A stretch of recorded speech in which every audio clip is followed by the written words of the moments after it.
Greetings, acolytes of the Force, and welcome back to the Archives. The Sith Lords of every era each held their own beliefs and principalities that shaped the order of their time. In fact, one might say that their entire plan of conquest hinged on the philosophies held by the current Dark Lord. We plan on releasing a video and a holocron detailing the full Legends timeline of the Sith Order, starting from the ancient Sith purebloods and finishing with Darth Krayt's Rule of One. For this holocron though, we wanted to take a look at each era of the Sith Order and take an analysis of their philosophies and the general mindset that each order had, explaining all of their different eras and beliefs. And by doing this, we will be able to determine the strengths and weaknesses of each era of Sith Lords. So, enter the debate hall with us, my friends, as we dive into the very minds of these Dark Lords, from ancient to modern times. But before we begin, our mystics have seen terrifying visions, some of our viewers have seen our holocrons and have yet to join our order. If you enjoy these videos such as this one, be sure to search your feelings and force crush that subscribe button. Now, into the ancient temples we go. Of course, we must begin at the very beginning, the time of the ancient Sith purebloods. These days of Korriban, the Sith purebloods were a race of people with the dark side embedded into their very culture. The general philosophy can be summed up to survival of the fittest. The strong rule, the weak are slaves. This very simple fact of life was, in all honesty, the only facsimile of what you might call laws or a justice system of this era of the Sith. If you were of the Sith purebloods and you had many things, then they were somehow taken from you. Then all that meant was that you were too weak to have them in the first place, even if the thing taken from you was your very life. It was a barbaric time that was fraught with war between the separate tribes and clans. From what we have observed, it is almost as though the way they lived was a very representation of the most raw form of the dark side itself.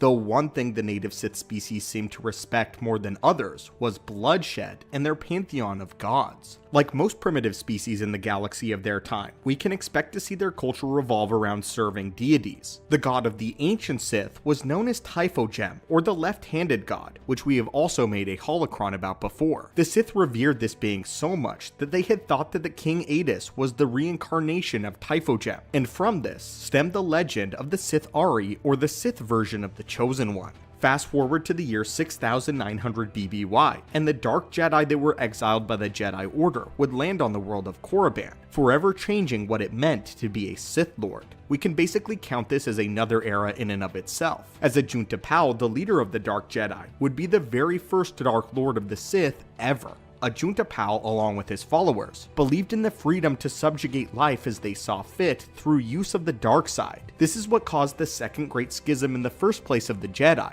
since the Dark Jedi had discovered new powers and new ways to manipulate life and the Force itself. They were labeled as heretics, but to Ajunta Pal and Sorza's Sin, they were visionaries. They regarded themselves as the true rulers of the galaxy and would begin their vision by conquering the Sith people and putting themselves in the place of their gods. And indeed, the Sith people revered them as such. Interestingly though, the Dark Jedi would all actually be too afraid to ever claim the title of the Sith Ari, as they noticed that it was the one thing that the Sith species valued and regarded as utmost of sacredness. Fearing an uprising, the Dark Jedi would wisely leave that title to Legends, and theirs alone. However, the Dark Jedi Sorza's Sin would be the first to slowly be convinced that the legend was a little more than myth, and she began to wonder if she herself could be this Sith Ari. In the end, they were primitive and colonial, just finally stretching their wings on their dark paths. The third and next era of Sith would begin right around the Great Hyperspace War, when Naga Sadow became a Dark Lord. By this time, the Sith had done away with their old gods and superstitions, focusing entirely on their powers and magic and their worship of the Dark Lord, a living, breathing entity that they could see and touch. They also did away with the titles of king and refused to kneel before a king of any time. Instead, the Sith genuflected before this Dark Lord, who was essentially the term for an ancient emperor. This Dark Lord would preside over a council of Sith Lords. Though the Sith Lords had their own politics and could suggest things, the buck stopped when the Dark Lord made all the decisions and his voice meant finality. We can think of it less as a monarchy and more of like a fascism. To put this in a more clear light, it would be as if the Jedi Grandmaster was also the ruler of the Republic and the Galactic Senate, with the Senate simply being comprised of Jedi Masters from the High Council. Nevertheless, the focus of this era was thought to be entirely on the Empire itself and not the individual. At this point, the Sith themselves weren't a religion yet. They had moved from being a people group to being a government system. In this point in their history, when someone said Sith, it meant the Sith Empire, in the same way that the Republic was its own thing. We can thank Marka Ragnos for this school of thought of the Sith era, since he was the one who ushered in the golden age of the Sith, which this era has been aptly named. It was a time when the dark side was used for the Empire itself, not so much just for the Dark Lord. But I think the issue with this era was that they placed an enormous amount of importance on their Empire, and Korriban as well, as a physical place. So when all of that was taken from them, the Sith would scatter and would essentially be nothing.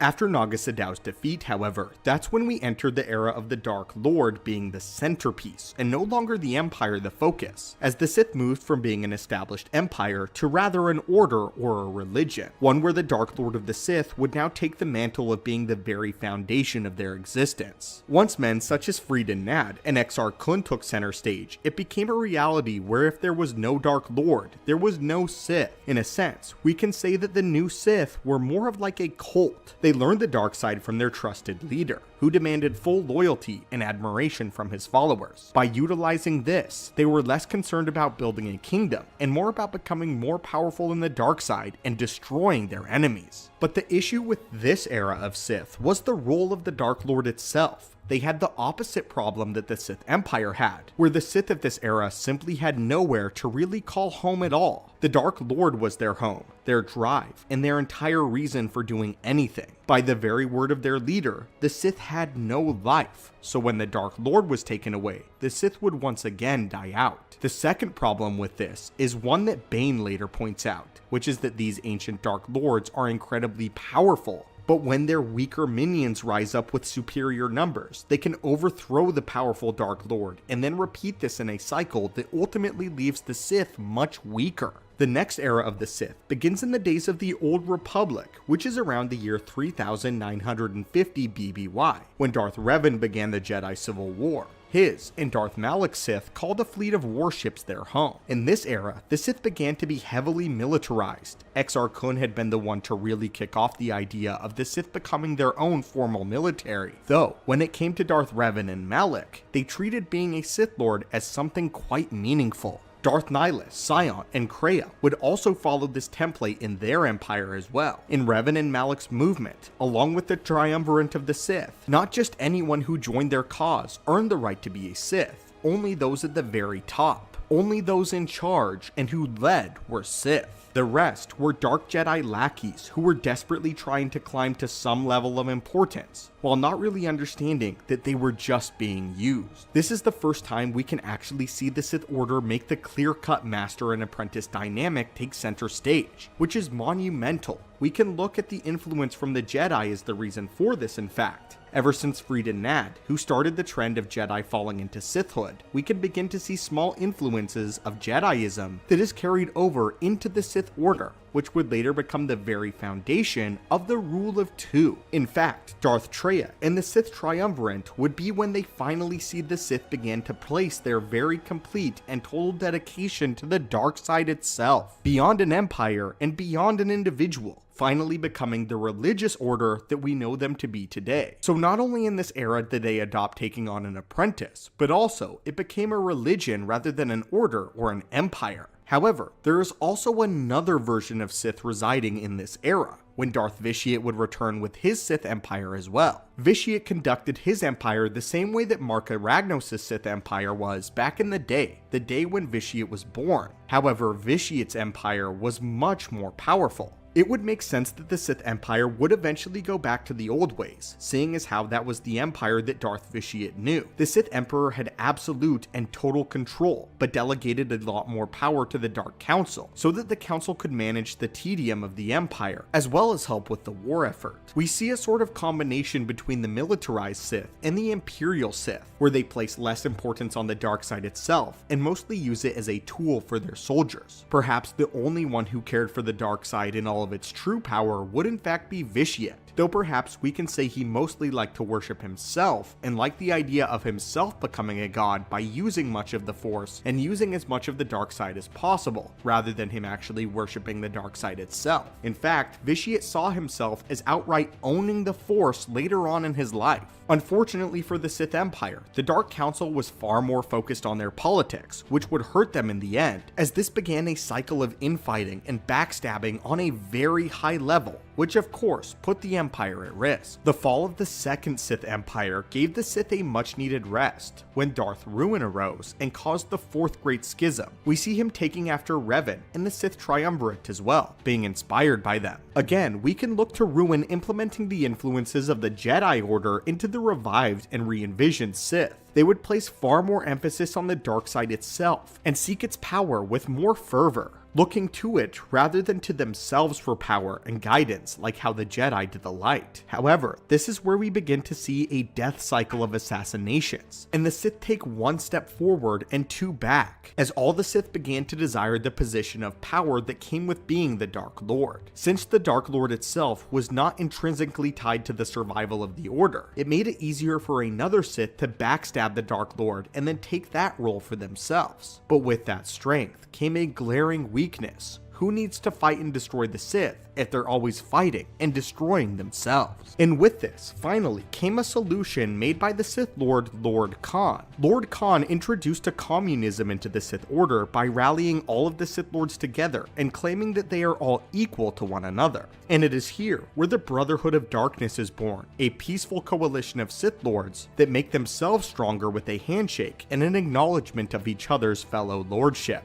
They dismissed the Darth title altogether, believing that it represented bygone eras of the Dark Lord, and the Dark Lords rising above the rest rather than fighting as a single unit. This may have worked at the time, but it soon became frighteningly clear that perhaps the Sith had taken too much influence from the Jedi, and now had almost become like a dark, twisted parody of the Jedi Order itself. The man to correct this would be one that we all know well, and that is none other than Darth Bane, who not only brought back the Darth title, but as well the old ways of the Sith. However, he made a major change. The philosophy of the rule of two can boil down to this: one master and one apprentice, one to embody power and the other to crave it. Darth Bane is the creator and author of the rule of two. Bane believed that the dark side was like a venom, powerful in one, but weak when diluted among many. Too many Sith Lords made the dark side somehow weak. Not only this, but removing infighting took away the aspect of the dark side that made the Sith strong, this being their conniving nature. However, Bane had another problem. He observed how the ancient Sith Lords would be destroyed when their many lesser minions overtook them, leaving a much weaker Sith in command. Bane sought to literally reverse this process by setting up a cycle that would ensure total victory. The rule of two would have it so that each Sith Master would secretly train an apprentice. When that apprentice would learn all they needed from their master and become too strong for them, they would kill their master and then take their place. Then, they would train their own apprentice for the same reason, starting the cycle anew. Theoretically, this cycle would continue with each new Sith Lord more powerful than the last, making the Sith Order as a whole stronger with every passing generation. What resulted was of course Darth Sidious, a man who embodied everything the Sith had come up with until that point, and for all intents and purposes, the anointed one of the dark side itself. Sidious himself was an absolute zealot for the dark side, and spent most of his time in deep research of it, collecting many artifacts and much knowledge. Even though he considered himself the final fruit of the Rule of Two era, he still lazily maintained it, since that was all he was familiar with. Though when Sidious would fall, it created a vacuum that was filled by a man who brought about a new order which observed the old ways. The One Sith was created by the Dark Lord Darth Krayt, who considered the Rule of Two to have been a massive mistake, one that Darth Krayt intended to rectify. Instead, there was the Rule of One, the one being the Sith Order itself, under which there would be many minions, acolytes, and lords, with only one Dark Lord of the Sith. Under the Rule of One, the followers of Krayt were taught blind obedience and absolute loyalty to the Dark Lord of the Sith, instead of plotting and infighting of previous Sith organizations. Similar to the Jedi, Sith Masters trained a single apprentice. However, after their training was completed, apprentices were required to slay their masters as a test of allegiance to Krayt. Masters who deemed their apprentices ready would allow themselves to be killed, as long as it was on Krayt's orders. It was a strange and a backwards way of doing things, but it did produce results. Having said that, the one Sith had a terrible flaw. That was Krayt himself. Bane predicted that this rule of one would never work, as if something were to happen to Krayt, then the entire thing would collapse, and he was ultimately proven correct. And the rule of one did eventually come to an end with the death of Krayt, the same downfall of the ancient Dark Lords. Well, my friends, this was the philosophical and cultural breakdown of the various Sith eras and their orders based on whence they came, as well as a breakdown of what they believed in and their weaknesses. We sincerely hope you enjoyed this style of video, and look forward to seeing your feedback on observing history such as this in the comments down below. Greetings, curious acolytes of the Force, and welcome back to our archives. Ancient history, especially pertaining to that of the primordial Sith, is always a hot interest of ours on this channel.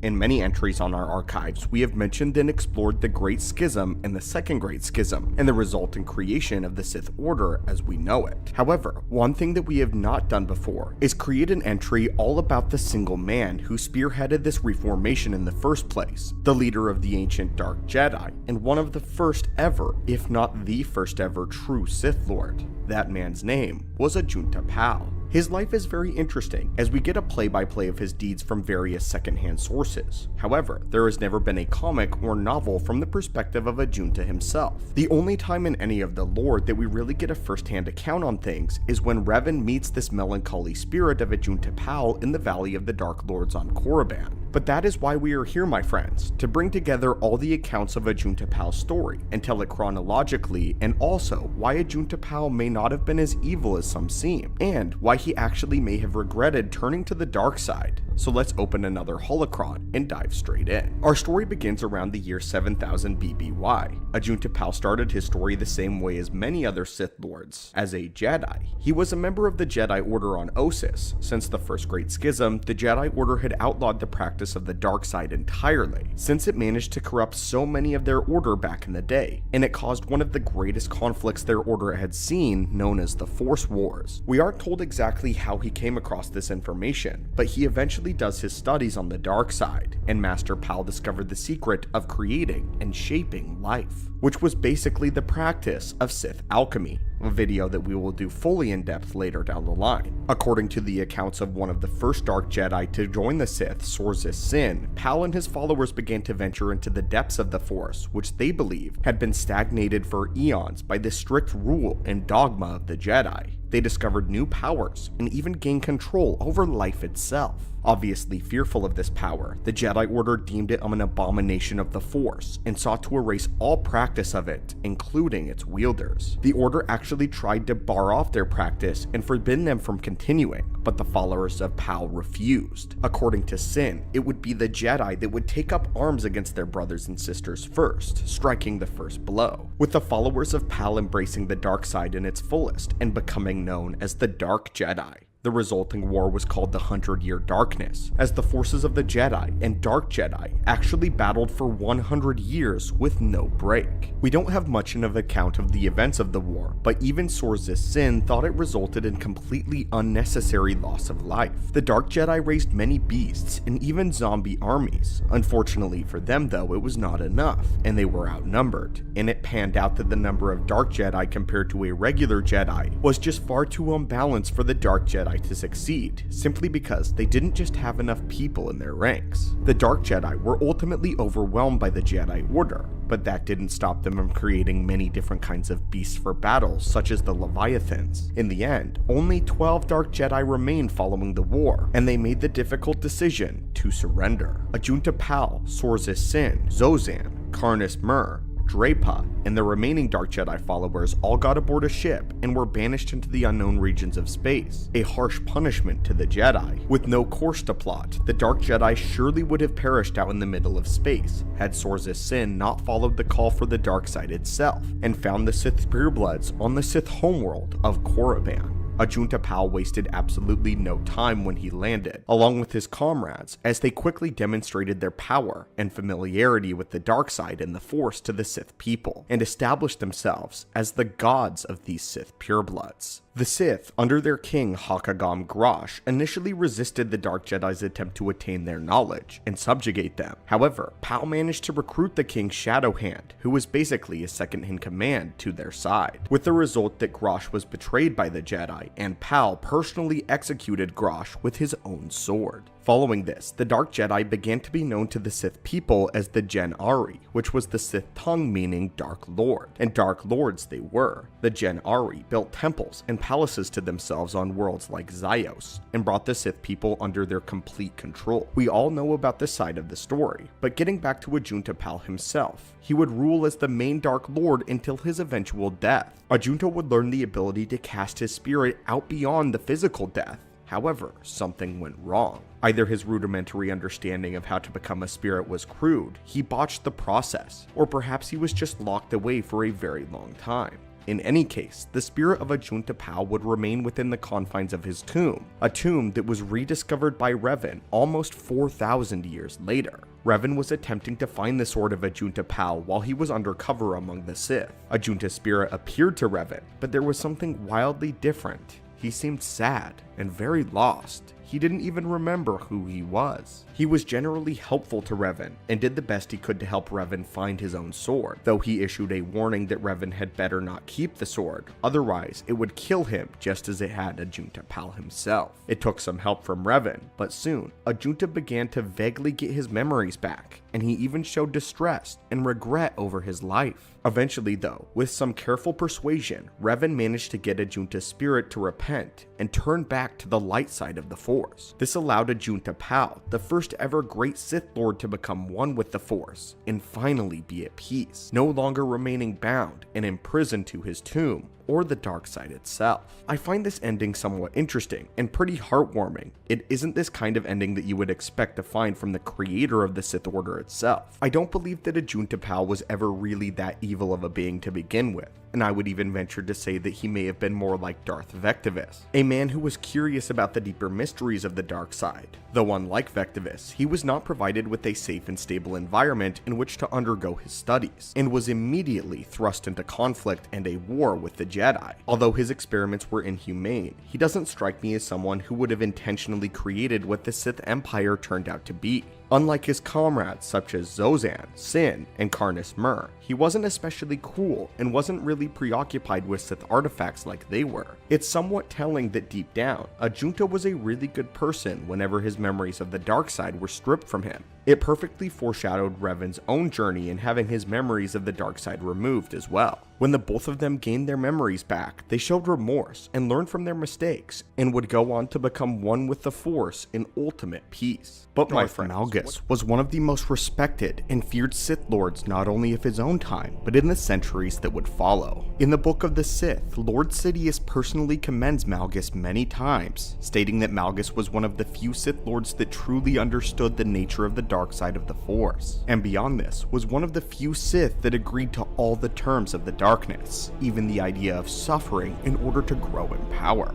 accepting the feelings of loss and attachment to aid in his progress in the dark side itself. These were all ideas and values that Sidious wished his own apprentice in Vader would grow to accept. Although Vader would never fully grasp this, Sidious did gift Vader the writings from the personal journal of Malgus for inspiration. Together, Sidious and Vader elevated the name Malgus, calling him a revolutionary, and in the case of Sidious, he considered Malgus to have been the perfect Sith in many respects, and especially the perfect Sith warrior, potentially in all of galactic history. So with all that said, why was it that Malgus actually wanted to destroy the Sith Order of his era and create a very different empire? Why was it that Malgus seceded from the Sith Empire and sought to establish a new Sith Empire in his own image? Why did Malgus feel such a strong hatred for his Sith Emperor and possibly the most powerful Dark Lord of all time in the terrifying vision of Lord Vitiate? The answer is quite intriguing and unique, and ultimately why Malgus hated Vitiate and the Sith Empire. Before we begin though, we'd like to thank today's sponsor, Non-lightsaber. If you would like a high quality replica or original lightsaber design, check the link in the description down below for Non-lightsaber.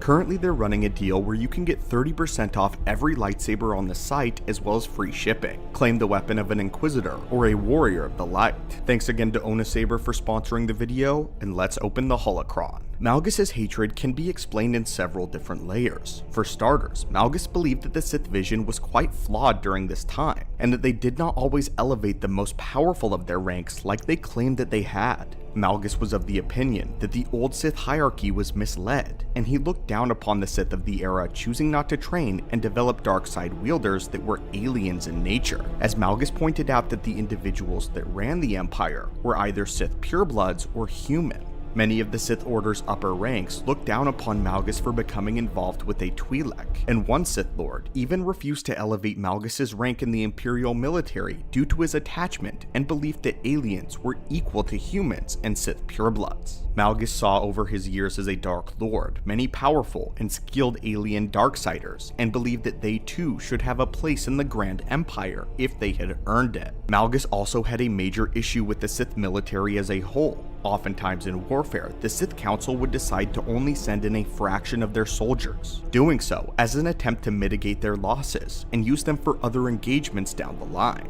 This fact infuriated Malgus, who was of the opinion that once a Sith Lord became the rank of warrior or marauder, that it was their right to indulge in bloodshed and violence, and that it was not the place of the Dark Council to hold back any Dark Lord from combat if they had proven worthy. Malgus believed that if the Sith Empire had the resources to crush an enemy entirely, that is exactly what they should do. But there were far more issues that he had. The boiling point of Malgus came down to one fateful decision on behalf of Vitiate and the Sith Council, when Malgus was told to relinquish power of the Jedi Temple and the world of Coruscant back to the Republic.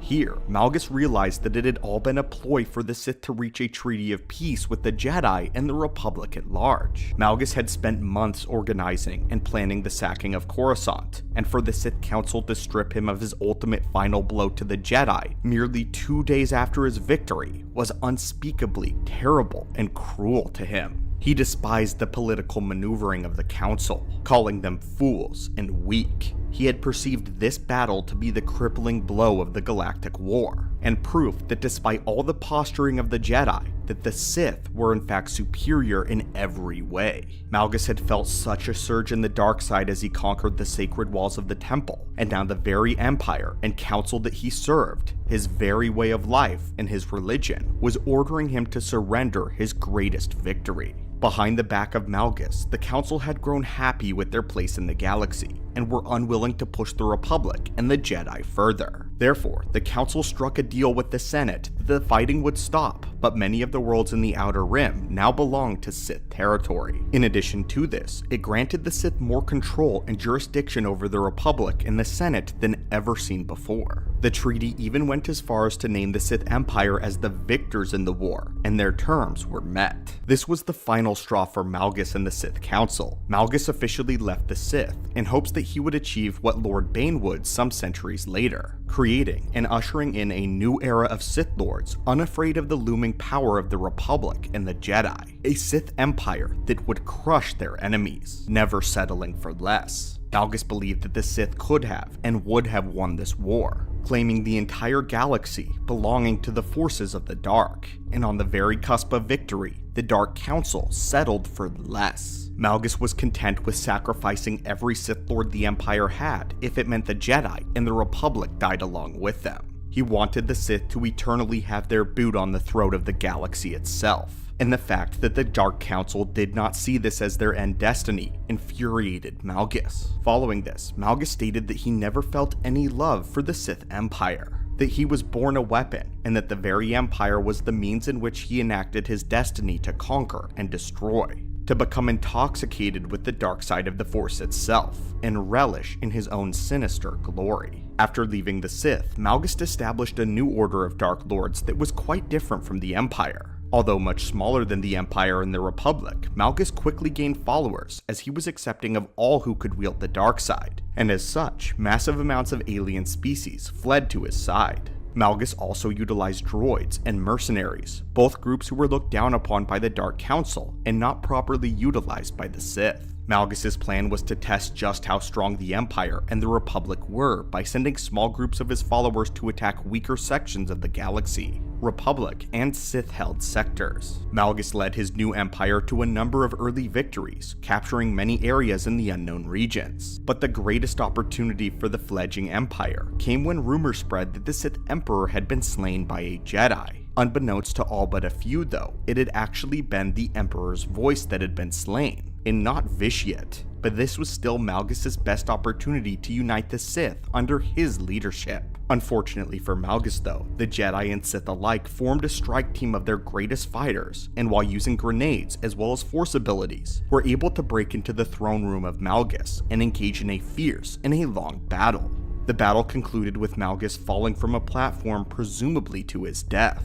However, it was later revealed that the Dark Lord had survived this attack and was forced to flee to the unknown space and bide his time, watching from the shadows as the Jedi and Sith again began active conflict. In the end, the great empire of Malgus was short-lived, but his ideas did make an impact on a great deal of Sith of his era, as well as Sith centuries later. In the Book of the Sith, Sidious wrote this about the great Dark Lord. The excerpts from the Journal of Darth Malgus, kept during the Great Galactic War some 36 centuries ago, are a prime example of how a wounded warrior can be sustained by rage. The war was an unbound success for the era Sith Emperor, and Malgus was one of his greatest soldiers. And there you have it, wise acolytes of the Force, and welcome back to our Infinite Archives. Order 66 definitely changed the galaxy forever, being the very incident that completely wiped the Jedi from the face of existence. Only a handful of Jedi actually survived, but this purge effectively put an end to the Jedi's existence for a substantial period of time. For almost 30 years, the Jedi were basically non-existent, with only Luke soon rising up to bring the Jedi back to prominence. However, what many acolytes of the Force do not know is that Order 66 is actually the second Jedi purge to have plagued the Order, and is not the only time that the Jedi were nearly wiped from the pages of history. For those of you who are familiar with the story of Knights of the Old Republic 2, then you will know of what exactly we are speaking of now. For this tale, we will have to travel back many thousands of years and revisit one of the most deadly Sith Lords to have ever blighted the galaxy. That Sith Lord was Darth Nihilus. This was an entity that forever left his mark on the galaxy during his reign of terror, as he inexplicably changed both the galaxy and the Jedi Order for generations to come. In one of his most terrifying acts, he brought about the first Jedi Purge, and had it not been for the efforts of Mitra Surik, then Nihilus would have surely succeeded in his diabolical plan. It all begins in the year 3954 BBY. A mysterious force has emerged, but is still remaining in the shadow. This new sinister force would be the Sith Triumvirate, consisting of Darth Nihilus, Traya, and Darth Sion. The three combined Sith Lords made a daring move to do what no other Sith had planned to do in the past, that being completely destroy the Jedi. Their plan was immaculate, but so very simple at the same time. They stayed completely in the shadows and just began to cause stirs on Jedi-controlled planets. Various conflicts that all started popping up one after the other, much like in the same way that Sidious used the Clone Wars to spread all of the Jedi very thin. The three Sith Lords did the exact same thing. However, they did not do this openly through a separatist movement, but rather caused terrorist attacks on random insurgencies. The Jedi naturally went out to quell all of these conflicts and do their job as peacekeepers of the galaxy, but not all went well. It started slowly, a Jedi missing here and a Jedi found dead there. But then, one after the other, entire squadrons and groups of Jedi were going missing and turning up dead. Nothing but their lifeless husks left behind. It soon came to the attention of the Masters that they were being systematically hunted and obliterated. The Jedi did their best to mount defenses and to use various Jedi watchmen that stood guard in the galaxy. But chaos and fear began to spread within the Jedi themselves, as they were all beginning to think that it was an inside job and that there was a traitor amongst them. Distrust and miscommunication was rampant, and soon many Jedi, along with important Jedi watchmen, began to fall away from the Order, with these Jedi choosing to renounce the Order and their affiliations with it, and they were never heard from again. Entire Jedi gatherings began to vanish, leaving behind a strange disturbance in the Force that only a few of the Council members could recognize. It was a slow and excruciating process, not quick and efficient like Order 66 was, but this slower method of extermination was having adverse effects. The Jedi were afraid. This was the kind of power that no Sith could buy, the Jedi's actual fear. They had no idea who was behind all of this, and were genuinely terrified for their lives, so much so that they were running away from their duties and their posts. Behind the scenes, it was in fact Darth Nihilus who was destroying them. He left absolutely no survivors when he engaged the Jedi with Scion. Right when the Sith swooped down to kill them, Nihilus would use his infamous Force Drain ability and siphon the very life energy and Force energy from the Jedi. And as we all know, the more he fed, the more his hunger grew. It was getting to the point where he could feed on entire groups of Jedi, and then entire temples, so on and so forth, until his hunger was growing beyond the point of control. The Jedi needed to do something quickly, which was when a Jedi Master and historian named Atris came up with a plan to stop Nihilus. Atris summoned some of the remaining prominent Jedi Masters to an enclave for a secret meeting on the planet of Katar. Her summons was discreetly to discuss how to address this rising threat that was about to overtake their order. However, what the Jedi Masters didn't know was that this summons was a farce. Master Atris had deceived and betrayed her brethren for the sake of a foolhardy plan. She had allowed the information of this so-called secret meeting to be leaked into the galaxy in hopes that it would draw out whoever was hunting them. Her plan was genius, and it did indeed work, but not exactly how I'm sure Atris would have desired the outcome to be. The information reached the ears of Nihilus himself, and he took his ship over to the world of Katar. Had Atris maybe made this plan happen with the involvement of her Jedi peers, then they could have set up an expertly made trap for the Sith.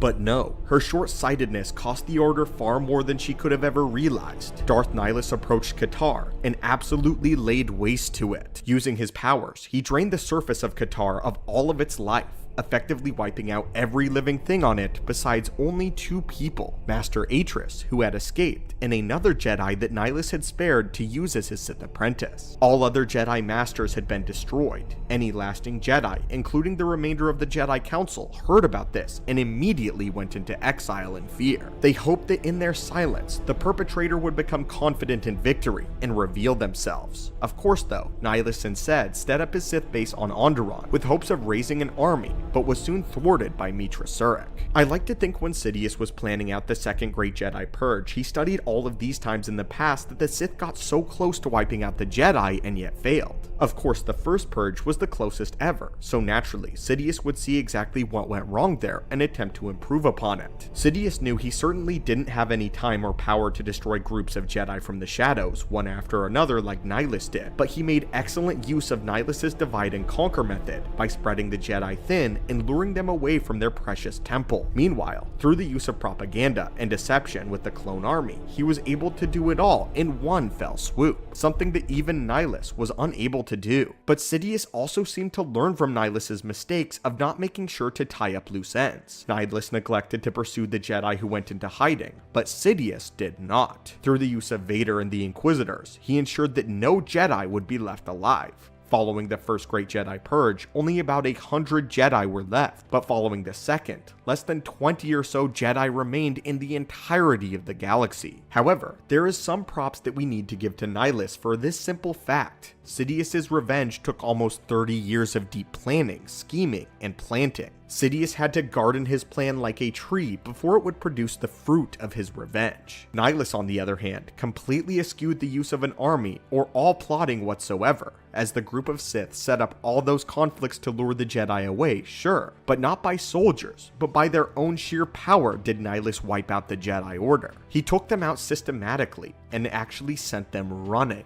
Remember, this was during the Old Republic era, so the Jedi were still backed by the Republic itself. In Sidious's time, he used the whole Republic to turn against the Jedi, but Nihilus simply used his own powers. And it wasn't like Nihilus had an entire fleet of ships ready either. He used a single vessel. In the devastation of Malachor 5, there was left many ships on the planet's surface after the activation of the mass shadow generator. Nihilus resurrected and commandeered one of these battle cruisers, known as the Ravager, an appropriate name. The ship, though, was barely functioning and was certainly not space-worthy, but by his sheer strength in the Force and will alone, Nihilus used the Force to keep it together and keep it functioning. The Ravager floats through space like a specter, piloted by a zombified crew of Force slaves that Nihilus even feeds off of occasionally. It wasn't through military might that he achieved his goals, or even a shiny full fleet of powerful weapons, though the Ravager was actually quite powerful in a fight. Rather, it was just unbridled power of Nihilus himself. The Ravager was less of a warship and more of a way for Nihilus to ferry himself around in order to feed off of entire planets. In my opinion, Nihilus is one of the most terrifying Sith Lords to ever grace the pages of Star Wars lore, as he is like a ghost or a demon story come to life. A man in a black cloak who pilots a ghost ship and feeds on the lives of people and entire planets. It was no wonder that he managed to achieve the possibilities that he did. But I see you've returned to the archives. Welcome back, Acolyte. Our archives of vast knowledge are just bursting with lore ready to be explored, and in today's Holocron, we wanted to take a look back at the list of Sith who weren't truly evil. On that list was a man by the name of Darth Mar, who lived during the Great Galactic War of the Old Republic. This war, if you remember, would be that when the Sith Empire was in full swing against the Republic, and the arrival of the Eternal Empire that caused the galaxy to be torn in a three-way war for a period of time. The Republic, the Sith Empire, and the Eternal Empire led by Valkorion. It was a perilous time, and dark days had befallen both the Republic and the Sith Empire as they fought tirelessly against this new threat. Despite all the Sith Lords being ruthless, cruel, and immeasurably lustful for power, there was one among them who stood out from the rest. Darth Mar was a Sith like the rest of them, sure, but one with a conviction outside of himself. In this video, we are going to dive into this particular Sith Lord who actually used the dark side for the betterment of his people, and explain what led to him striking a treaty with the Jedi, and even becoming a comrade of the Jedi Grandmaster Satele Shan, as well as strikingly becoming a Force ghost. Make no mistake though, the Sith Lord in question today, Darth Mar, despite the admirable and even borderline heroic nature that we'll be discussing, he was still a Sith Lord.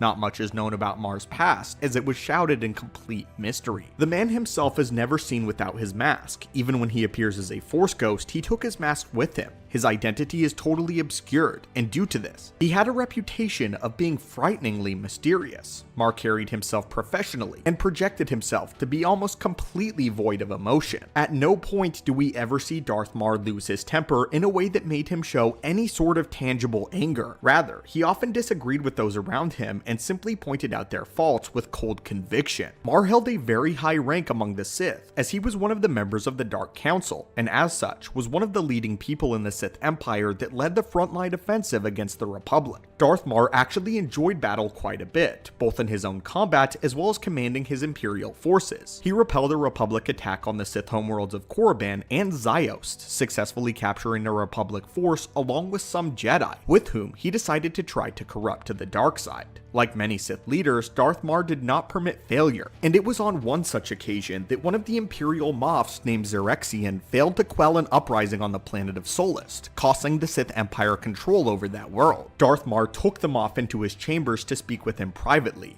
To this day, no one knows what happened in that office or what the two of them spoke of, but promptly after the meeting, the Moff wrote a letter of resignation from the Empire, and following, took his own life. Despite these bouts of cruelty, that is somewhat expected of a Sith Lord. Darth Mar otherwise was a man of great conviction who believed in one thing only, the sanctity and prosperity of his Sith Empire. He poured many resources into making sure that the Empire was strong, and many citizens worshipped him for that fact. Personally, we believe that if given the chance, Mar would have become like the second Marka Ragnos, and ushered in another golden age of the Sith Empire, being extremely intelligent and shockingly reserved for a Sith Lord. On one occasion of bravery, Darth Mar learned of some Hutt cartel activity on the planet of Makeb, where they had discovered a new substance called Isotope 5, which had the potential to create a powerful energy source when harnessed properly. Unfortunately, the Hutts had mined the planet so hard for this substance that they destabilized its core and left it to be destroyed. Darth Mar then assembled a team of the Empire's finest heroes to take care of the problem, because he was still having to focus on the war, but he did what he could to buy the Makeb team some time, as they had to keep their activities secret from the Hutt cartel.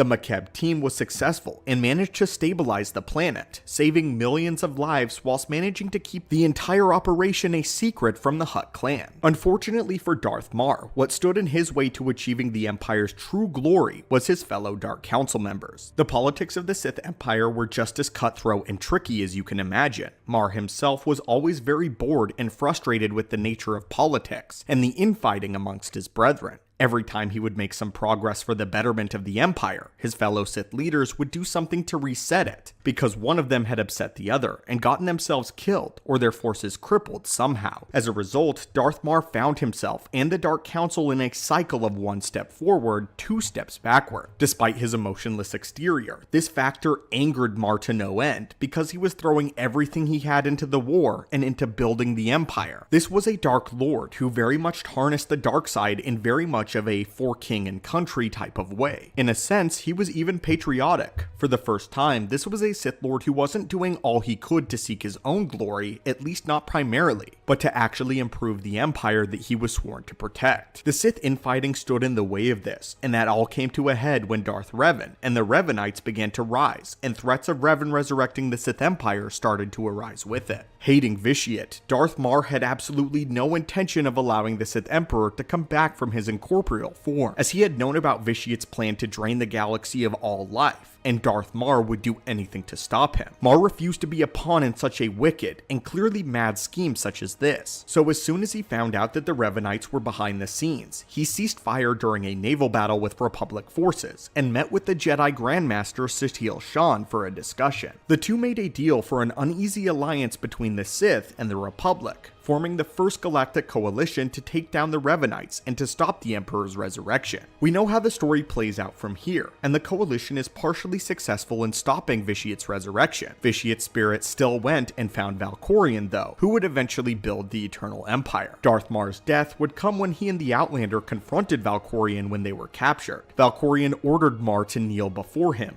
but Mar boldly refused, stating this: "It is you who fears death, Valkorion. I do not. I will not kneel." Valkorion punished him with a powerful surge of Force lightning, ending Darth Mar's legendary life. This would not be the end of everything, however, as Darth Mar would actually return as a Force spirit. Interestingly, there is a slight debate as to whether or not he was a Force ghost or a Sith spirit. However, it is implied that he was a Force ghost, as upon his death, he accepted the last tenet of the Jedi Code: there is no death, there is the Force. The ghost wasn't bound to an object or a specific place, and he actually appeared to commune with Satele Shan post-mortem. How incredible is that? That a Sith Lord, Darth Mar, actually became a Force ghost. As a spirit, he deliberated with Satele Shan over the return of the Sith Emperor. Here, Darth Mar expressed grievance and sympathy as he lamented over all of the lives that were about to be lost in the coming war, feeling great sorrow. Darth Mar is a very intriguing person to be sure. His personality was very emotionless and stone cold, but he expressed his humanity through his philosophy. Mar never hesitated to call someone out when they were acting incorrectly, and rebuked many of his fellow council members, and would often condemn them for actively harming the Empire with their infighting. While yes, he did some very cruel things and acted in various ways that a Sith typically would, he had wisdom that was beyond his counterparts. He used the dark side to further the prosperity of the Empire, and took measures that were within his control to save an entire planet from being destroyed. Mar also never hated the Jedi the way that the Sith did. In fact, by contrast, he actually respected them as warriors within the Force, and was always eager to meet with them in battle, simply because they were warriors truly worthy to challenge him.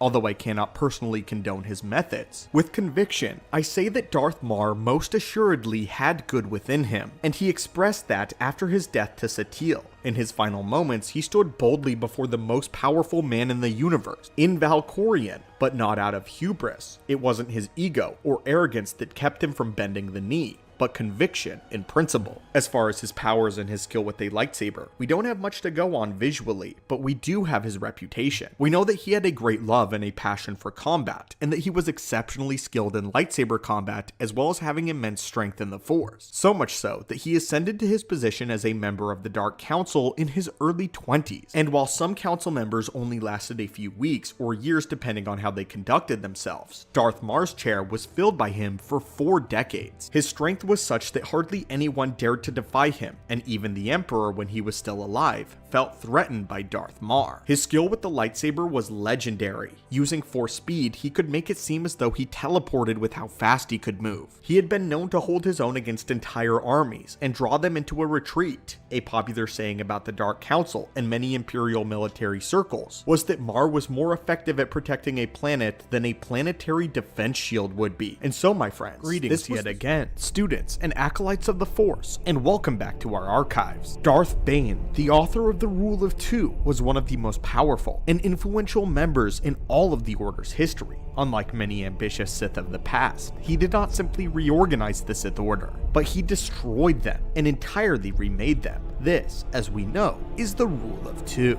However, this holocron will not be focusing on Bane's legacy, but rather the Dark Lord himself. In Darth Bane's lifetime, he acquired much knowledge and many abilities which set him down the path of destruction and glory. Bane was a visionary, and he did not acquire power for power's sake, and only kept around that which was useful to him. He was not sentimental, and he cared nothing for riches or relationships whatsoever. For Darth Bane, value was measured by its means to reaching his own ends, even if that meant the possibility of destroying his very body. Despite this though, Bane did not care much for trinkets or magical artifacts, not unless they actually could provide him with something useful. However, there was something that he did latched onto quite a bit, or should I say, something that latched onto him. Today, we will be talking about one of Bane's most intriguing assets and most valuable possessions that he carried with him, an artifact known as the Orbalisk Armor. For those of you who have read the Darth Bane trilogy of novels, you will be quite familiar with this, and today we will be doing a full breakdown of this armor and one of the rarest and most valuable artifacts that he ever carried with him. Not to mention, an armor that made the Dark Lord practically invincible, but also why it almost ended the entire Sith Order. Without further ado,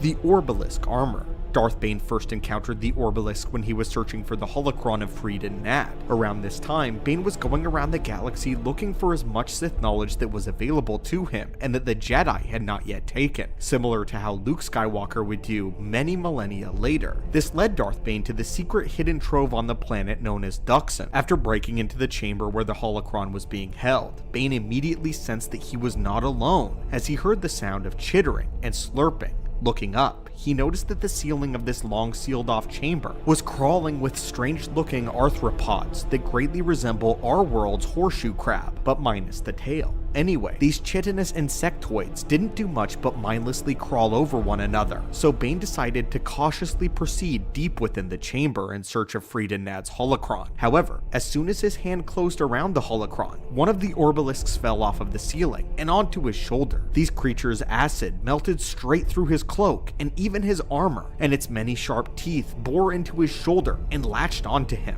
Any attempt to pull it off was futile. This creature was followed by another and another until all the Orbalisks came raining down from the ceiling directly on to Bane. He tried slicing one in half with his lightsaber, but miraculously, all it did was simply bat the creature away, the lightsaber blade glancing harmlessly off of its thick shell. Tucking the holocron tight, Darth Bane made a run for the exit of the chamber, using a massive force push to send back the waves of creatures so that he could make his escape. Later, Darth Bane would learn from Freed Nad's holocron that these parasites were called Orbalisks and that they literally fed off the dark side within the host that they latched onto. However, in exchange for the dark energy they fed off of, they released chemicals into the host's body that increased his strength, speed, and agility, and even their connection to the dark side itself. He also learned that the Orbalisk would continue to grow over his body until they fully encased him. However, the holocron also gave specs to create a cage-like helmet and gloves that would prevent the parasites from growing over his hands and face while he slept. Darth Bane took the Orbalisks with acceptance and decidedly treated them as a gift from the dark side, even though in many respects they were in fact a curse. They were very painful to wear as they continuously chewed on him and fed. But of course, with the more pain that he felt, meant Bane would simply use it to draw upon the dark side. the more dark side energy he took in, which in turn caused the Orbalisks to gorge themselves and release those chemicals that made him even more powerful, creating a cycle of strength while also providing nigh invincibility, as not even lightsabers could cut through the Orbalisk armor. Bane would go on to use this to his greatest advantage, altering his lightsaber form to focus almost exclusively on offense, since he required no defense whatsoever when wearing the Orbalisk armor. He was an absolute terror on the battlefield, and his apprentice Darth Sana noticed this change. She tried on one occasion to test the limits of the Orbalisk by conspiring against Darth Bane. 6 former Sith assassins showed up to fight him with vibroblades and electropikes, even with the electropikes set to max power, which the novel then says is enough to kill a fully grown bantha. They still could not pierce the Orbalisk armor. However, it did seem to hurt the Orbalisk somewhat, and therefore Darth Bane as well. But the Orbalisk armor was not without its severe concerns and massive drawbacks. Firstly, while it made his towering appearance even more intimidating, it revoked the one thing he needed most at this stage in his plan, that being stealth. The Orbalisks made him stand out. Even with clothes on, he looked incredibly massive. This meant he had to live in seclusion, entirely staying at the camp and having his apprentice do his will in the galaxy. Secondly, and even worse, the chemicals that the Orbalisk fed him also made him incredibly volatile and prone to fits of uncontrollable rage. Bane once mentioned that it was important to control the dark side and not let it control you. But this sort of thing went out the window when he was trying fruitlessly to create his own holocron and kept failing. At one point, when he failed with a holocron, he lost control and blacked out, giving into the dark side and the chemically induced rage that he was being pumped with.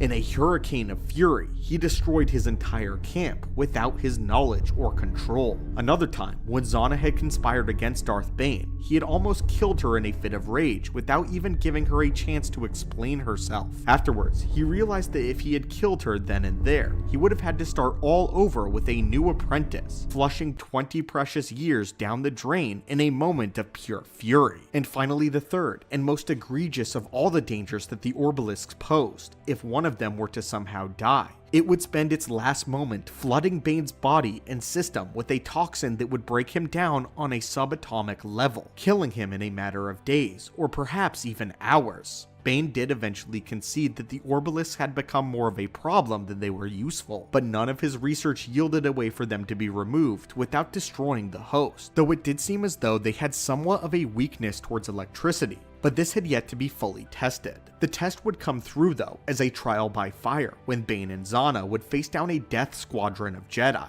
The two Sith almost destroyed them, but as Darth Bane was unleashing a storm of force lightning, one or two of the Jedi forced a force bubble around him, encasing the Sith Lord in his own lightning, and causing him to electrocute himself entirely. This killed not one, but all of the Orbalisks, and would have killed Darth Bane if he was not saved by a mystical healer who used his talents to save the Dark Lord, marking the end of the Orbalisk armor, something that was essentially utilized first by Freed and Nad. The Orbalisk armor essentially made Darth Bane invincible and impenetrable. The only thing that could break through it was essentially force lightning. And when Darth Bane was wearing the armor, he was considered to be one of the most ferocious fighters that the galaxy had ever seen, as it flooded his body with pain and a chemical that made him stronger, faster, more durable, and more susceptible to the dark side itself. It was absolutely incredible that Darth Bane was able to accomplish as much as he did, and wear the Orbalisk armor as long as he did. In the end though, if Darth Bane had continued to wear the Orbalisk armor, it would have eventually killed him. So now, for those of you who have never read the Bane novels, what do you think of this armor? Do you think Revan was a Sith and a part of the dark side, he truly established himself as one of the greatest Sith in all of history. Both he and Malek would bring destruction upon the Jedi and send them fleeing to Dantooine for an inordinate amount of time. Being among the most successful Sith in history also comes the prestige of containing powerful knowledge and secrets of the dark side. Secrets that are well stored within Revan's holocron. But towards the end of the Old Republic era, Revan's holocron would actually be destroyed by none other than Darth Bane himself, Revan's greatest admirer. But why would Bane do such a thing? And why was it the destruction of Revan's holocron that led to the creation of the Rule of Two? Greetings, curious acolytes of the Force, and welcome back to the archives. In this holocron, we are going to be diving back into one of our favorite topics, that is the history of the Sith.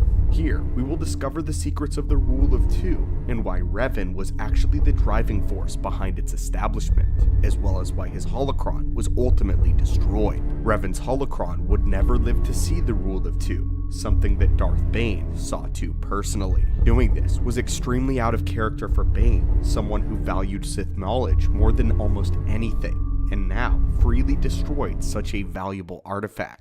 At this point in Bane's life, he had just completed his training at the Coruscant Academy of Sith Lords. During his training, he had been studying the ancient Sith, and had come to the conclusion that something was deeply wrong with the way that Lord Khan, the current leader of the Sith, as well as the rest of the Brotherhood of Darkness, were operating the Order. But Bane couldn't quite place his finger on exactly what was wrong. They had abandoned all study of the old Sith Lords despite there being a great dark wisdom found within their knowledge. The modern Sith had abandoned all search for holocrons, believing the Jedi to have taken them all, but Bane was undeterred and defected from the Brotherhood of Darkness, striking out on his own and taking the moniker of Darth yet again, something that he viewed as his personal right.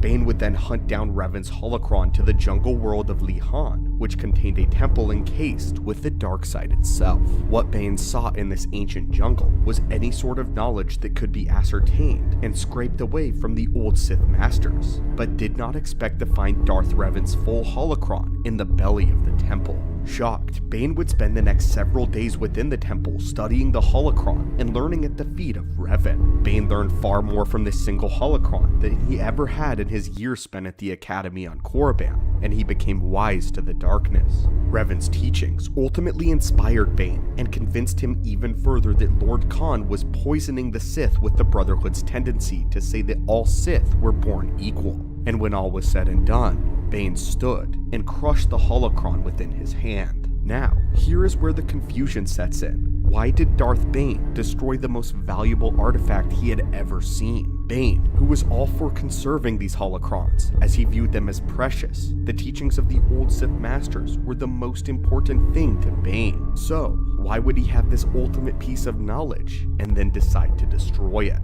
The destruction of the holocron of Revan came as a matter of two things. One was due to the very teachings of Revan, and the second being the fact that the holocron was useless to Bane after he had learned from it. You see, the way most holocrons work is that the creator will imbue not only their knowledge, but will program their consciousness into the holocron itself, which takes the form of a gatekeeper or a guardian of its secrets. The guardian is a miniature hologram version of the creator, with their knowledge as well as personality. The guardian's job is to teach, but also to ensure that whoever is accessing the holocron is worthy of the secret that lay within.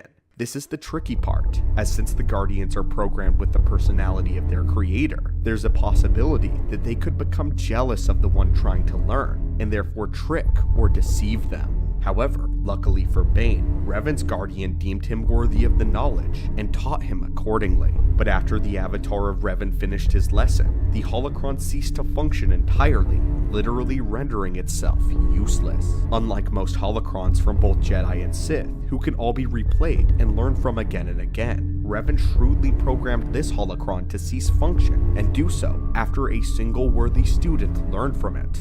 But what was Revan's goals? And why would he do this? Why would he only impart his wisdoms of the dark side onto one? This would actually play into Revan's lesson, and the creation of the Rule of Two. This is what Revan's avatar would tell Bane. By its very nature, the dark side invites rivalry and strife.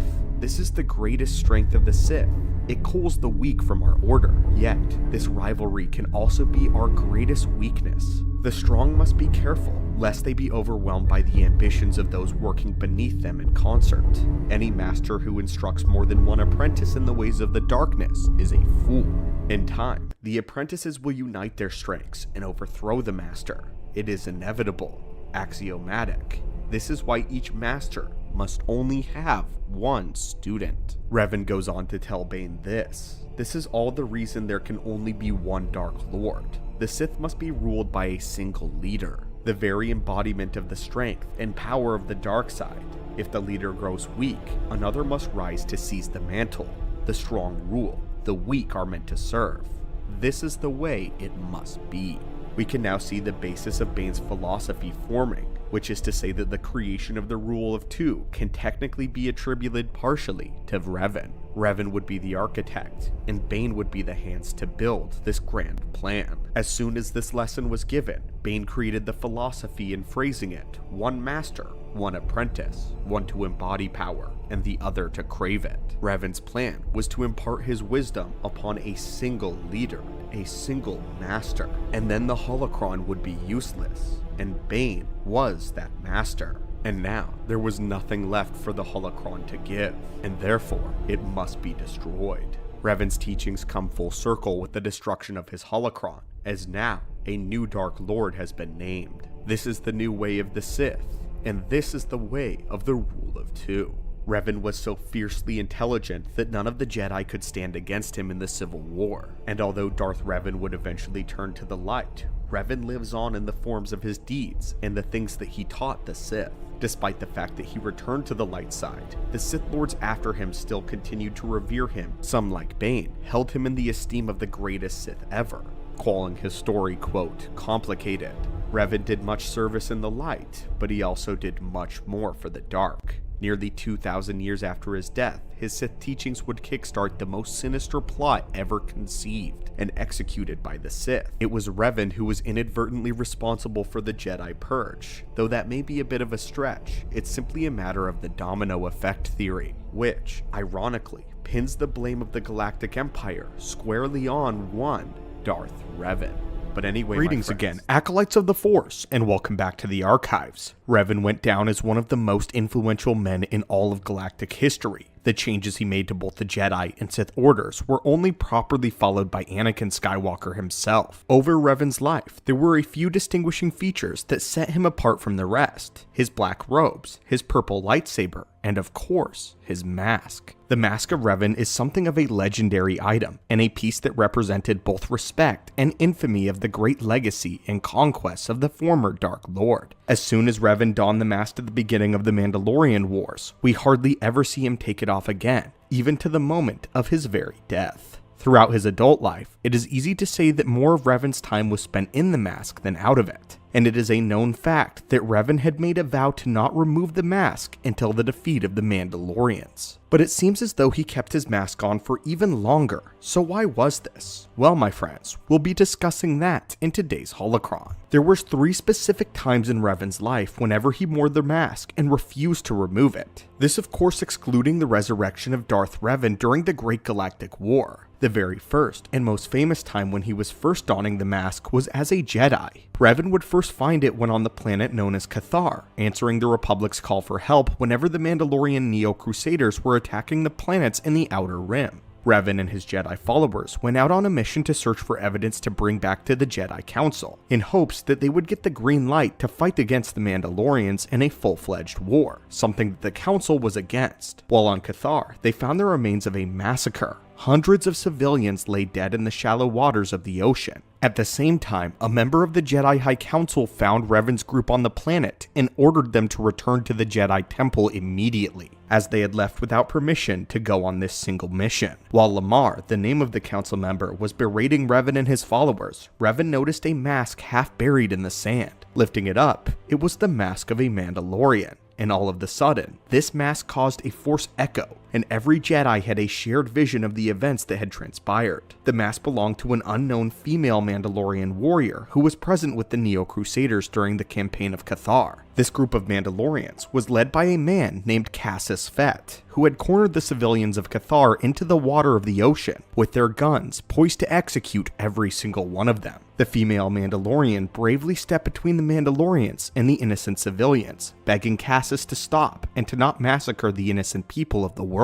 Refusing to listen, Cassus ordered the Mandalorians to open fire. Standing with the civilians, the Mandalorian woman died trying to defend them. Once the Jedi all came out of this vision, Revan's will was now reinforced with steel, and he would don the mask in honor of the female Mandalorian, and vowed to never remove it until the Neo-Crusaders had all been brought to justice. I think that this is incredibly interesting, the fact that Revan actually took the Mandalorians' culture and used it against them, with Mandalorians of old typically not removing their helmets. Revan, in a sense, was making a judgment against them by using the metrics of their own culture. Of course, the Neo-Crusaders didn't adhere to the way, and were a bit looser on the idea of removing their helmet and showing their faces. But Revan would have studied their ancient ways by this point, as most of the original Mandalorian Crusaders kept their faces covered during their conquest in the time of the old Sith War. Revan would have been very familiar with Mandalorian culture, and he undoubtedly studied them for tactical purposes. The claiming of the Mandalorian woman's mask goes beyond just honorable tribute to what the woman stood for. It was, in effect, demonstrating to the Mandalorians how they could have or should have gone. The woman who put herself between her murderous comrades and the innocent people of Cathar is what a true Mandalorian would have done. Not just a warrior, but a defender of the defenseless, and a martyr for righteousness. Her sacrifice would spur Revan into making a statement about the Mandalorian culture. Their masks could be symbols of hope rather than symbols of destruction. But he would soon turn the tables on the Mandalorian, as that mask would be the last one that the Mandalorians would ever see. Thus, it was Revan's way of heaping retribution upon them by subjugating them to the same terror that they gave to all the innocents that they slaughtered. At the end of the war, Revan would claim yet another Mandalorian helmet, the mask of Mandalore the Ultimate, and he would hide it away where it would never be found again by the Mandalorians, thus reducing their ranks and cultures to nothing but splinters. Revan would don his own mask yet again when he and Malek would return from the unknown regions as fully fledging Sith Lords. Darth Revan's mask, originally a statement about justice, had now become the very thing he had sworn to destroy, a symbol of tyranny and conquest. The face now the face of a ruthless Sith who would stop at nothing until the Jedi Order was crumbled. Darth Revan ignited the Jedi Civil War as all of the loyalists from both the Jedi Order and the Republic Navy rallied under his banner. By the end of the war though, the Jedi managed to convert Revan back to a Jedi. In a cruel twist, Revan's mask was also hidden away after his defeat, just as he had once done to Mandalore the Ultimate. For most of his time thereon as a Jedi, Revan had believed his mask to be lost, and wouldn't don it again for another several years. With his memory still partially gone, Revan couldn't recall what had happened to him, as well as Malek in the unknown regions, and desired to figure out what the cause of their turn to the dark side was, fearing that there could be a more powerful Sith somewhere in the unknown. Revan then disappeared yet again into the unknown regions, but this time he did not come back, having been captured by the hidden reconstituted Sith Empire and locked away in the dungeons of Darth Nihilus. Mitra Surik, though, would soon go on a quest to find Revan, stopping by Bastila's house first. There, the Jedi would gift Mitra Revan's mask, revealing that she had kept it hidden away from him for all those years, hidden out of fear that the mask would give him his old memories back and turn him to the dark side once again. Mitrik would find and free Revan from his prison, but get caught in the conflict with the powerful Nihilus. Revan, though, who was already weakened from being imprisoned, touched his mask, and all of his memories came flooding back in a single large crash. A vision that caused him to collapse. When it all seemed hopeless, and Nihilus was about to triumph over Mitra, Revan came out of his cell with his mask donned, and he destroyed the Dark Lord, disintegrating her with her own Force lightning. With his reclaimed mask, Revan was more powerful than ever. All his memories of his dark side past were now apparent, and he came to fully realize his power in both the light and the dark sides of the Force. The mask had yet again taken on a new meaning, the wholeness of Revan's self.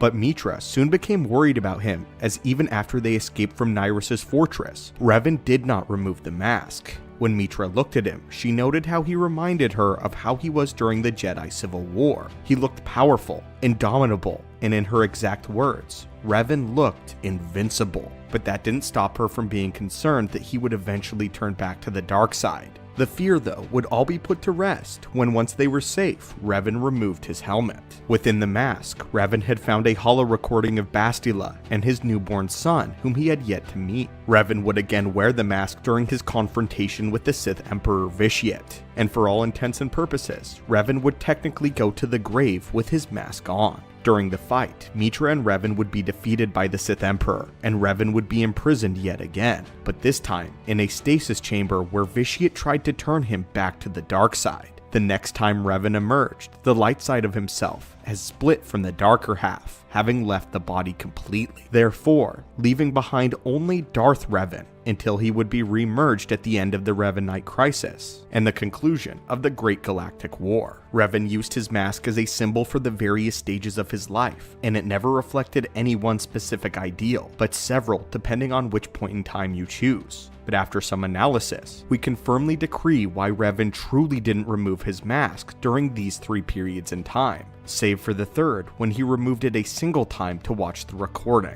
Revan's mask represents his devotion to judgment of a foe, or rather, it is a declaration of war. In our world, there is a Native American tribe known as the Mohawk. In their culture, they would stick a hatchet in a tree as a declaration of war or as a sign of a feud. As soon as their enemy was defeated or the war was concluded, only then would the axe be removed. Much in the same way, we have come to believe that Revan was donning the mask and sticking with the way of the hatchet in the tree. He did so first against the Mandalorians, then against the Jedi, and then the third time against Vitiate. He would not remove his mask until judgment had been levied against his enemies, and after the Mandalorian War, the act somewhat became his new MO. Luke Skywalker's Jedi Academy set itself apart from all of the other Jedi orders in history with one revisionist move. That move was allowing marriage and attachment. Luke believed that the old Jedi got this all wrong, and that attachment was the one thing that made the Jedi much stronger in the Force. This thought, though, was not an original one. Despite Luke learning from it from first-hand experience, this conclusion was already drawn by none other than Revan nearly 3,000 years prior. Greetings, curious acolytes of the Force, and welcome back to our archives. The light side of the Force is something usually very misunderstood when it comes to raw power and output. For most, when they think of real power within the Force, the wild uses of the dark side are what come to mind. But while the light is far more subtle with its use, it still carries a great deal of weight when used properly. Many notice how often Sith are much more powerful than Jedi, as Jedi are the ones who fall in combat when facing against a true acolyte of the dark side. But 2 of the strongest Jedi in galactic history have uncovered the secret to the light, the thing that unlocks its true power. That is, love and attachment, the very thing that the Jedi Order has outlawed. It was the opinion of Revan that attachment did not weaken the Jedi, but actually made them much, much stronger, even stronger than the Sith.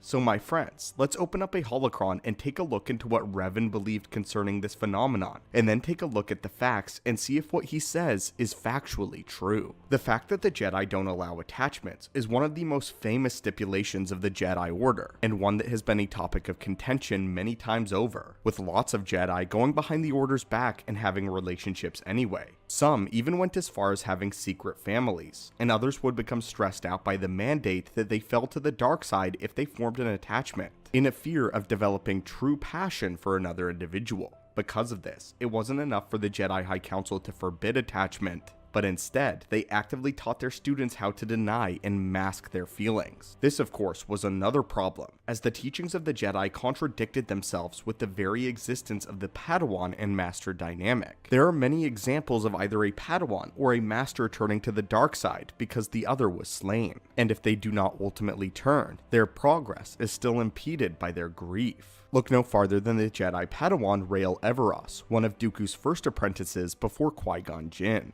Rael had a Padawan of his own named Nim, who was shot with a slicer dart. This made her go insane and she tried to kill Rael, forcing him into a lightsaber duel. In the end, Rael had to slay his Padawan, and he never recovered from this event. This caused his sight in the Force to be blinded later on to a deception, one that ultimately nearly cost the lives of millions and the fate of an entire world. The point of it all is, the Jedi have it all wrong, which of course isn't anything new to say. However, the way Revan puts it spells everything out pretty plainly. Here are Revan's thoughts. The Jedi Order opposed attachments, believing them to be a stepping stone towards destruction. They taught that love begat jealousy, which led to the dark side. But Revan had seen its redemptive powers firsthand. It was his love that had brought Bastila back to the light. Their emotional bond had wrought salvation for them both. Denying or attempting to utterly control emotion, Revan believed was a fool's game. Jealousy was actually the result of ill-prepared Jedi being overwhelmed by feelings that they had never learned to face. Revan believed that Jedi could be taught to use positive emotions like love and happiness to strengthen their connection in the Force, the same ways that hatred and anger gave power to those that followed the dark side, and potentially could make the Jedi more powerful. Revan's insight gives us great perspective, as he is one of the rare individuals to walk both paths of the Force in the light as well as the dark. It should also be noted that later in life, Revan would even marry Bastila Shan. And just as Luke Skywalker would redeem Darth Vader later on through love, so was Revan able to redeem Bastila. What's most interesting is that Revan states that just like anger and hatred could be used in the dark side, that peace and love for others would be just as powerful in the light. The Jedi's teaching in the Clone Wars era revolves around focus, and while focus is integral in using the Force, it is not the true power of the light. Revan was able to now use the Force almost effortlessly because he allows his positive emotions to freely flow out from within the Force itself. But the big question, do positive emotions give Jedi more power? The answer is of course yes. A great example of this from the Clone Wars era would be Plo Koon, who developed many unique Force abilities including Electric Judgment, a non-lethal light side variant of Force Lightning. Plo Koon was one of the most powerful Clone Wars Jedi because of his reliance on positive emotions. This is the exact same reason why Luke Skywalker's Jedi are the most powerful version of the Jedi that we have seen in thousands of years. They use their attachment to their benefit just as Revan taught, with the Jedi in Luke's order being far more powerful than the Sith of the time. Luke would also perfect Plo Koon's Force Judgment and create something known as Emerald Lightning. Luke was also able to perfect a myriad of wild and powerful Force abilities that the Clone Wars Jedi were unable to touch and master. Luke used the most aggressive lightsaber form, which was Gem So, but perfected it the way a Jedi should by using it with compassion and a desire to end fights quickly. Not only this, but it was also confirmed that Luke Skywalker studied the dark side at some point, if not for anything else, but just to understand why it worked. Because of this, Luke was able to take dark side abilities and create a light side spin on them. Luke stated that many of the combat abilities of the dark side were overkill, but by using positive emotion, they could be viable for a Jedi to use, acknowledging that the Sith were great warriors in their own right. In addition to this, Luke did not keep these dark side secrets to himself, and even allowed select Jedi to study them as well. Luke stated that attachment was not the enemy of the Jedi, and he wanted to focus more on the external threats of their order such as the Sith, the Empire, the Vong, and Sith spirits, not wanting his students to internally be fighting with themselves as Anakin did. Luke and Revan uncovered this, the true secret of the light side of the Force that made the Jedi more powerful than ever. They revealed that the Force responds extremely well to emotion, whether that is light or dark. To bring home the statement, I would also like to point out that the Force Priestesses, the being that guard the wellspring of life where the midichlorians are born, are the ones that guided Yoda and Qui-Gon to the secret of life after death. All of them manifest as 5 different emotions. Those emotions are joy, serenity, confusion, sadness, and anger. But we digress. So with this, why did Revan not present this to the Jedi High Council, even though he thought on it a great deal and Bastila wanted him to? However, Revan decided not to because the council didn't like him very much. Revan was a hero in the end, but he had mostly just fixed his own mess. Revan was eventually even offered a seat on the council. However, he saw through the council's false praise. He knew most were smiling through their teeth at him while secretly wishing he would just be removed from the Jedi. Knowing this, Revan said that simply joining the council would cause great contention, as the council would believe that he was falling to the dark side again. Nothing he would ever say would be taken into consideration. It was clear that Revan and his ideas were not welcome in the Jedi Temple, as Revan was unfortunately ahead of his time. In fact, if Revan had been around in the Clone Wars era, he absolutely would have created the greatest version of Anakin Skywalker in all of the lore, the most powerful and righteous Jedi Master. But again, the Jedi were dogmatic, and this ultimately weighed them down and created Vader. Luke, however, on the other hand, adopted Revan's ideology and discovered it for himself, agreeing with it full-heartedly. And finally, for the first time in thousands of years, the Jedi were more powerful than the Sith. But anyway, what's up guys, and welcome back to the channel. We've been thinking a lot recently about Anakin due to his recent appearance in the World Between Worlds, where it seems that he has finally reached the full potential of the Chosen One. This is a state that we have wanted to see Skywalker reach for many years, and heretofore, we never realized that it was apparently still possible. For obvious reasons, Anakin wasn't able to really come into his own as the Chosen One during his life, as he spent the first part of it weighed down by Jedi dogma and tradition, and the latter half consumed by the dark side. By the end of his life though, he had interestingly accumulated equal time in both sides of the Force, having spent exactly 22 years as a Jedi and almost exactly 22 years as a Sith. But now that we get to see what a fully realized Anakin looks like, not only in power but also in personality, we have decided that it might have actually been a mistake for Anakin to have ever been a Jedi. In today's video, my friends, we are going to explore a theory of ours that Anakin wasn't supposed to become a Jedi, and he would have been far better off having gone down a different path. He might have even reached his full potential in his lifetime. There's much more to discuss, so let's get into it. Much of Anakin's young life was about him trying to become a Jedi. It was certainly the will of the Force for Qui-Gon to find Anakin on Tatooine and rescue him from slavery. But for every moment following this, he has been nothing but an uphill battle when trying to become a fully fledged Jedi Master. The Jedi High Council acknowledged his natural strength in the Force, but refused to train him because of the fear that he had inside himself. While they were ultimately proven correct, we have to lay the blame on the environment that the Jedi Order and the Council created, which pushed Anakin down this selfish path. Anyway, Qui-Gon had to push for Anakin to be trained, to the point where Qui-Gon directly defied the Council's orders, the Jedi Code, and all reason. Then right after this, Qui-Gon was murdered, and the chance for Anakin to get a proper training dies with him. Anakin is able to progress quickly as a youngling through the early years of training, but he is scorned by his classmates and is something of an outcast to the Order as a whole, the Jedi Council calling into question the validity of the Chosen One prophecy. Many Jedi grew to view Anakin Skywalker as a troublemaker, and it took a while for him and Obi-Wan to build a trusting relationship, and their dynamic was heavily strained for the longest time. It appears as though from start to finish, Anakin was almost set up to fail. The clear question to ask recalling all of these events is, did the Force not want Anakin to become a Jedi? It's difficult to say for certain. To suggest that the Force didn't want him trained definitively as a Jedi definitely flies in the face of the Qui-Gon Jinn theory, which is that the will of the Force killed Qui-Gon so that it would be set in motion the chain of events leading to Order 66, the end of the Jedi, and Anakin embracing the dark side, eventually balancing out the light with the dark. However, we cannot say that Darth Vader was the will of the Force. The theory we are suggesting today is just another perspective. This states that Qui-Gon's death was not the will of the Force itself, but rather happenstance from the Sith trying to disrupt what Anakin had to become.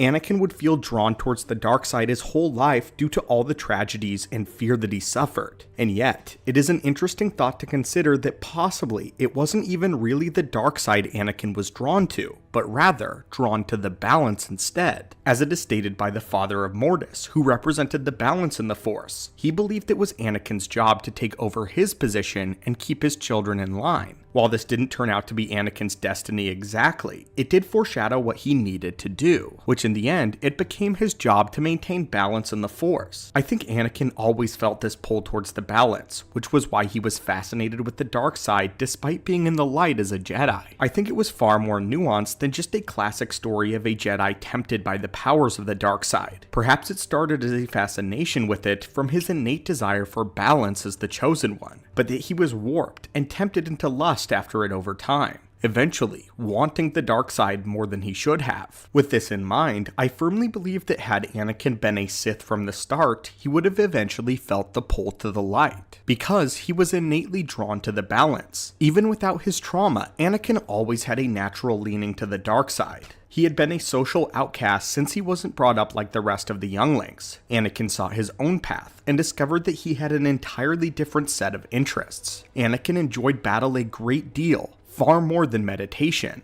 and he desired to study the blade far more than the study of the Force. Anakin was a problem solver, one who wasn't satisfied until he took care of an issue hands-on. He was opportunistic, spontaneous, and explosive. this was translated to being brash and headstrong, and yet, that was a part of it, but not the entire picture. The domineering way of the dark side would leak its way into Anakin's life whether he was a Jedi or not. We can see this by Anakin's choice of lightsaber combat, which is Form 5, the most offensive form of them all. Besides that, Anakin was also a contrarian when it came to his choice of color palette for his attire. Once Jedi reached Padawanhood, they're allowed or encouraged to either continue wearing the traditional Jedi robes and tunics, or to choose their own clothing. Much to the chagrin of the Jedi Masters, Anakin wore almost all black and dark colors. He did so because he was physically representing himself as the black sheep of the Jedi, and he embraced it unapologetically. In addition, Anakin also embraced a much different view when it came to how he operated as a Jedi. In Ahsoka, Anakin didn't mind the fact that the Jedi Order had changed. In fact, he saw it as a necessary thing.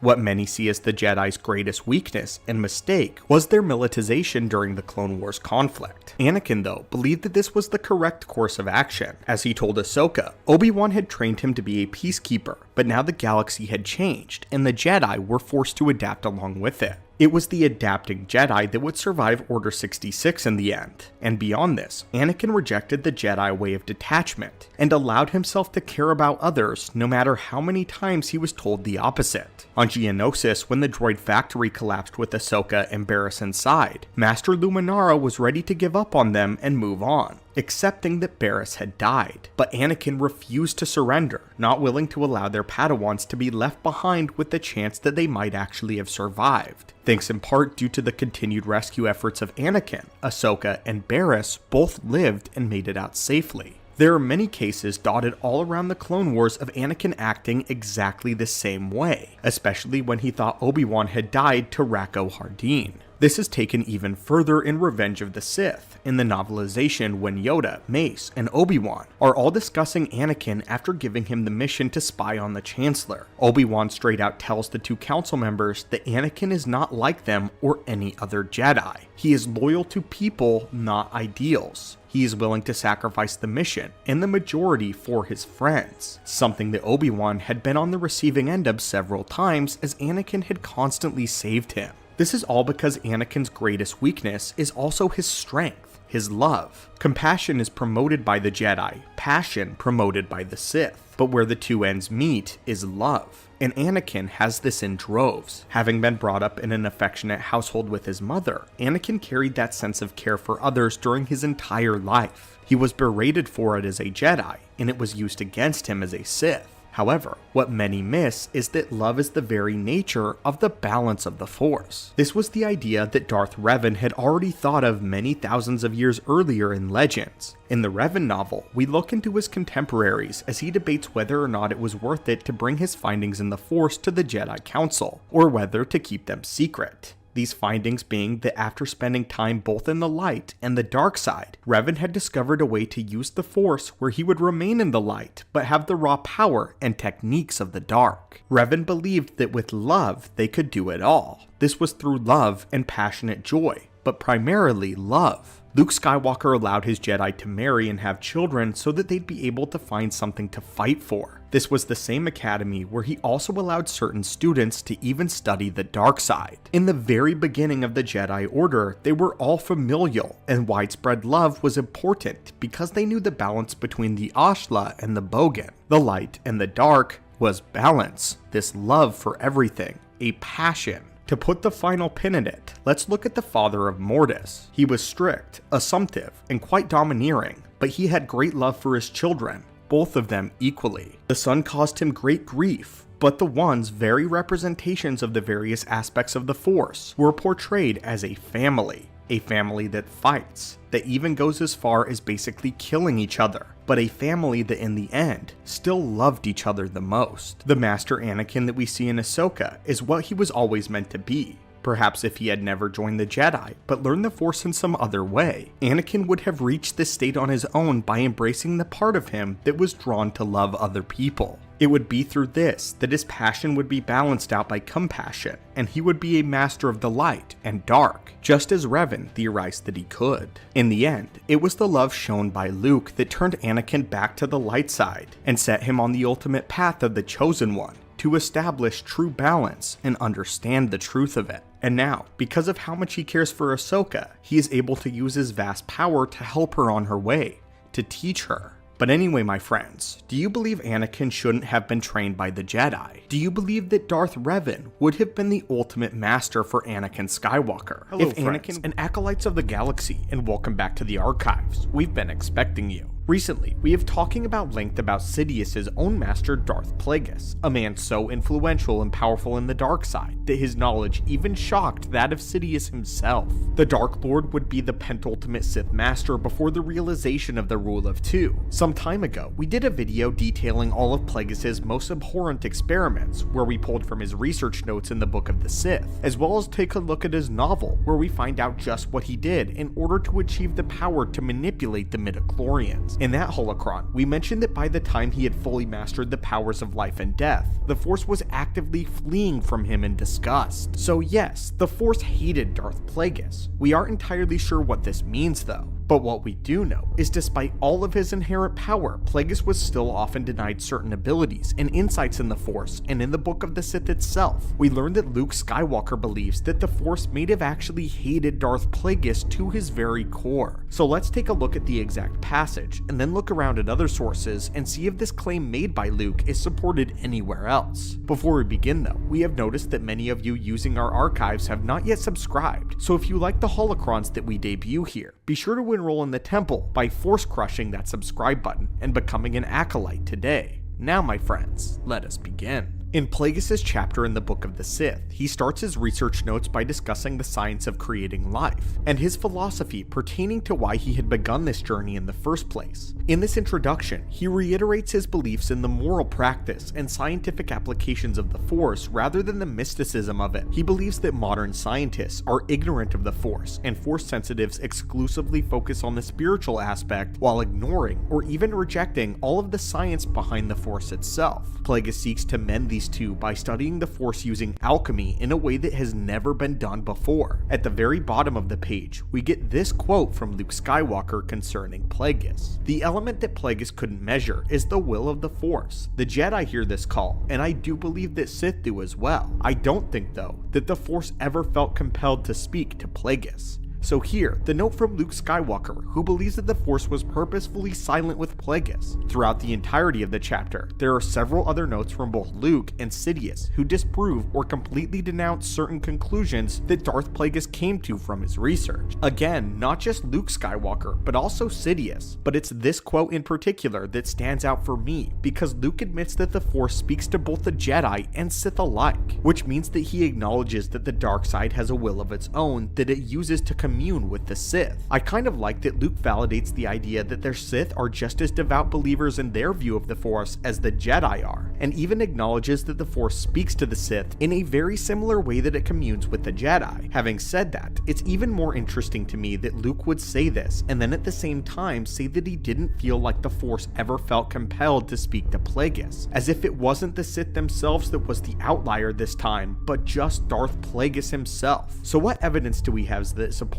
this idea that perhaps the Force hated Darth Plagueis? And why did it hate Plagueis above other Sith? There are two definitive examples that we can find in the Book of the Sith, as well as in the Plagueis novel that we can draw from, as well as some information that we already know on hand about Plagueis as a person. Much like his master Darth Tenebris, Plagueis saw the Force through the lens of a scientist and thought of it like an energy source and not so much as an organism with a breathing consciousness, but rather something that he could manipulate freely. While he knew that the Force was the source of all life and that midichlorians were all connected to one mind, he treated it more like a plant than a living energy. For example, plants are living things but don't really experience emotions or really have a strong will of their own. They have instincts that protect their own survival, but not really a focused sense of discernment. I believe that this is perhaps how Plagueis viewed the Force rather than what the Force actually was, an entity with intention and a will of its own. But Plagueis did not see it this way. Of all of the Sith alchemists in the past who bent the dark side to their will to create horrifying monstrosities, I believe that Plagueis rose above them as perhaps the most most perverse of them all. The very antithesis of the Force itself is the idea of disrupting the cycle of life and death. You see, unlike other Sith Lords who wished immortality by essence transfer, where they left their dying body in order to possess a fresh new one, or Sith spirits that live beyond the grave and the physical, Plagueis had decided to disrupt the very natural flow of the midichlorians in a very different way than the other Sith, and dominate their will with his in order to stay alive forever, disrespecting the midichlorians and the will of the Force to its very core.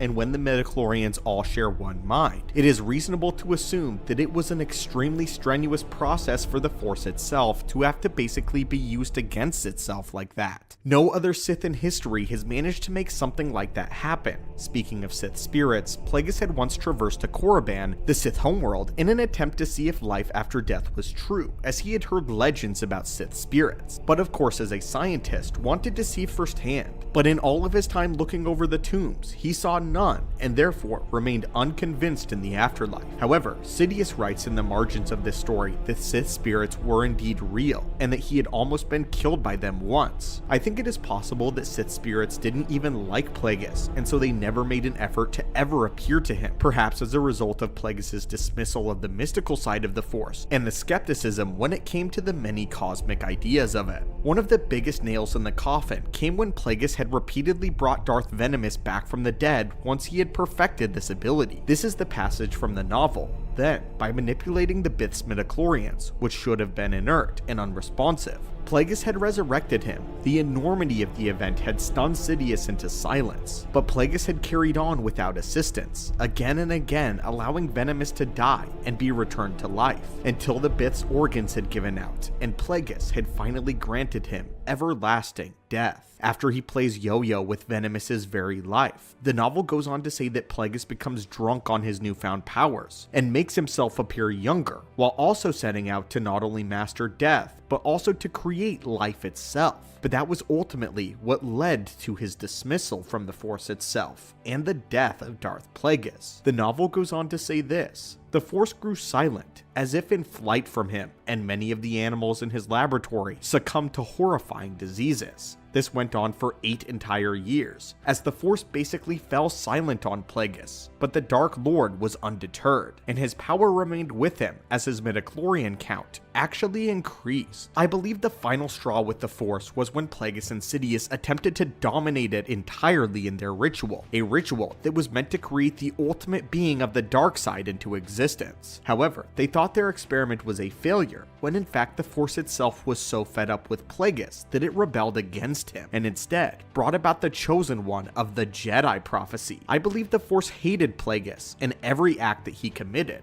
which is probably why it willed his death, and had Sidious kill him in one of the most undignified ways possible. In fact, if you follow the Darth Plagueis novel, you can learn that the Force itself, the dark side, reaches out to Sidious, prompting him to kill Darth Plagueis. Darth Sidious was actually going to leave the penthouse of Plagueis until the Force itself spoke to him, and I do believe that this is the Force speaking to Darth Sidious, just as Luke said it was capable of. Darth Plagueis died while he was passed out drunk. Darth Plagueis the Wise was an enemy of the Force because he perverted everything the Force was, which is life itself. Many of the Sith before seek to live for eternity, but they do not disrespect life itself in this pursuit. Darth Plagueis, on the other hand, did this to its entirety, and the Force itself decided to leave his body. If not for the midichlorians that Darth Plagueis had already dominated, he likely would have been left void of the Force entirely, and it could be said that out of every other Sith Lord in existence, the Force itself hated Darth Plagueis, as this is one of the only beings that the Force, even the dark side, attempted to flee from entirely. But anyway, students, the legacy of Darth Plagueis the Wise is far more wide-reaching and dubious than many might initially believe on the surface. While he has no physical presence throughout the era of the Clone Wars nor beyond, the products of his experiments and the legacy he left behind have continued to guide and influence the decisions made by even the most notorious Sith Lords following long after his death. So despite being the master of his master, one of the most powerful Darksiders ever, actually know about the individual who trained Darth Sidious. Sidious. What did he think of this Elder Sith acolyte, and how did the legacy of Darth Plagueis directly influence Darth Vader's life, even beyond his seduction to the dark side and fall to the Sith? What were Darth Vader's thoughts on Plagueis' ability to create life,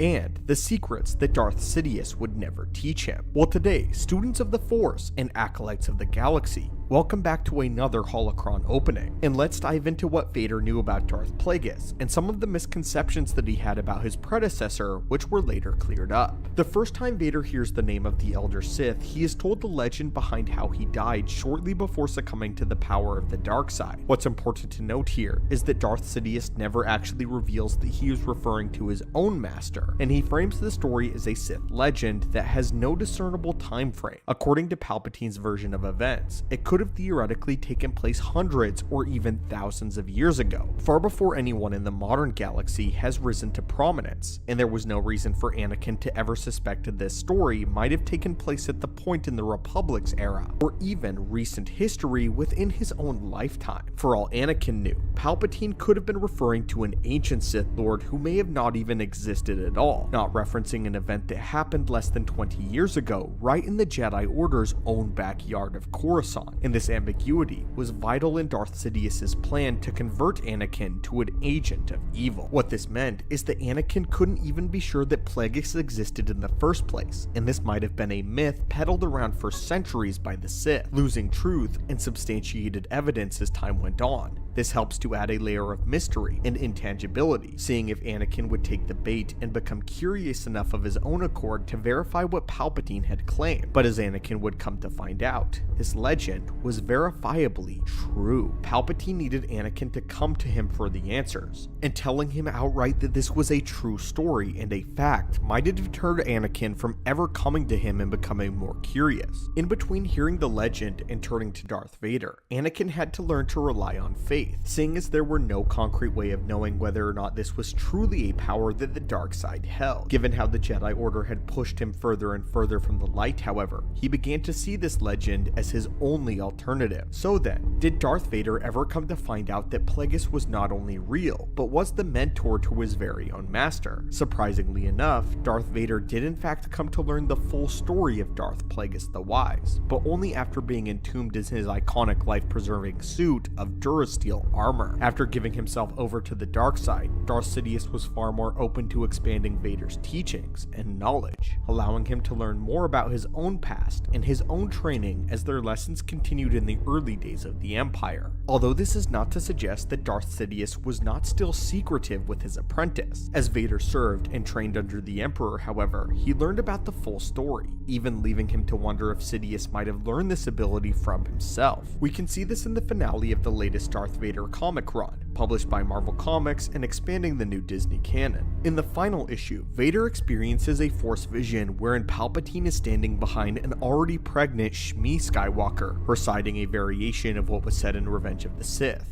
While many have taken this to mean that Palpatine is Anakin's father, this was not confirmed, and many have been taking this as a metaphorical interpretation, as is normal within Force vision. What it did do, however, was get Vader to question whether or not Palpatine had learned the secret to manifesting life itself by using the Force, and what that might mean for his future as a Sith Lord. This meant that the Sith could potentially artificially create armies of Force-sensitive individuals, thrusting the galaxy into absolute chaos, and ripping the fabric of civilization to shreds. It also meant that Palpatine might have actually cracked the secret to immortality, which became evident in the rise of Skywalker. As far as Vader's own personal motivations, however, he did not have any more reason to seek the power of immortality or to learn how to manipulate the life forces of living creatures. His only motivation now was to save the life of his late wife, Padme. And now that she was gone, he had no inclination to learn the secret to immortality. He certainly would not have used it on himself, as he was one of the most miserable individuals in the galaxy, living in constant physical and mental agony, only exacerbated by the loss of everything he had ever loved. Vader eventually and truly wanted to die.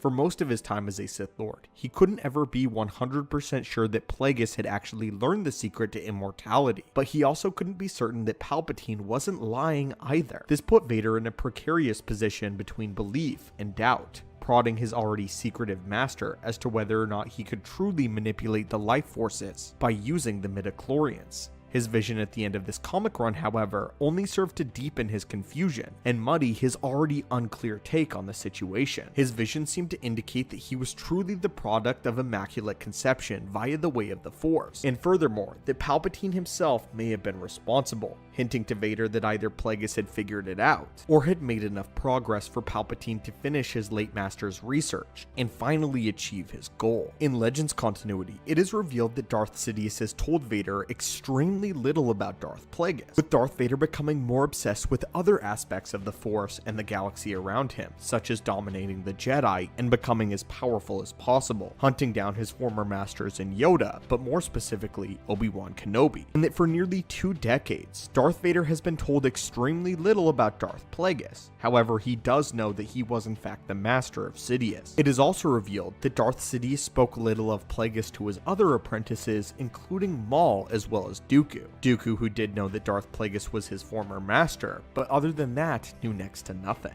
It was also confirmed, though, that Darth Sidious never revealed the writings of Darth Plagueis in the Book of the Sith to Darth Vader, perhaps because he wanted to keep as much knowledge for himself, or perhaps because Darth Sidious believed that this knowledge was not worthy for Darth Vader's eyes. Darth Sidious never desired for Vader or Dooku to ever be his replacement. Therefore, he did not see it necessary to share any more of the legend or tale of Darth Plagueis with either of them, keeping all of his master's learnings and advancements in the Force to himself. But anyway, my friends, the Sith Order is literally known for producing evil individuals. Each and every Sith Lord did terrible things in their pursuit of power, besides a few rare exceptions such as the Sith Lord Darth Vectivus. There are Sith who have decided to turn entire people groups into mutated creatures for their own benefit. Sith that went as far as enslaving or annihilating entire planets in the pursuit of their goals. With all of that said though, and all the atrocities of the Sith, for today's holocron, we believe that we have found the most vile and depraved Sith of them all. The Dark Lord of the Sith that would make Darth Sidious shiver, in the form of Darth Vitiate. The man who went by many names and identities was by far one of the worst men or beings to ever exist in galactic history. Tenebrae, Vitiate, Emperor, Valkorian, whatever name you wish to call him by. This was the man that we have deduced to be the Sith so evil that he outclasses even Sidious in his cruelty. In today's holocron, we are going to detail all of the most horrible deeds, as well as talk about exactly what separates him from other Sith in terms of their malevolence. But before we open the holocron, we have noticed a few acolytes that have been delving into some of our deep lore. We forbid no knowledge in our archives, but consider subscribing so that you may be updated whenever we post our daily holocrons. Now acolytes, let us observe the dark heart of Vitiate. The vile deeds of Vitiate begin at his very birth, which is to say that he was essentially born evil. There are no records or understanding as to why he was born this way, but he came out acting like no other child had before, even for a Sith pureblood. Born unto the pure-blooded species by the name Tenebrae, Vitiate came out with eyes black as the void, and he never cried. This was all topped off by the fact that he seemed to act with a strange weight and intellect beyond his years, as if he knew he was destined for something terrible. When the boy was 6 years old, he made his first mark on his home world. The young pureblood had shown signs of being gifted with the Force. Ordinarily, this would have been a good thing for a pureblood. However, his farmer father was suspicious because neither he nor his wife had the abilities to touch the Force. The mother's betrayal turned out to be true, as she had had an affair with a Sith Lord by the name of Lord Drama. Tenebrae fed off of the farmer's rage and would snap his neck through the Force just because he could. He then spent the next several months torturing his mother for her betrayal of their family, before murdering her also. As a young man, Tenebrae proceeded to subjugate his home village, and would grow in power until being confronted by his true father, Lord Drama. Their interaction was very short, as of course, Drama didn't claim Tenebrae as his son, and Tenebrae simply would strip the man of his power within the Force, shocking the Dark Lord. From that moment on, Tenebrae claimed ownership over the entire planet, as Anathema was his, and he would rule it with an iron fist, becoming a cruel oppressor who would frequently torture and kill his citizens for entertainment. By the age of 9, Tenebrae was not only a warlord, but ruled an entire planet. And here is where he began exhibiting traits of a god complex. Typically, these things are pretty standard for Sith. However, we bring this up as a special case because there was no one to teach Tenebrae how to act or how to conduct himself as a Sith. Tenebrae already naturally knew, and his student was the dark side itself.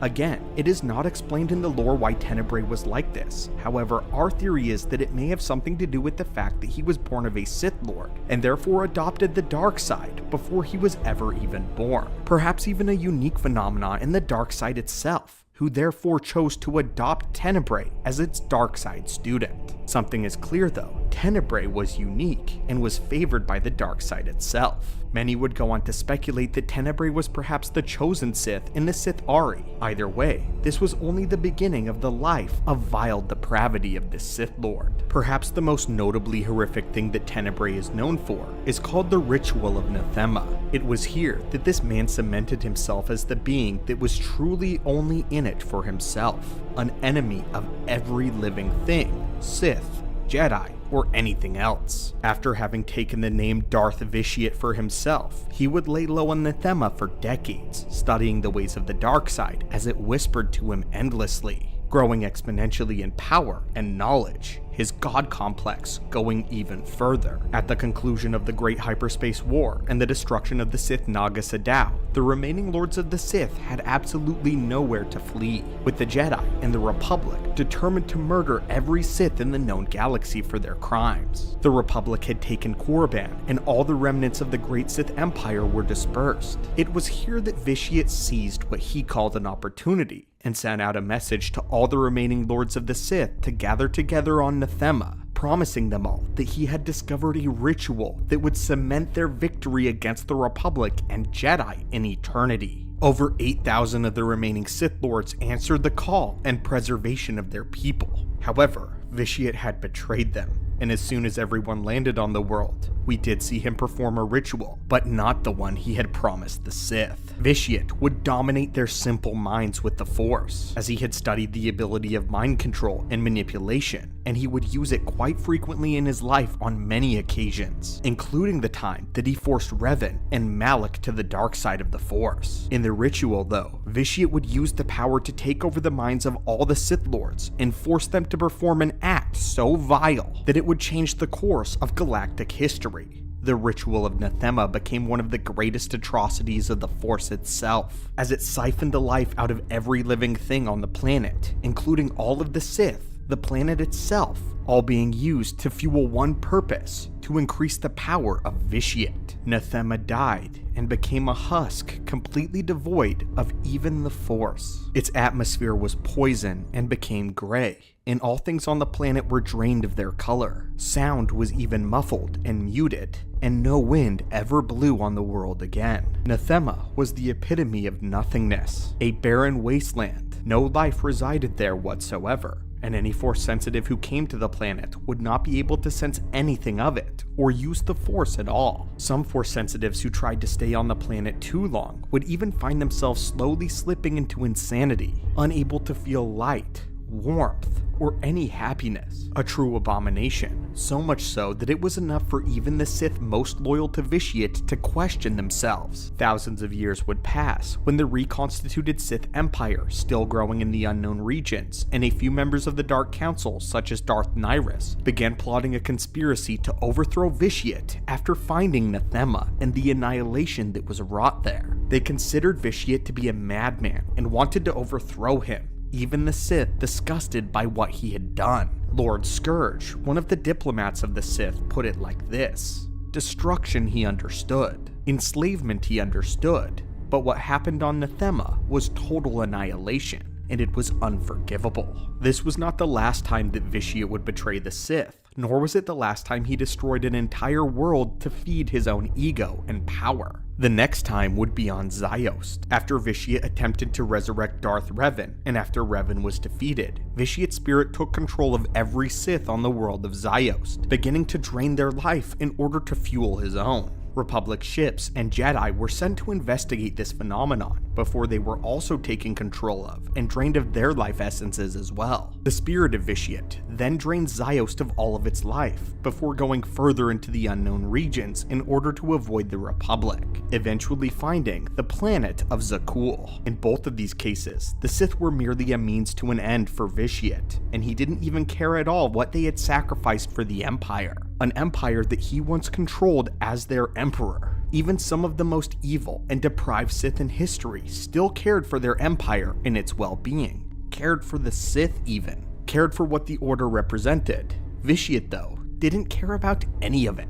Vitiate was willing to sacrifice them if it meant fueling his own power or gaining more life for himself. But now, let's switch things up a little bit and talk about the more personal deeds of Vitiate. Away from the destroying of orders and entire planets, what did Vitiate do on a personal level that was so foul? Starting with torturing Jedi to sway them to the dark side, that being nothing new for the Sith. But perhaps what is new is doing it on one man for 300 years. The hero known as Revan would not get his happy ending with Bastila or enjoy his family that he had spent so long fighting for. After everything the Jedi Revan did in service of the Republic and the Jedi Order, Revan insisted on going back to the unknown regions to stop Vitiate, as he knew that there was a threat laying in wait to destroy the Republic once again.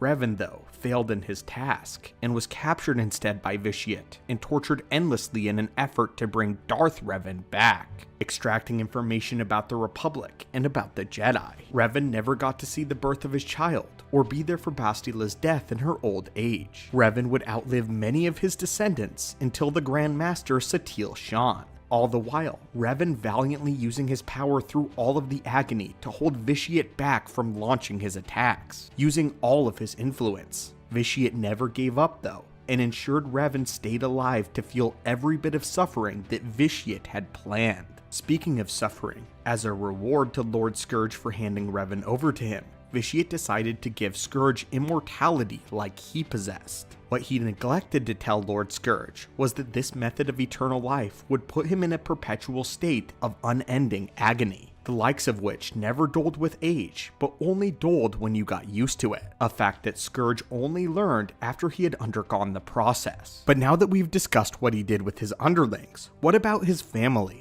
Very Sith in history actually had families, and if they did, it was usually a family that treated each other cruelly and allowed hatred and discourse to flourish. However, Vitiate, now calling himself Emperor Valkorion, would take a much different approach to family. Valkorion didn't act in ways that specifically antagonized his two sons, Arcan and Thexan, but rather, his hundreds of years as a Sith Emperor taught him something more sinister, and that being manipulation. He played the long game, waiting years until the boys were old enough. All the while, he neglected them and showed absolutely no love or approval to anything they did, no matter how substantial, no matter how much they improved in combat and in the Force, no matter who they killed for him. His two sons obsessed over their father's approval, but they still held their bond as brothers. This was until the war, and when Valkorion drove Arcan to his breaking point. In a whirlwind of emotion, Arcan attempted to murder Valkorion before being stopped by his brother. In a brief duel, Arcan killed his twin in cold blood,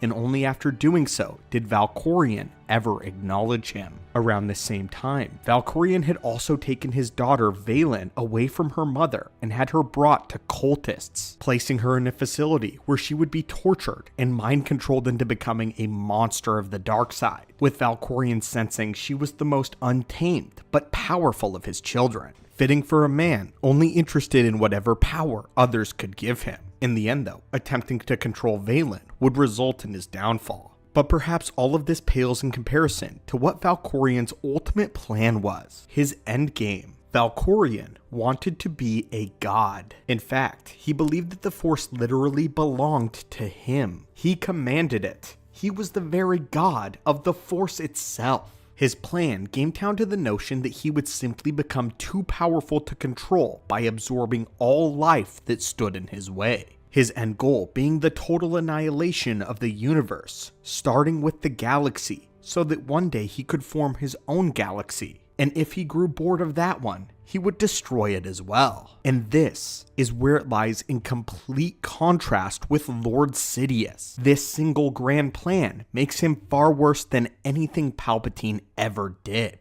In a famous conversation between Lord Sidious and Vader, after Vader has continuously killed high-ranking Imperials, Palpatine has a quote that says, "I do not wish to rule over a galaxy of the dead." The statement being a direct quote from the canon comics. Sidious had plans to be sure as well. He did kill a lot of people and even destroyed worlds himself. But nowhere was Sidious ever attempting to destroy all life in the galaxy. Never was even Sidious so arrogant as to believe that the dark side was his. Perhaps the only Sith Lord that we can compare such a thing to would be Darth Nihilus. But even Nihilus never reached the levels of accomplishment that Valkorion, Vitiate, and Tenebrae would. We might even go as far to say that Valkorion was even more successful in his mission of absolute power and chaos than Abeloth was, a literal force entity. So what are we to say about Lord Vitiate? He was a man that was ready to destroy everything,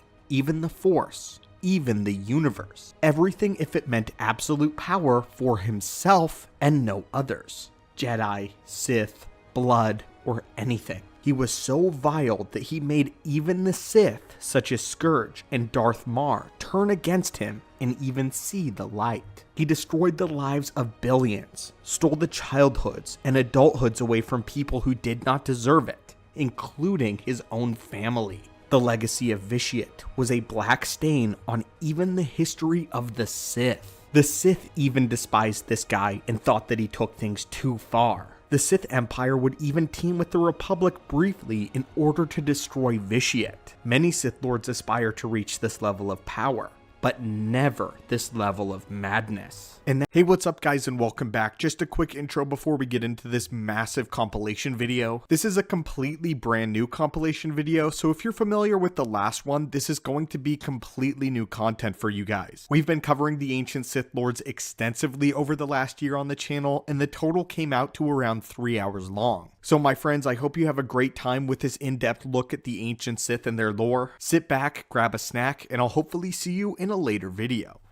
Curious acolytes, back to our archives. We've been expecting you. The ancient Sith purebloods were known to have been a primal race that adhered only to strength and power alone. Their involvement in the dark side became a generational trend that would continue into their bloodlines and family like a deep-seating poison until their entire culture was nothing but pure darkness. Each of their rules were chosen on a basis of strength in the Force and the kind of might they showed over their people. However, there was another way that these primordial purebloods believed that their kings were chosen. You see, ancient Sith had a pantheon of gods that they worshipped, those that they believed gave them great power and could even be reborn in the flesh to come and rule over them. The ancient Sith believed that King Adis might have been one of these fabled gods, and thus dubbed him the Sith Ari. One of the most important gods in their pantheon, however, is one which has been known as the left-handed god. He is extremely powerful in the Sith folklore, so much so that they believed that Ajunta Pal was the reborn manifestation of the left-handed god.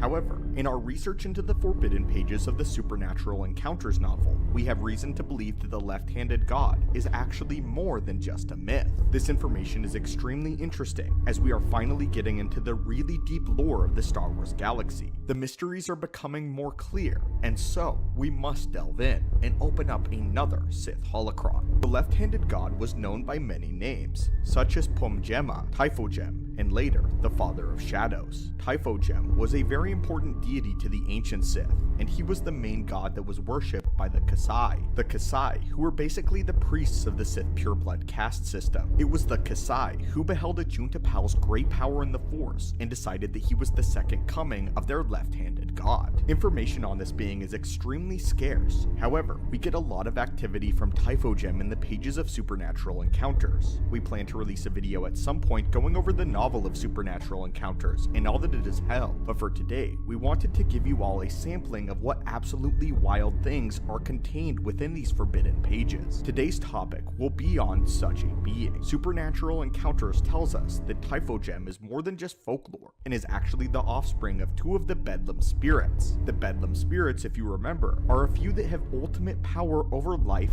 matter, time, and reality itself. Some of the most powerful, if not absolutely the most powerful beings in all of the lore that have ever appeared. They are able to manipulate all of these aspects of reality and shape it as they please with little to no regard for the wider galaxy. Typhogem, or the Sith god, is the offspring of Tilotny and Danda Sine. However, Tilotny despised her son, for she did not see him as beautiful and wanted to destroy him. In his rage, Typhogem took his anger out on humans, since they closely resembled the shape that his cruel mother took. The only image of the left-handed god that we can get is a stone idol sculpted in his image, which makes him appear to be eldritch, and a Cthulhu-like being with a humanoid body and a tentacle-ridden head. As far as powers go, we know that he is a godlike being just barely under the powers of the Bedlam spirits themselves. He could wield the Force in all of reality like no other, as he showed the power to completely drain someone of all of their blood, leaving them just a shriveled husk of flesh. He commanded shadow servants to do his will, and inspired several dark-side cults around the galaxy to dominate humans in his hatred. On other planets, specifically Mimban, he was known by the name of Pomo Gemma, and would grant healing abilities to his followers and priests, as well as give them powers to do miraculous and terrible things. Our guess is that Typhogem probably had the power to grant Force sensitivity in all of his subjects. In one of his greatest shows of strength, he actually killed Wutsek, the Force demon that had killed the Five. He was hell-bent on the destruction and domination of the entire galaxy, and wanted to spread his shadowy influence on all corners of every planet. And it is believed that he may have been the origins of the very Sith race. His main goal was to get revenge on his mother and the Bedlam spirits. However, it would be unfruitful, as he was simply not powerful enough to destroy them. The Father of Shadows would ultimately meet his end at the hands of the Bedlam spirit known as Horless, and his final moments were very dramatic. Here is a passage from Supernatural Encounters that explains the entire ordeal and the final death of this Sith god. Typhogem would neither flee nor give in to the forces tearing at him, but instead, he strove towards Horless intent on his destruction. Yet his body was not as strong as his will, and it began to pull apart his membranes, wings, and limbs. At last, he let out a final, agonizing wail that shattered the neighboring moons. Typhogem's body splintered into pieces, which stiffened into petrification before being sucked into a null inversion, where parts of him were hurled in odd regions of the galaxy, never to be found. What an ending for this character. The powers of Typhogem were such that just his voice crying out in a final agony was enough to destroy several moons at once. From the information collected here, we can safely say that Typhogem, or the Father of Shadows, supersedes the powers of the Ones, and most likely even surpasses that of Abeloth, as the Bedlam spirits, beings that are most of the time content with not being involved in galactic affairs whatsoever, deemed him a threat enough to destroy him. Again, I want to make it clear that in the very deep reaches of Star Wars lore, the Bedlam spirits adhere to powers that even the Force cannot attain. Typhogem's strength is on a completely separate metric than that of any other powerful being that we have encountered thus far on the channel, besides of course the Bedlam spirits themselves, and perhaps even the full united power of the Force, that being all life in the Star Wars galaxy at once. Our information on Typhogem is limited, and ever expanding as we uncover more understanding about him in the pages of Supernatural Encounters. I personally am so excited that there is more lore concerning the Bedlam spirits and the Five beyond just that single, very strange comic that they appeared in. These incredibly powerful beings and entities show us that the Force is four-dimensional and has a lot more to do on the cosmic scale of things than we initially thought. We plan to continue diving into the pages of Supernatural Encounters to learn more about these entities and more about these historically powerful beings that lie within. And this video is only the first of many that we will be doing while discussing such beings as Typhogem. Greetings, acolytes of the Force, and welcome back to the stupendous wave. Darth Nihilus was and is one of the deadliest Sith Lords in all of the galaxy's entire history and lore, succeeding Darth Revan and Darth Malek in the Old Republic era timeline. Nihilus would seemingly appear out of nowhere and wielded tremendous powers. Nihilus then proceeded to dismantle the entirety of the Jedi Order, enacting a great Jedi purge, and put the galaxy almost completely under his sole rule. Darth Nihilus, by his own power alone, nearly single-handedly dismantled the Jedi Order, enacting a Jedi purge just as deadly as Order 66 and with just as many survivors. The reign of Darth Nihilus was one of the most depressing in galactic history, and hardly anyone who rose against him, even his own mentor, could manage to get any headway with the Lord of Hunger. By this point, his inner cravings had grown so great that his body had all but disintegrated by the Force energies, leaving behind his malevolent spirit. Nihilus was no longer a physical being. The spirit had to maintain some facsimile of corporeal form, however, so he performed a ritual to bind his power and his spirit to his robes, armor, and his Sith mask. This way, Nihilus could still continue to learn the ways of the Force and retain the ability to wield a lightsaber. Eventually, however, all must die, as he was defeated by the Jedi exile and their companions. As that happened, Nihilus's empire would crumble and his artifacts scattered to the wind. Or at least most of them did. Which brings us to the subject of today's video. Our archaeologists have been scouring the galaxy and combining every backwater planet and library to figure out what exactly happened to Darth Nihilus's mask. The Mask of Nihilus is his most recognizable feature. In an ocean of pitch black robes, the only thing of color was the mask that Nihilus wore. It was considered to be a cursed artifact, and it was soon lost to history. But we want to follow the trail to exactly where Darth Nihilus's mask is and where it went. So come along with us today, my fellow spacefarers, and let us take a deep dive into what happened to the mask of Darth Nihilus, Lord of Hunger. The Mask of Nihilus was noted as being an object of considerable power, as it was believed that upon donning the mask, any non-Force sensitive would immediately be granted the powers of the Force itself on the levels of a Sith apprentice, making it extremely valuable. All things considered, this is a strong connection to the Force because, as many of you may know, Sith apprentices were trained to be around the same power level as a Jedi Knight. If those who already wielded the Force, such as a Jedi or Sith, were to don the Mask of Nihilus, it would instantly increase their potency in the Force and grant them powerful abilities in the dark side. As far as Sith go, though, it would increase their potency in the dark side overall. The drawback, though, was that it was believed that the wearers of the mask would begin to seek out flesh and self-destructive behaviors for the sake of power, inheriting the hunger of Nihilus. They would become greedy and insatiably covetous of power, or whatever their hearts desired. Essentially, it not only increased one's ability in the Force, but it magnified their personal hunger for whatever they desired almost tenfold. As such, the tale of Darth Nihilus's mask spread throughout the galaxy, and many would not even want to touch it or seek it whatsoever, for fear that it would turn them into a rabid animal, enslaved to their own desires, just as Nihilus had been. Although he commanded great power, Darth Nihilus was not a happy being at all. But that is what the Mask of Nihilus did,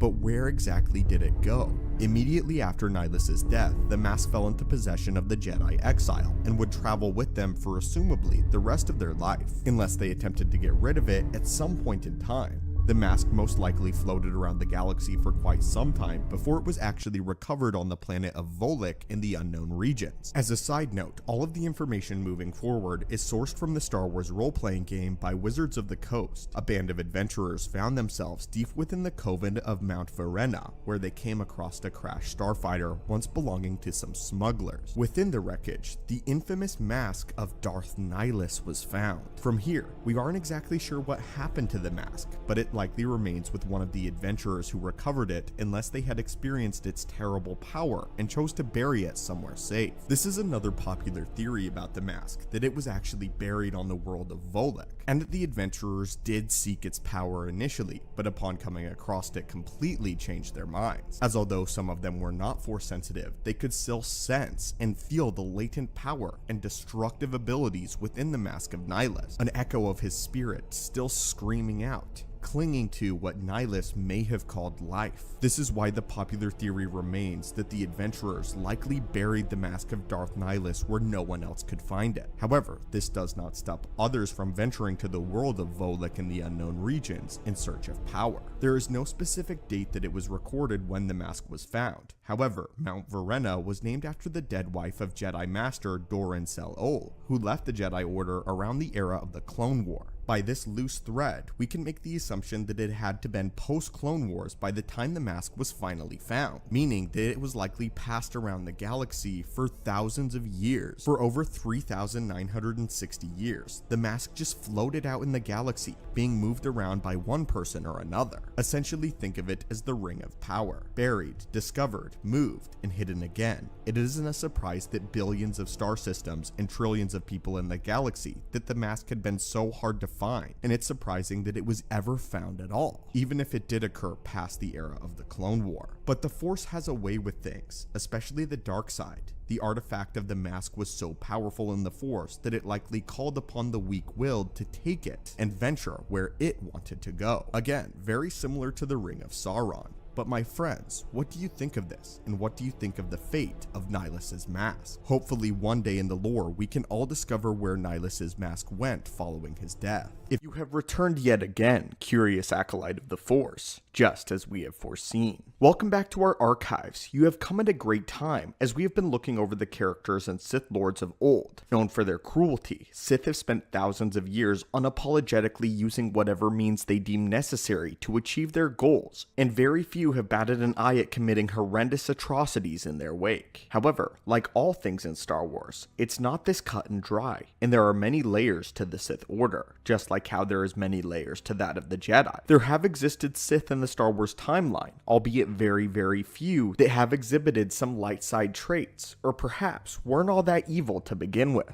I want to quickly point out that it is quite literally impossible for there to exist a good Sith. Their very doctrine and mantra pretty much forbids them from ever acting in an altruistic way in the purest sense. If one comes across a Sith that seems as though they are being helpful, rest assured it is only for their own selfish means. However, this is not to say that there haven't been a few Sith who didn't spend their time killing, conquering, and torturing their way across the galaxy, but rather kept to their own or entirely rejected the Sith's way of life for their own path. So, this is a list of Sith that did the least evil out of order. Among this list, we will be ranking them from a place of not so evil to actually borderline light side. So now my friends, let's hop into it. Starting off our category is the Sith that are pretty much still dark side in nature, but are not as evil as the rest. In this category, we have Darth Mar. The Sith existed during the time of the Old Republic, and was a contemporary with Darth Malgus and Valkorion. We're putting Darth Mar higher up on this list because he was one of the main Sith Lords in charge of the Council of the reconstituted Sith Empire, and as such, he did lead the Sith army into the war with the Republic. He had a zealous thirst for battle as he thought that conflict was the only way for a society to truly evolve. He was an intimidating opponent who was known for never showing his face or ever removing his mask. His visage terrified one man, a Moff named Exar, so much so that it drove him to take his own life. Despite the shocking amount of troubling facts about Darth Mar, we can't help but allow him a seat on this list as all of his actions were in service to his ideology, an ideology that was very different to the rest of his Sith colleagues. While we don't think that this end doesn't justify the means by any stretch, we cannot deny the fact that Darth Mar was simply much more passive than his contemporaries. You see, Mar believed in the construction of society and was convinced that war was the method to do so. He believed that conflict was the only way that life evolved and grew stronger, and unlike many Sith, especially of his era, Darth Mar's view was that death was inevitable, and that only cowards tried to avoid that which was necessary. Darth Mar also began to distance himself from the conflicts and infighting amongst his Sith brethren. The backstabbing repulsed him, and that was one battlefront that he saw was regressive and damaging to the Sith Empire as a whole. Mar was frustrated with the bigotry and self-indulgence among the Sith leaders, and thought that they were making the Empire vulnerable, which he was ultimately correct about. Although years of delving deeply into the dark side eventually stripped him of almost all of his emotion, the one piece of humanity he had left was passionately dedicated to ensuring the survival of the Sith. Another thing that sets Darth Mar apart from other Sith was his very view on the Jedi. Rather than detest them, he actually respected them as warriors and force wielders, even viewing Jedi Master Satele Shan as the only one in the galaxy worthy of being his equal. It would be under the lead of Darth Mar that the Sith would actually make peace and ally with the Jedi in order to stop Valkorion from being resurrected by Darth Revan, something that was exceptionally rare. Darth Mar actually had somewhat of a heroic death, as his life would be extinguished while refusing a direct order from Valkorion. In the end, Mar actually would become a Sith spirit, agreeing with the final line of the Jedi Code: "There is no death, only the Force." Amazingly, even after his death, he would appear as a Force ghost and commune with Satele Shan as they both deliberated over Valkorion's return. Whilst talking about the war to come, Mar would actually show a great deal of sorrow regarding how many lives would be lost in the coming war, something we don't really ever get to see from any Sith. So for all of these reasons, we believe that Darth Mar has rightfully earned his place on this list. The next up on this list would be Darth Gravid,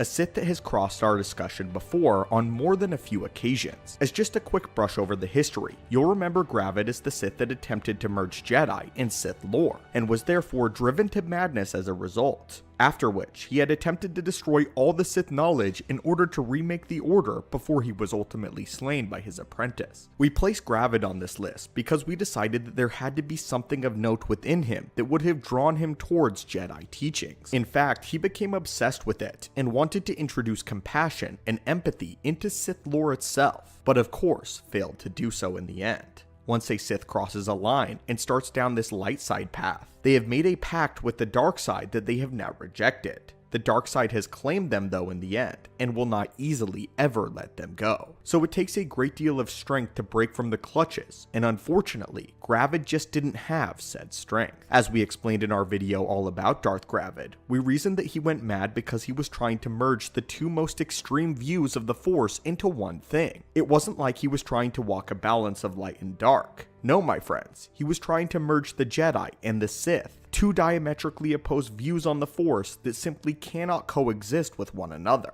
Gravid went mad because he tried to console the Jedi and Sith teachings in order to achieve more power. One cannot be selfless for selfish reasons, or use hatred compassionately. This is just madness, which is exactly what happened to Gravid. I think a common misconception about Gravid specifically is that he was trying to create balance, or that he was somehow justified for his actions. I don't think Gravid was a good person in the slightest, because he clearly wanted Jedi knowledge for its power. Otherwise, he wouldn't have gone crazy. He didn't try to destroy and remake the Sith because he thought the Sith should be stopped. He wanted to remake them into something else entirely that would still take over and conquer the galaxy. Gravid was a madman, and the only reason he's not higher up on this list is because he killed a lot less people than Darth Mar did. Despite all of his efforts, he didn't accomplish much in either way. He didn't progress or stop the Sith in any meaningful capacity. He just set them back a few years. Of course, all of you probably anticipated this one. When talking about the Sith who hadn't done much evil at all, it would be impossible not to mention the very inspiration for this video, Darth Vectivus. This name is another that very frequently gets mentioned on this channel, but why wouldn't he be? Vectivus is one of the most fascinating Sith in the Order's history, as he is most likely the only Sith to ever be almost completely blameless. Even Sith that had turned to the light side still have a few transgressions under their belt. But we hear of no such thing from Vectivus. Originally a wealthy businessman who ran a mining operation on an asteroid, Vectivus would discover his Force sensitivity. When his employees would accidentally discover a dark side Force nexus that rested on the asteroid, the nexus began to make some of the workers go insane while giving the Force sensitives, like Vectivus himself, nightmares. He would go on to ultimately shut down his mining operation so that no one else would get hurt, and he took a fascination with the nexus, as well as his own latent Force potential. By greasing a few palms, Vectivus would use his wealth and influence to not only keep the strange occurrences quiet, but also seek out a Sith Master. This was the Rule of Two era for the Sith, so a Sith Master would be hard to come by, but Vectivus did end up finding one. We aren't told why specifically he chose the Sith, but it could be a myriad of different reasons. Perhaps he knew he was too old to be taken in by the Jedi. Maybe he just didn't like the Jedi for some reason or another and wanted any master he could find. Perhaps it was the nature of the dark side Force nexus that warranted his natural affinity towards the dark. Or it's my personal theory that he didn't really know what he wanted and just paid a few people on the black market with connections to find someone who knew about the Force, and one of his contacts came up with a Sith Master. Anyway, for whatever reason, Vectivus would go off to train with the Sith Master, and then, I'm just assuming he followed the protocol of the Rule of Two, and he slew his master to become the new one. Even though we aren't outright told this, Vectivus would spend most of his time just studying the Force Nexus and exploring the lore of the dark side out of sheer curiosity, not evil, keeping to a personal moral code that he had always had as a businessman. Darth Vectivus never wanted to further the Sith grand plan, nor face down anyone in a ritualistic combat scenario. He was content to just learn about the Force in his own way. Vectivus would end up pioneering the powerful Force Phantom ability, so it wasn't like he was weak in the Force by any means. We aren't told who his apprentice was, but we assume he did train one, as obviously the Rule of Two continued. However, he wasn't slain by his apprentice, but rather died by natural causes surrounded by his friends and family. But would you believe that he is not the #1 spot on our list, as there is another Sith Lord that we believe did less evil than Vectivus. This position actually belongs to a mysterious Sith Lord known as Kaluth-Ur. His first and only appearance was from a holocron entry from the Old Republic. Kelith was actually an ancient Sith Lord that had come to the conclusion that peace was the true way to strength. His exact quote goes as follows. It's a lie. Fear is a lie. Passion, a lie. Fear gives temporary power, and passion is easily manipulated. Real strength in the Force comes when one is no longer afraid. And one can purge fear when one stops grasping after power, after things, after life itself, and allows the Force to guide him.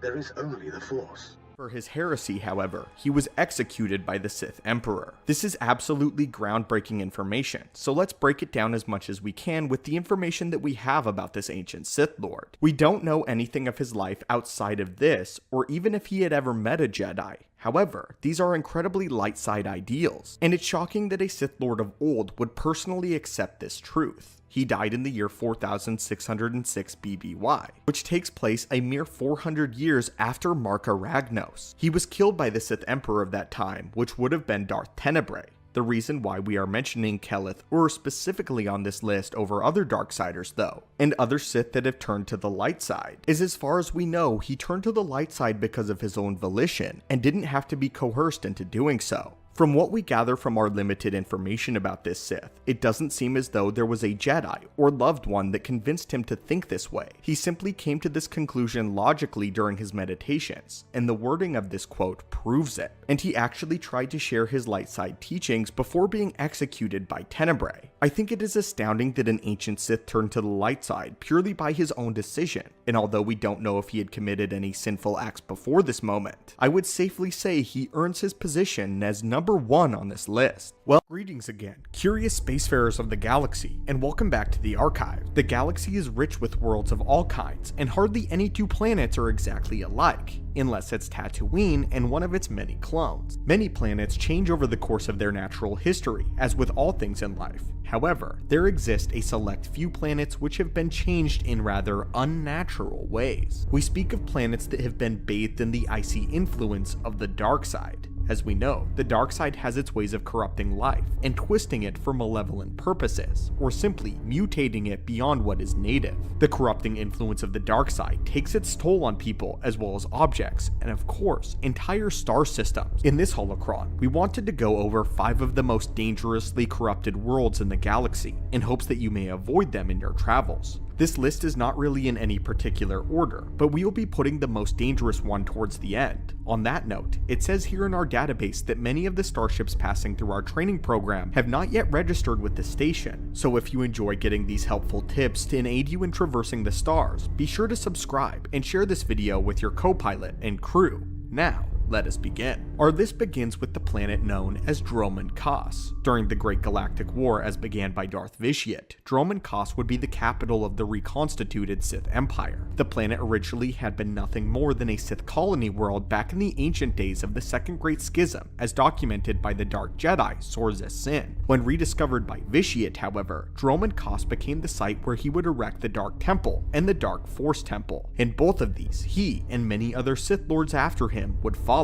and would conduct many horrific experiments and rituals, causing the temples to become so steeped with the dark side that they became their own dark side nexuses. The presence of 2 nexuses caused atmospheric changes in the weather, which resulted in an eternal thunderstorm covering the world. We see this sort of thing happen on many Sith-owned worlds such as Exegol, where lightning flashes and rain falls while never ceasing. Next, we have the world of Dathomir, the home of the Night Sisters, and a place of great force energies. Dathomir itself practically gave birth to an entirely new religion within the Force itself. The Night Sisters feed on the system's natural wellspring of force energy, which runs through the core of the planet like veins. With this, coupled with the practice of spirit worship and dark witchcraft, gave birth to the magic which the Night Sisters regularly use. Mother Talzin exemplifies this power by manifesting her abilities with a green mist, which she refers to as Ichor. The magic that the witches do, though isn't as always pure as they would like to claim. Dathomir is naturally drawn towards the dark side of the Force, and the way the Night Sisters use it perpetuates this corruption. They have no problems using their magic to manipulate the planet and animal life there, as they believe it is in service to Dathomir, and they don't realize that they are actually corrupting it further into darkness. Dathomir is a savage planet that regularly sires whole hosts of horrific monsters and wicked spiritual beings. It is no secret as to why why Darth Sidious himself had such a fascination, respect, and fear of this world. Coming up next, we are going to address the Sith home planet of Korriban. This system is also referred to as Moraband around the time of the Clone Wars, but although the name has changed over time, the dark side's influence never will.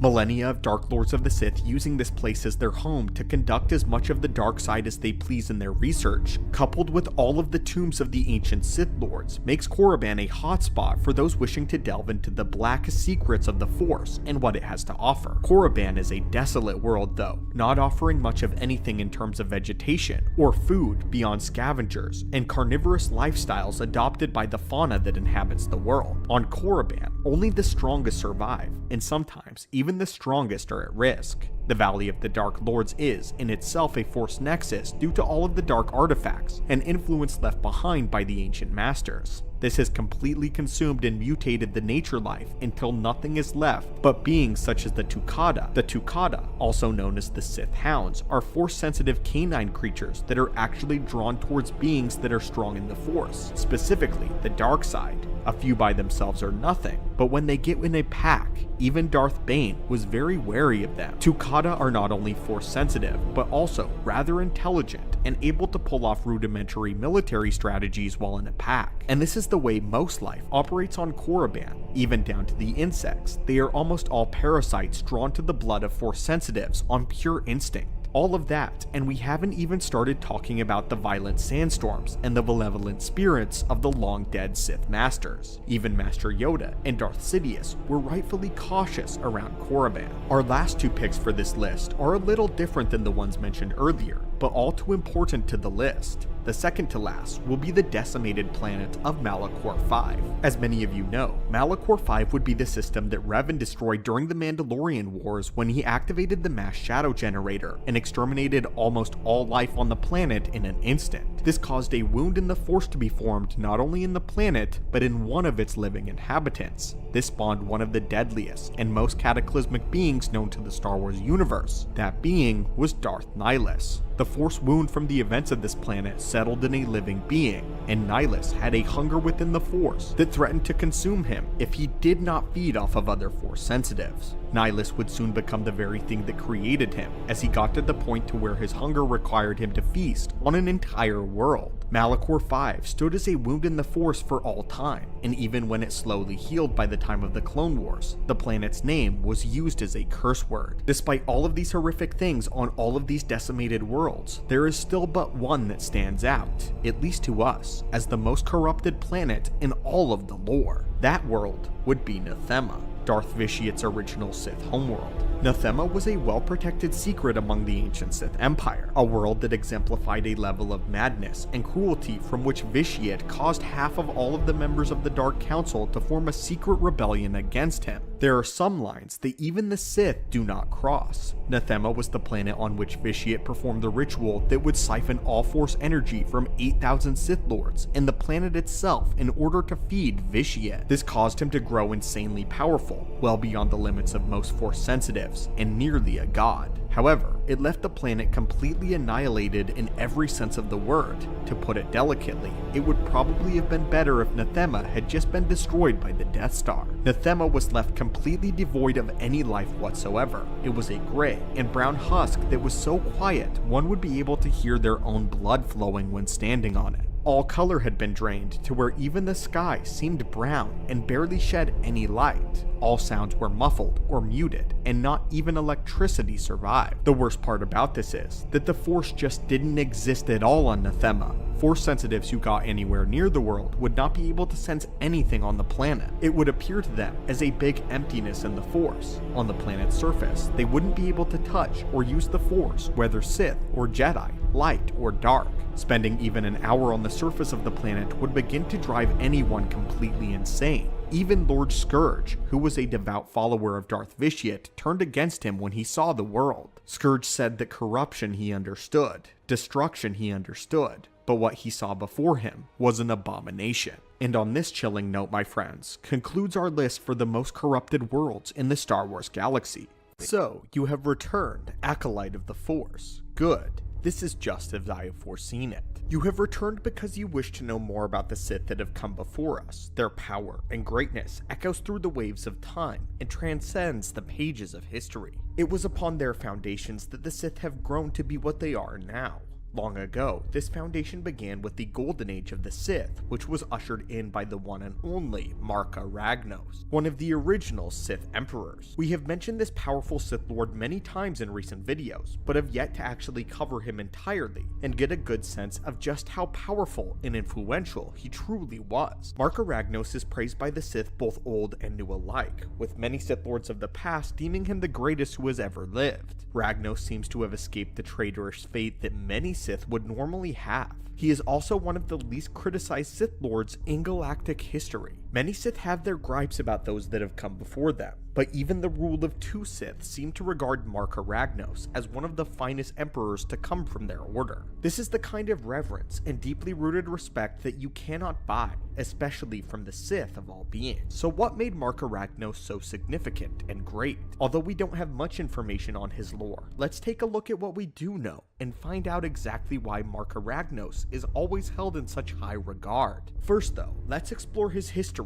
Marka Ragnos was a human-Sith hybrid that was a direct descendant of the original Dark Jedi from the Second Great Schism. Although we aren't told which Dark Jedi he descended from, we speculate that it may have even been their leader, Ajun T'Pau. During his lifetime, Marka Ragnos acted with shrewdness and cunning, pitting all of his adversaries against one another while he rose up within the ranks of the Sith. Once he secured his position as the ruler of the Sith people, he began expanding the Empire until it covered over 200 systems in the Outer Rim. Marka Ragnos was exalted by the Sith people, and they seemed to not only love him, but graciously accepted his ironclad rule. He was certainly the strongest of any Sith, and as far as we know, only one was brave enough to challenge his throne. A Sith man by the name of Simus entered battle with Marka Ragnos, but it resulted in Simus being decapitated. Through the powers of Sith alchemy and magic throw, Simus managed to live, and he constructed his head in a crystal that was carried by his servant. Marka Ragnos apparently admired Simus for his strength in using magic to survive, rather than this being his final death. And for this, Simus was promoted to being Ragnos' personal advisor, as well as held a very high position in court. When Marka Ragnos caught wind of a 13-year-old boy by the name of Tenebrae, who was so powerful that he had completely conquered his home planet, it was Ragnos who made it official by making the boy the ruler of that system, and providing him with a library of magic Sith knowledge. This boy would go on to become Darth Vitiate, a name many of you acolytes are very familiar with. I think this might have been one of the reasons that Marka Ragnos was so beloved. When he saw real strength, he acknowledged and rewarded it. He oppressed the weak and kept them under his foot as slaves to build the Empire, and rewarded the strong for breaking their holds and accomplishing true greatness. But as we all know, Sith don't exactly respect just fairness. A Sith loyalty isn't free and has to be bought with blood. These people only respect one thing and one thing only.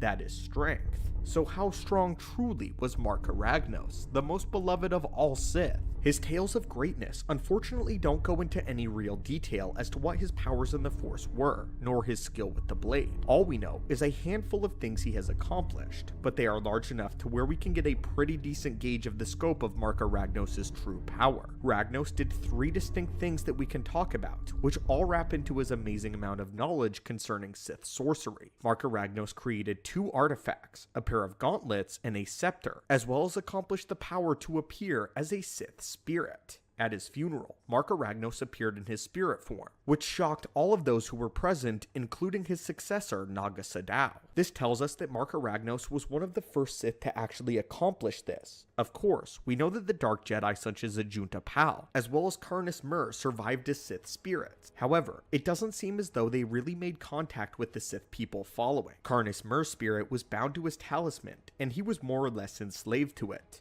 Ajun T'Pau's melancholy spirit wandered his tomb until he entirely forgot who he was. So on this level, I would be bold enough to say that Marka Ragnos was the first Darksider to perfect becoming a Sith spirit, a feat which is not something that can easily happen for a Darksider, especially a Sith. Ragnos sort of paved the way for this ability to where other Sith Lords such as Naga Sadow, Freedon Nad, and Exar could accomplish it later, with it still being extremely rare and extremely difficult. The 2 artifacts he created also gives us a good idea of his power range. While this hasn't exactly been made official, what our researchers have noticed when it comes to Sith enhanced items is that the power of the artifact usually reflects the power scope of its creator. Simply put, the stronger the maker, the stronger the item. This only makes sense as we have seen only the strongest artifacts stand the test of time, and strong Marka Ragnos' artifacts were. The first one is the pair of gauntlets, which are said to greatly increase the force powers of the wearer. This may not be too special on its own, as many Sith objects and talismans were made to yield the exact same effect. However, the power of Ragnos shines when we take a closer look at his scepter, which might possibly be one of the most powerful items in all Star Wars lore. The scepter had the ability to literally siphon force energy from beings and places like Darth Nihilus did. However, the scepter stored all the power inside of it, and could be unleashed in waves of power.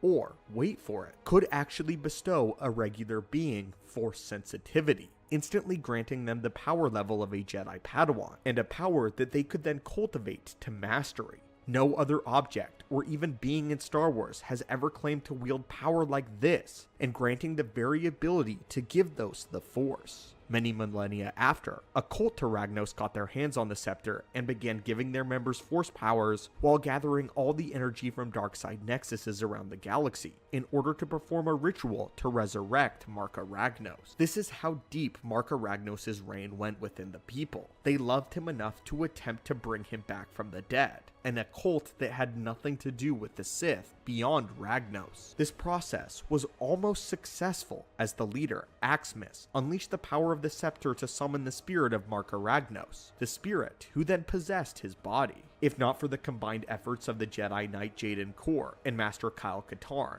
Marka Ragnos would have returned. The ultimate Sith. The Jedi, though, managed to destroy the scepter, which banished his spirit, and also took with it all the force sensitivity that the cultists gained. Now obviously, Marka Ragnos was weakened by being in the body of a being lesser than he. Otherwise, it is hard to imagine anyone stopping him. From what we can gather, Marka Ragnos was a being of exceptional power that likely had total mastery over darkside magic and Sith alchemy, to the point where he was also able to acquire godlike powers and having the ability to bestow force potential onto someone, perhaps even the beginnings of midichlorian manipulation that Darth Plagueis would later become fascinated by.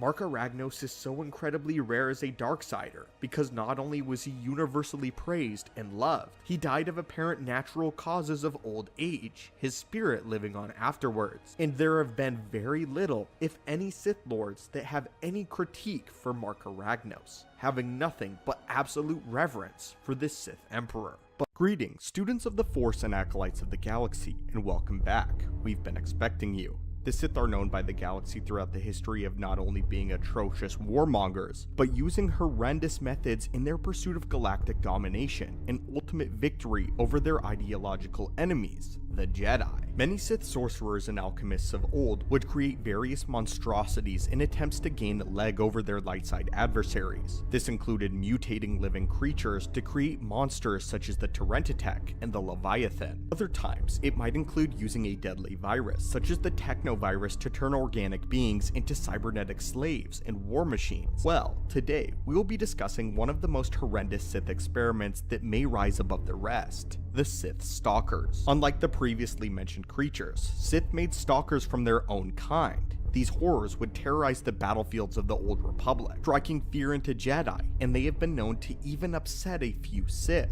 So what is a Sith Stalker? Well, students of the Force, sit back as we open up yet another Sith holocron, as today we will tell you about the Sith Stalkers and how Starkiller almost became one. One image of the Sith Stalker and you'll recognize the armor almost immediately. It is one of Starkiller's most famous looks, but also the helmet design takes influence from the Mandalorians, as well as the Ubis warriors. So let's take you through the process of how one of these would be made and constructed. We start by watching Sith Lords pursuing the aftermath of a large battle. Bodies are strewn everywhere, but through the Force, they can still sense something. That something is suffering. Not just any suffering, but a great deal of pain, as one of their own is attempting to use the dark side to keep themselves alive, holding on to it, fighting through their grave injuries. A small search later, and they might come across an acolyte, or perhaps an apprentice that has survived the battle, but is laying on the ground heavily damaged from it, disfigured from beyond repair. He could be missing entire chunks of his body, and barely even alive,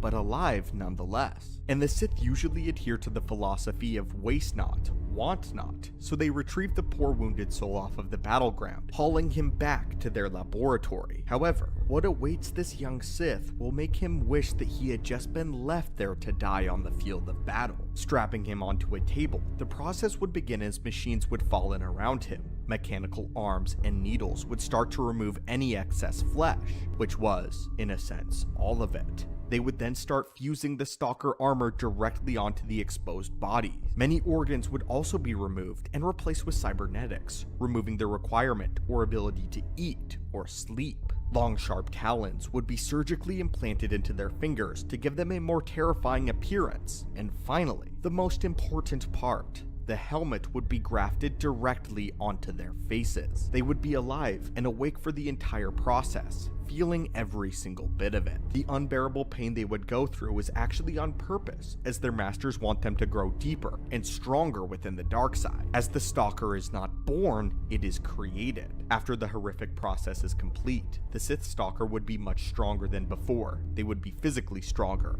faster, more agile, and very powerful in the Force. Their gloves and talons would be built in a way that would allow them to continue to use Force lightning without it backfiring. This entire process reminds me of Darth Vader's transformation. Perhaps Sidious used the information about the Sith Stalker creation to make Vader. Well, unlike Vader, the Stalkers did not require an automatic breathing system and could breathe on their own, which came out as ragged and wheezing breaths through their faceplates. The Sith Stalkers would now be a part of their own private sect of the Sith army. Their masters and lords would dispatch them to take care of Jedi targets, or even kill off their Sith, of whom the masters perceived as rivals. The Sith assassins of the Imbaran Academy had nothing on the absolute weapons of war that were the Sith Stalkers. Their terrifying appearance helped strike fear into their Jedi targets, which, as you know, is a powerful tool to employ against a light side wielder. Keeping them too distracted will impede their ability to touch the Force, and terrifying the Sith Stalkers truly were. From their appearance to their movements, as well as a Stalker's tendency to collect lightsabers as trophies, they were truly masters of the art of killing Jedi and Sith rivals. The Sith Stalkers and how they act not only remind me of Vader, but also General Grievous in a way by how they are cyborgs and collect lightsabers as prizes. I'm beginning to think that perhaps Sidious had this knowledge on hand and was a big fan of the Sith Stalker process, wanting to use it on a non-Force sensitive before maybe using it on one of his apprentices in the future. In the end though, likely deeming Anakin, Darth Vader, too great of a prize to fully transform into a Sith Stalker. Speaking of which, the Stalker armor is only seen in The Force Unleashed, as Galen Marek is plagued by visions of fighting an evil version of himself that wore this armor. However, it did exist in the ancient days of the Sith. Later, Galen learns that if he is successful and kills his master and Darth Vader, then Sidious would take him and transform him into a Stalker of his own. Many believe that the Sith Stalker version of Galen Marek is perhaps the most powerful iteration of the character, showcased by his ability to conquer and defeat the son of the Chosen One, Luke Skywalker, the ultimate tool of the Sith. Nothing like a full-blown apprentice, with their mental state being far too deteriorated. Still though, it is appropriate of the dark side and the ancient Sith that they did not let their near-dead apprentices go to waste, and had a terrifying plan for those that survived the battlefield. It's also interesting, of course, that Darth Sidious took huge inspiration from this process on General Grievous, Lord Vader, and in Legends continuity, even attempted to do so and was successful with Starkiller himself. In my opinion, this is one of the darkest and most sadistic aspects of all of Star Wars lore, and showcases the true brutality of the Sith, the way of power, and the way of suffering. With Greetings again, curious acolytes of the Force, and welcome back to the archives. We've been expecting you. The Sith were undoubtedly the purest users of the dark side that the galaxy has ever seen, tracing their roots back to the Dark Jedi who found the Sith pureblood worlds of Korriban and Ziost. The Sith pureblooded people were already a race that were strong with the dark side, and had fully embraced the ways of power and domination in their very culture. As you know, there are some species that are naturally attuned to the Force, and can have certain affinities for either the light or the dark. Most, if not all Sith purebloods were Force sensitive to some capacity, and did end up gaining an affinity for the dark side solely. However, there was a time when this was not entirely true. The dark side itself may have called to the Sith race, but they didn't always answer.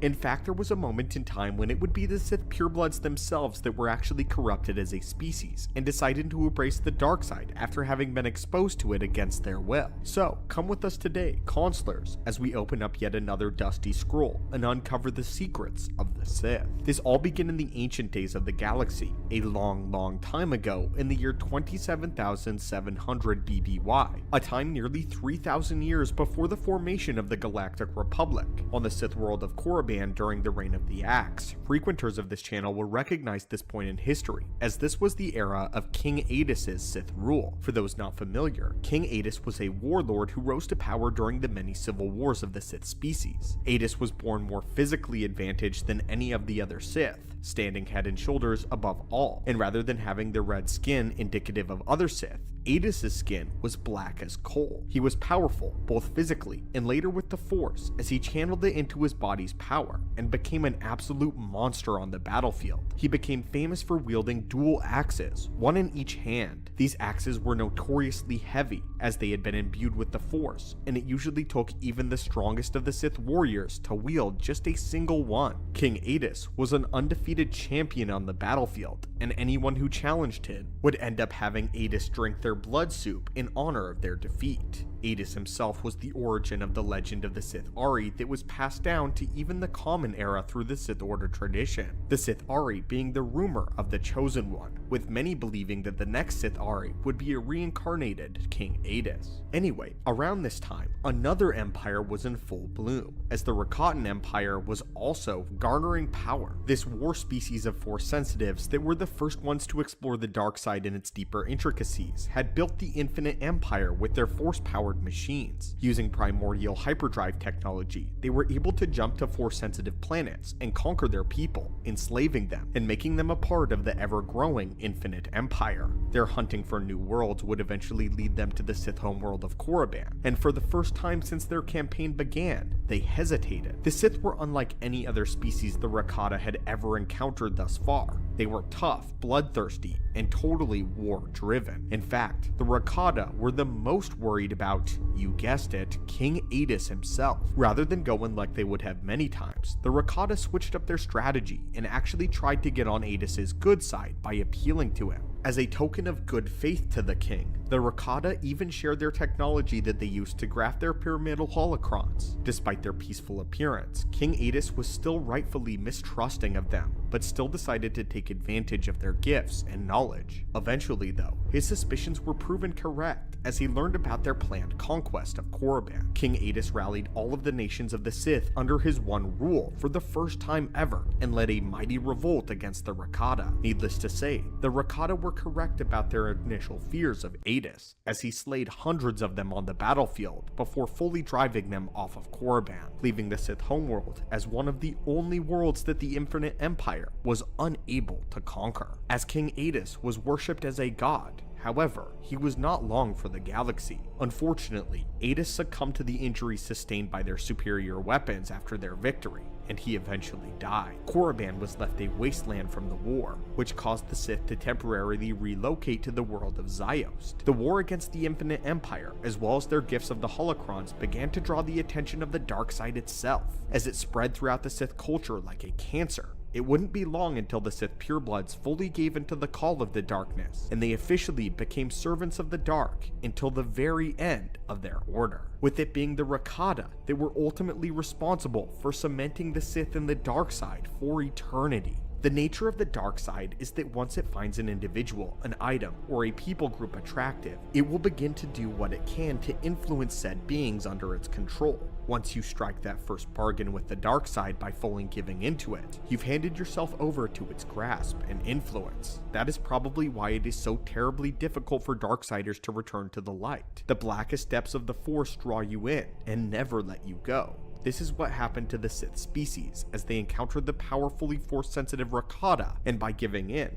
they forever accepted the dark side as the patron to their people. Every generation, it grew stronger and stronger like a weed, until whenever the Dark Jedi landed on Korriban, the dark side and the Sith species were one and the same after generations of this dark inheritance, all as a result of the Rakata going to Korriban initially. I want to make something clear. The Sith species and the purebloods very much did follow the dark side before the coming of the Rakatan Infinite Empire. However, not all of them were aligned to it, and they did not worship it as something greater. Rather, they used the Force and the dark side itself as a tool and a weapon for their own order. However, once the dark side saw just how far they had fallen following this great war that Adis had won, it would be forever bonded to the Sith. And it was the Rakata, the Infinite Empire, that is responsible for the Sith Order as a whole. Its doctrine that only adheres to the dark side, and its ability to pass down dark side knowledge through the creation of Sith holocrons. The Rakatan Empire very much built the Sith.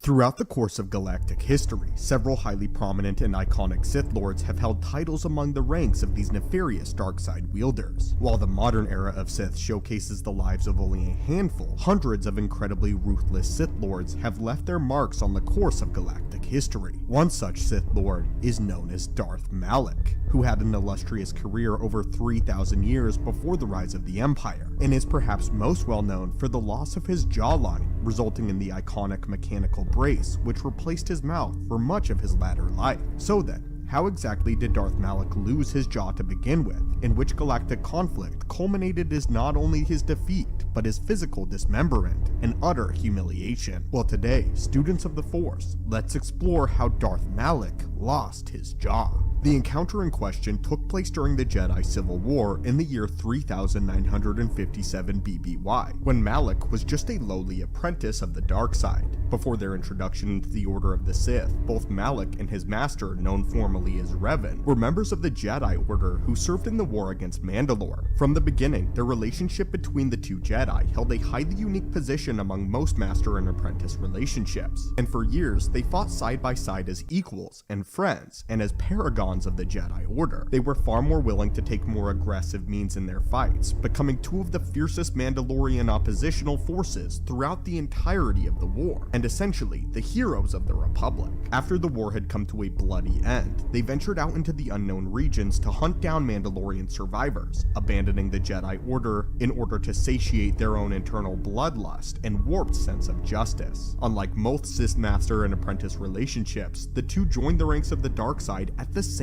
time, and were much closer together in skill level than most masters and apprentices of the dark side. Most masters trained under a master of their own, who they then overthrow in order to take on an apprentice later in their training, passing down knowledge and skills to someone much younger than themselves. Malek and Revan, however, were different, and in reality, either of them could have been declared the master over the other, and their relationship was more akin to a brotherhood rather than having a clear hierarchy of who was more powerful or knowledgeable. His master, now known as Darth Revan, was one of the more emotionally conflicted Sith Lords of the entire Star Wars lore, leading Malek to view his master as weak and soft in comparison to the fearsome Sith Lords that the dark side had come before them. And throughout the course of his training under Revan, his aggression only grew. Soon after, they enacted a war on the Jedi Order and the Republic, and due to their former tenure as prolific Jedi Knights, this conflict came to be known as the Jedi Civil War. Though they were no longer formally recognized as Jedi, this conflict was one of the more personal struggles for members of both sides of the Force, and this eventually led to Malek enacting the rule of two aboard Darth Revan's starship, as it had finally come to a boiling point between the two of them, as Malek believed he had learned everything he needed to know from his former master. Malek then decided the next logical step was to assume the role of Sith Emperor, usurping control from his master in the process, and commencing a lightsaber duel. Here, Malek ignited his blade against his former master and longtime friend, failing to realize that he still had much to learn, and quickly came to an understanding of why Revan was declared the master of the two of them, while Revan was more controlled and calm on the regular. This was not to be confused for weakness, as Malek had incorrectly assumed. As they dueled aboard Revan's flagship, Malek lost his temper and began to rely too heavily on his aggression rather than maintaining his composure as Revan had done, something that only infuriated Malek further. And as the dark side augmented Malek's hatred for the one who had trained alongside him for years, Revan was able to exploit a key opening and weakness in Malek's offense. This led to Darth Revan, in one swift, violent lightsaber strike, severing Malek's jawline in a single instance of momentary weakness and an opening in his defense and offense at the same time. This ended the duel almost immediately, as the extent of Malek's injuries hadn't yet been determined, and Revan left his apprentice for dead aboard his own flagship. While much of the specifics regarding the duel are not yet known, we do know that Malek was able to survive and escape, but not without severe ramifications following him for the rest of his life. He commissioned the construction of a specialized prosthetic, which allowed him to vocalize his thoughts, though it was a far cry from the voice that he had lost that long fateful day ago. While he could be understood, the voice was a gargled echo of his former self, and he would carry this handicap with him throughout the remainder of his life as a Dark Lord. As Malek began to harbor a much more intense resentment for his former master, the two parted ways, and Malek grew into an incredibly formidable Sith Master in his own right, a now more humbled Sith Master. Shortly thereafter, he was able to assume control of the Sith regime, using this iconic cybernetic enhancement to augment his physical appearance and strike fear into his enemies. He was able to use this as a tactic of fear, becoming a far more imposing physical threat to those who would oppose him, and this quickly went from one of the most intensely painful deformities into an incredibly valuable asset. This assisted Malek's reign of terror after Revan was sent into hiding, having lost his memory and all but abandoned his life as a Sith Lord as a result, Revan abandoning the dark side, and Malek grew into the reigning emperor as Revan passed on. Though this would not be the last time they would meet, this one event solidified Malek's own desire to obtain control and live his life as the single master of the dark side under none, becoming subservient to nobody and enacting his own will on his subjects across the stars. For the first time in Malek's life, this gave him the ability to be truly free from any master, as his service under the Jedi Order had forced him to obey the orders of a council, and even the allure of the dark side entailed his control under Revan. Despite the power that the dark side offered, Malek was still forced to bow before not just any master, who he wholeheartedly believed he rivaled in terms of physical power and power in the Force, believing this to be a great injustice. Now, with the fear factor provided with his new jaw and the absence of Revan, he was free to enact his own will over the galaxy, being a slave to nobody and a master of everyone who he believed could serve him. Greetings my friends, and welcome back to the channel. The new Sith Wars were one of the most important conflicts in all of Star Wars history. After the fall of the resurgent Sith Empire led by Darth Malgus and later Darth Desolis, the Jedi Order was hoping for some time of peace. Ultimately though, their hopes would be dashed as another Dark Lord of the Sith would then be on the rise, bringing about the Fourth Great Schism, and ushered in a brand new era, known now as the New Sith Wars. The New Sith Wars would kick off the long conflict that would ultimately end with the destruction of the Brotherhood of Darkness and the ancient era of the Sith before Bane's era was established, and the rule of two doctrines set in place. The one Dark Lord of the Sith that would make all of this come about staked his claims in history as Darth Ruin, another famed Jedi Master turned Sith who would alter the course of galactic history. Students and acolytes of the Force, today we'll be opening up a few holocrons to explore this period of history and talk about Darth Ruin, the man that created the chain of events which ultimately brought about the Sith rule of two. Before we begin though, our scanners have picked up that many of the ships passing through haven't subscribed yet, so if you enjoy our data logs and want to have access to daily uploads of information, be sure to blast that subscribe button. Now, let us begin. Darth Ruin started out as many future Sith Lords do, as a Jedi. Following in the footsteps of his predecessors, Jedi Master Thanius would soon become frustrated with his place in the Jedi Order, as he became completely disillusioned with its lore given time. Though what separates Thanius from the other fallen Jedi is that he didn't exactly become enticed with the dark side in the traditional manner of most Sith. Rather, he had a very specific philosophy about him that led him to believe that the Jedi were simply holding him back. You see, Jedi Jedi Master Fannius was always a controversial master of the Order, despite being somewhat renowned in the Jedi. He carried the philosophy that his own point of view was the only one that should have existed, quite literally. He believed that his own perspective and will was the only one that carried any weight in the grand scheme of the galaxy, making him exceptionally arrogant, and that even the Force itself should bend to his will. Simply put, Jedi Master Fannius carried a strange, egotistical sort of nihilism where he thought that he was the only one that was correct in the Jedi Order and in the entire galaxy, believing merely that he was the only person that mattered. This mindset, of course, went completely against the Jedi doctrine, so he would then decide to leave the Order and pursue his own path after discovering a Sith holocron in the vault of the Great Library on the Jedi Temple on Coruscant. What should be noted though is that Fannius was a fully formed Jedi Master, and at this point in time it was exceptionally rare, if not unheard of, for any Jedi to leave the Order, especially not someone the caliber of a Master, and especially not someone the skill level of Jedi Fannius. In the holocron, he discovered the truth about the Sith and what they really believed in, and it lined up with his own inherent philosophy enough to defect completely from the Jedi. During his reign, he would attempt to teach his disciples to essentially become a cult to worship only him. With this in mind, he created a code which was known as the Creed of Ruin. There is no passion, there is solely obsession. There is no knowledge, there is solely conviction. There is no purpose, there is solely will.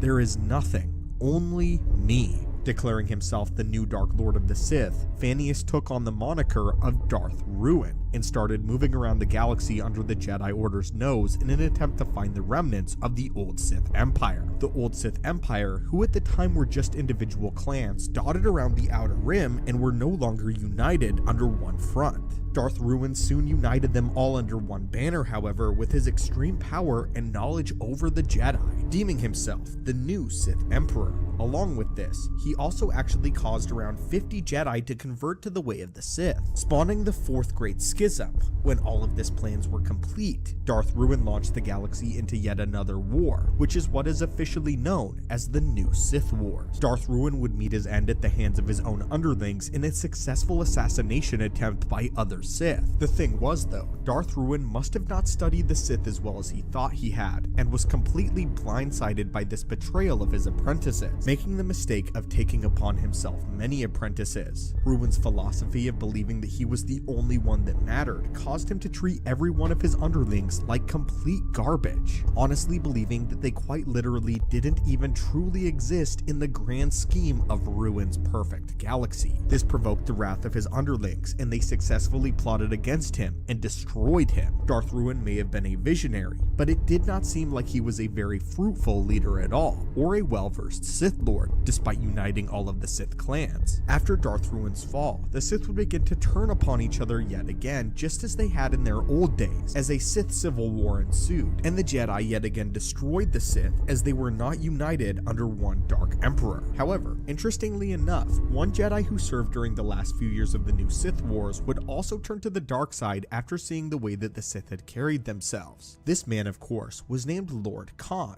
who would go on to reunite the Sith clans under the Brotherhood of Darkness in a way to get rid of the treacherous nature and infighting, leading the path of history to ultimately create the rule of two as established by Darth Bane. Many Sith since Ruin's time despised Darth Ruin, seeing his philosophy as wrong, and they considered the New Sith Wars to be the most wasteful of all their wars, especially against the Jedi, as it only left the Sith Order even more weakened than before. But now, my friends, what do you think of this strange Sith and the first member of the Lost 20 in Fannius, Darth Ruin, a man who did not consider the will of the Force as a Jedi, nor the progression of the Order as a Sith, but only his obsessive views on the galaxy and self-idolization. This was a man who wanted desperately to be a god, but lacked the proper preparation to do so. However, one thing that Ruin did unintentionally consolidate was the order of events that would lead to the creation of the Rule of Two, and thus the Sith's greatest triumph in Sidious. Long ago, the Sith began as Dark Jedi, having split off from the Jedi Order that originated on Tython in an event that was later referred to as the Second Great Schism.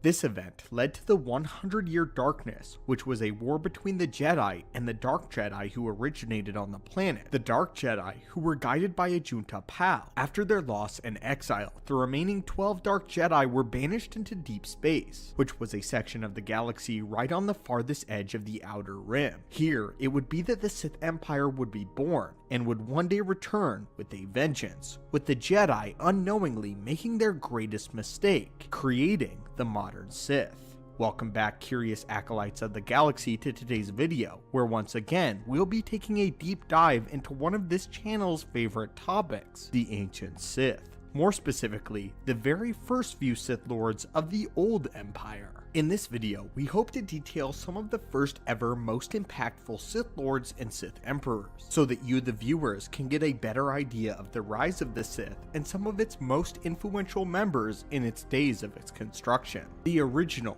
Dark Lords. Of course, starting off, we have to address the main man himself who started it all, Ajunta Pal. The entire schism was spearheaded by this Jedi Ajunta Pal and his followers, so naturally, he remained the leader for a long time to come. In the Book of the Sith, we are given a full detail of the story of the Dark Jedi's exile and the first few years after touching down on the world of Korriban from the perspective of Sorzus Sin. Sin was one of the 12 Dark Jedi that had survived the war, one of only 12. We don't know the names of everyone who ultimately survived, only the leaders, who were Sorzus Sin, Ajunta Pal, Remulus Drepia, Karnus Mur, and Zozan. These 5 leaders, along with the 7 other nameless followers, drifted through space for a while until Sin sensed a powerful well of dark side energy and began flying to it. Following her hunch, they touched down on the world of Korriban, where they first came into contact with the Sith purebloods. By now, it is worth mentioning that the word Sith didn't always mean someone of their order and those that followed the dark side. The Sith were a name of a red-skinned species native to Korriban, which were naturally attuned to the dark side of the Force. However, the Dark Jedi, having been trained in the ways of the Force more formally, marveled the Sith people with their powers, and instantly assumed the role as their leaders after Ajunta Pal tortured and killed the Sith's king. The Dark Jedi were thusly renamed the Gen Jedi by the Sith pure-blooded subjects. Ajunta Pal and the newly formed Gen Jedi wasted no time in establishing themselves on the world of Korriban. It took some time, but with their powers and knowledge and a little help from the dark side of the Force and its sorcery,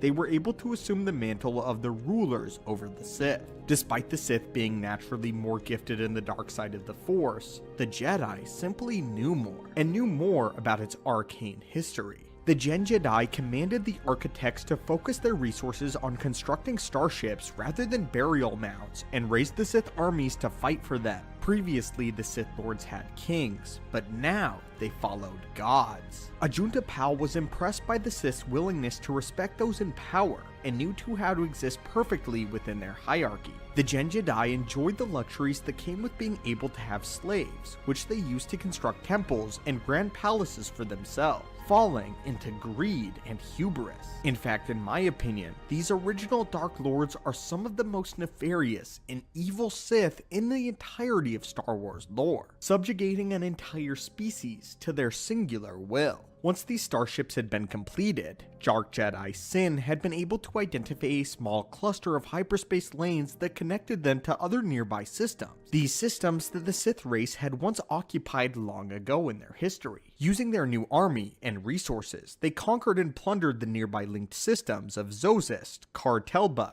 Releg, and Krayt. The world of Ziost in particular had been the throne world of the ancient Sith Empire since prehistory, according to Sin. So of course, the Gen Jedi ensured that a large palace would be erected there for them, and they would rule the fledgling Sith Empire from this location. By now, the Sith were revering Ajunta Pal and the Gen Jedi as demigods, and fully surrendered all of their knowledge and resources to the Dark Jedi. This led Ajunta Pal and Sin to bludgeoning the Sith tombs and finding many objects of power and knowledge that belonged to the old masters, some of the beings who had such a natural affinity with the dark side of the Force. all of their knowledge and secrets now belonged to Pal and Sin, giving forms to the practices of Sith alchemy and sorcery. Dark Jedi Sin had developed a method to permit alchemical crossbreeding with the Sith species. Over time, the remaining Dark Jedi intermingled with the race of the Sith, until the Gen Jedi and the Sith were one, and indistinguishable from one another. This is truly the era when the Sith became a legacy and a religion,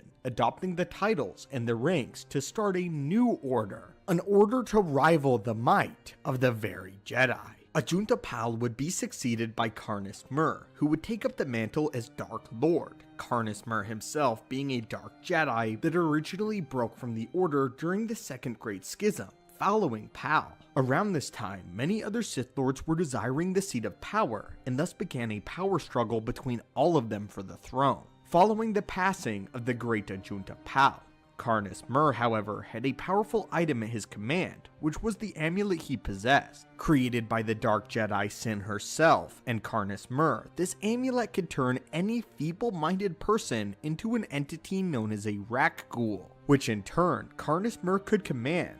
Rakghouls were a hardy and a vicious type of mutants that barely retained any intelligence beyond animalistic obedience, something that these Dark Jedi presumably discovered and altered in the tombs of the Ancient and First Dark Lords. Ancient for the Ancient, essentially. Some of these Rakghouls could even be repurposed as weapons. When Karness Mur found out that many alien species and Force sensitives were unaffected by his talisman, he created the Rakghoul Plague, which was a virus-like disease which could spread from a Rakghoul's bite or scratch. Those infected with the disease would later transform into Rakghouls themselves. The infection's manifestation was generally a rapid and a painful experience. The mutation manifested as the body would become twisted, skin color would drain, and the victim would attain a widened corpse-like state. Victims would also bleed from pores in the skin, from places such as the eyes. To put an end to this phenomenon, Lord Remulus Drapa created a stasis chamber. This chamber was later named an oubliette, in order to contain the power of Karness Mur and his talisman. However, Karness Mur was killed before he could be contained, and his talisman was lost to time. At some point, the next Dark Lord would come in the form of Lord Simis, who began the Golden Age of the Sith Empire.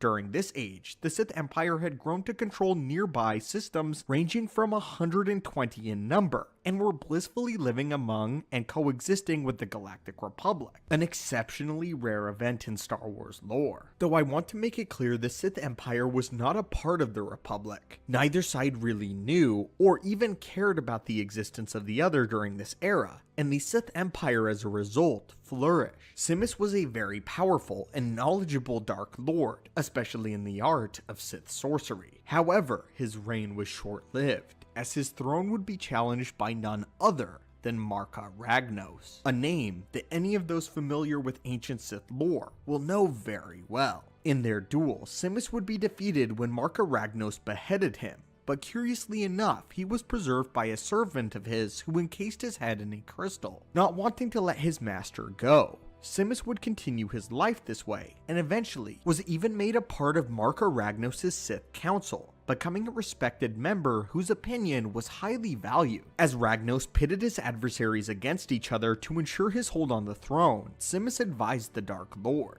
faithfully serving the Sith Empire above all. When Marka Ragnos died in 5000 BBY, the Golden Age of the Sith came to an abrupt halt, and its trajectory changed. Control of the Empire fell to the Sith Council as a whole, which was divided over who should succeed Marka Ragnos as the Dark Lord and the Dark Emperor. Over a century later, Simis' apprentice Naga Sadow, another name fans of the ancient Sith will know, was the one of two challengers for the mantle of the Dark Lord, as that is how long the battle for the Sith title as the Emperor lasted. It should also be noted that at this point in time, the lifespan for these Sith Lords was extraordinarily long, centuries, if not thousands of years in some cases. Naga Sadow was a powerful Sith Lord, and well learned in the methods of the dark side. The other Sith Lord who challenged him was named Ludo Kresh, a Sith counselor who wished to keep the Empire hidden from the Galactic Republic, as it still controlled much of the galaxy that the Republic was unaware of at the time. Naga Sadow, however, had differing views and wished to expand the Empire's borders into the Republic, essentially starting war with the Jedi once again. Although the Dark Council itself was split on the matter, Simis mediated between its two sides and its clashing warlords, whilst also providing support and counsel for his longtime friend and former apprentice Naga Sadow, backing his candidacy for the Sith throne. The two Sith Lords continued to battle for the throne, and even despite Marka Ragnos' spirit itself intervening and warning the two to stay focused on the big picture, they continued to squabble until a couple of explorers from the Republic accidentally landed on their world of Korriban. The two council members were once again divided on how to respond to this after capturing the explorers, as they saw it as a potential Republic attack. With the use of some clever subterfuge, Naga Sadow was able to goad Ludo Kresh into launching a campaign against the fearsome Republic, which began an event known as the Great Hyperspace War. Unfortunately, the battle was on three fronts: Naga Sadow's fleet, the Republic's fleet, and Ludo Kresh's fleet, with Sadow and Kresh continuously refusing to meet each other in the middle. Their infighting cost them not only the war, but the old Sith Empire as a whole, as it crumbled as a result of their fighting, something that Darth Bane would later try to fix in the lineage of the Sith. Naga Sadow would be unsuccessful in rebuilding the Sith Empire, and went into suspended animation on the planet of Yavin Prime. During the Dark Lord's slumber, the Sith Order would once again return without him on Yavin 4, giving rise to none other than Freedon Nad, a Jedi, or rather, a former Jedi. The history, philosophy, and origin of the Sith coming full circle. But this is where, friends, we will end out our journey, as that covers all of the notable Sith leaders of the old Sith Empire. So greetings, Acolytes of the Force, and welcome back. Revan was one of the most complicated and interesting men that have ever existed in Star Wars lore. He was a part of the dark side as well as the light, both the galaxy's scourge and its savior. We first learned about Revan in Knights of the Old Republic, and then his story is continued in the Revan novel, and then finished in Star Wars The Old Republic campaign. During this time, Revan goes from the light to the dark, back to the light, and then both the light and the dark before the very end of his life. When Revan's death finally came, he went to rest retaining the respect of both the Jedi and Sith, possibly the only individual to ever do so. Speaking of which, what was Revan's death really like? How did Revan die, and when? We know so much about the Sith and Jedi Master's life, but we know very little about the circumstances revolving around his mysterious death. Both the Knights of the Old Republic game and the Revan novel leave this unresolved, and this hero's definitive end wouldn't come until a campaign story in the online game Star Wars The Old Republic. So for those of you who haven't played the game and still want to know how Revan's story ends, this video is just for you. For this one, we will be summarizing the story beats at the end of the Revan novel and the campaign story in the game, so be warned that there are spoilers ahead for the endings of both of these. So, how exactly did Revan die? What circumstances revolved around it, and what legacy did he leave behind? The Revan novel left off where Revan was captured by the Sith, and he went into stasis while using his powers in the Force to hold back the power of Emperor Valkorion, momentarily sacrificing his own life. What had happened was, after Valkorion defeated Revan as well as his allies, he had established a mind link between the two of them in order to access all of Revan's abilities in the Force, as well as the knowledge that he attained from the Jedi and Sith, as well as knowledge of the Republic, making the Dark Emperor Valkorion more deadly than ever.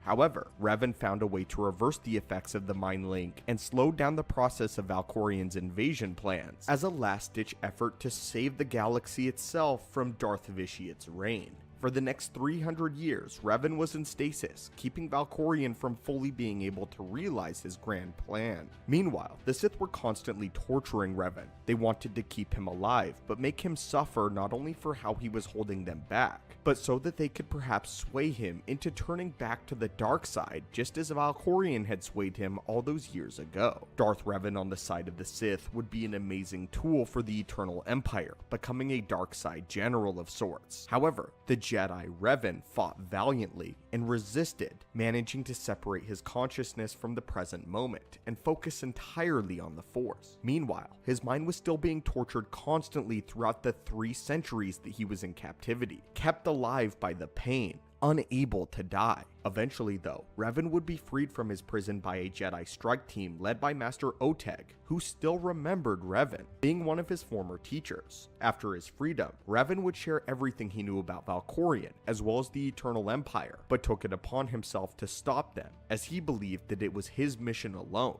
After all he had been through, he had to settle the score. Just as a side note, what's important about Revan's story is he also left behind a wife as well as a child, and they believed at this point in time that he had been long dead, with them being long dead themselves. Last they had heard of Revan, he had ventured into the unknown regions of space to hunt down and kill Vitiate. But with Vitiate being silent, the family, as well as the Republic, believed that Revan was successful, but had also died in the process. Now being freed, he was preparing for battle, as Valkorion, of course, knew of Revan's freedom and couldn't allow him to live with all of the knowledge that he had. So, he himself sent an Imperial strike team to eliminate Revan. They were only partially successful though, and did something that would change the course of galactic history for better or worse. Although Revan put up an admirable fight, he was overwhelmed by the strike team and was ultimately taken down. But this was not his true death. Upon attempting to become one with the Force, a curious thing happened to Revan. The repressed side of Revan that had been tortured for 300 years as he was captured wanted to stay behind in the physical world, clinging to it and clinging to the dark side. Darth Revan was still alive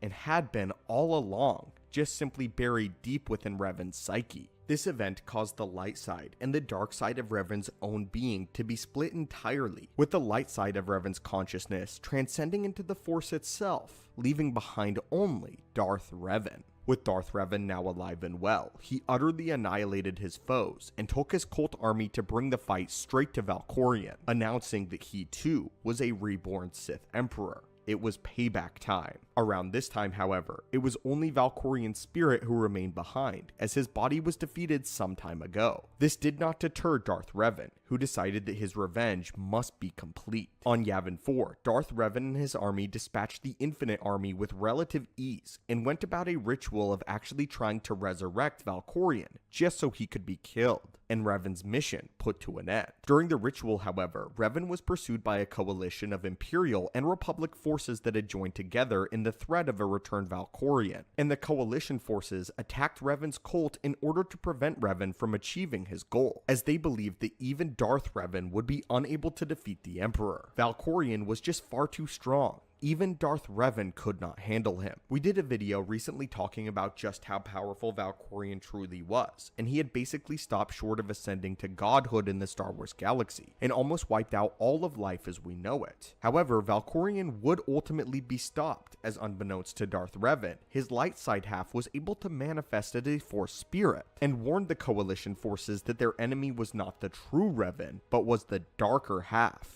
In the battle that followed, the coalition forces stormed the temple, and Revan was interrupted in his attempt to complete the ritual and resurrect Valkorion. Darth Revan held off against the onslaught of heroes, including that of his own descendant, Satele Shan. Eventually though, he was once again defeated, and in Darth Revan's final moments, he was convinced by the lighter half to rejoin with him, and together they became one body and one mind, though by now Revan's spirit was ready to move on, and so he transcended into the Force for the final and official time. Revan's final moments are so interesting to me, as I don't think that any other character in Star Wars lore has ever actually split themselves in half like this. It makes you wonder what sort of things could have taken place if maybe Anakin were able to do this with Vader. I think that Revan is a special case, as his memories were wiped at one point in time, and his life was essentially started all the way over. This distinctly created two separate identities for Revan, one of the dark and one of the light. Anakin is a little bit different though, as the identity of Anakin flows directly into the likes of Darth Vader, and even though he claims them to be two separate identities, Vader is built on the foundation of Anakin. If you can only imagine though the strain that it was on Revan in general to having to defy one side of himself or the other, as many in history fell to the dark side, but only a very small few ever returned to the light. This in the end though was the true death of Revan.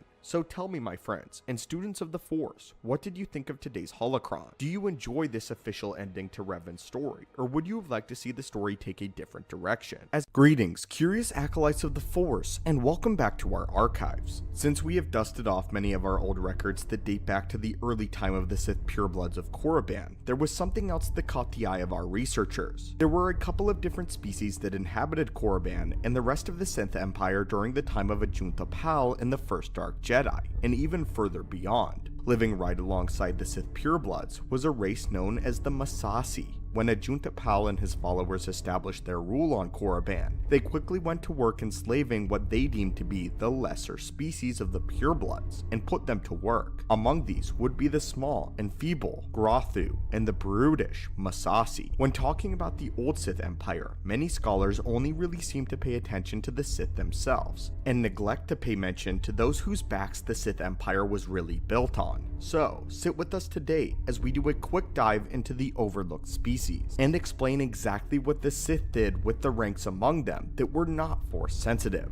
The Massassi were a subspecies that were relatives of the Sith purebloods, and so they shared a lot of similarities to the Sith. However, there were a few key details that set them apart from their Sith cousins. Firstly, they were far larger and had much more exaggerated features. They're very similar to the way that humans view Neanderthals in the evolution of the species. The Massassi had heavy brows, forward jaws, and even spikes that protruded from various points on their bodies. They could also be told apart as they had solid yellow eyes without any real pupils. They had their own sort of society and even their own language, so it wasn't as though they were just a different kind of Sith, they were indeed their own species entirely. The Massassi were hulking brutes of relatively low intelligence, but absolutely fierce battle instincts. Being a race that admired power above all, the Sith purebloods were a society that quickly proved themselves to be the superiors and would force any other species on the planet to serve beneath them. Interestingly though, it seemed to be the Massassi that they were pretty content serving their Sith masters, as they revered the Sith Lords as gods and worshipped them with their slave labor. One of the most key features about the Massassi is that they were absolutely loyal to a fault, and once they pledged their worship, it was their tradition that they would stay with whoever their god was until death, which wasn't very long for them in most cases. Massassi had remarkably short lifespans compared to other humanoid species in the galaxy, with their adolescence only lasting the first 10 years, and the prime of their life being somewhere around 15.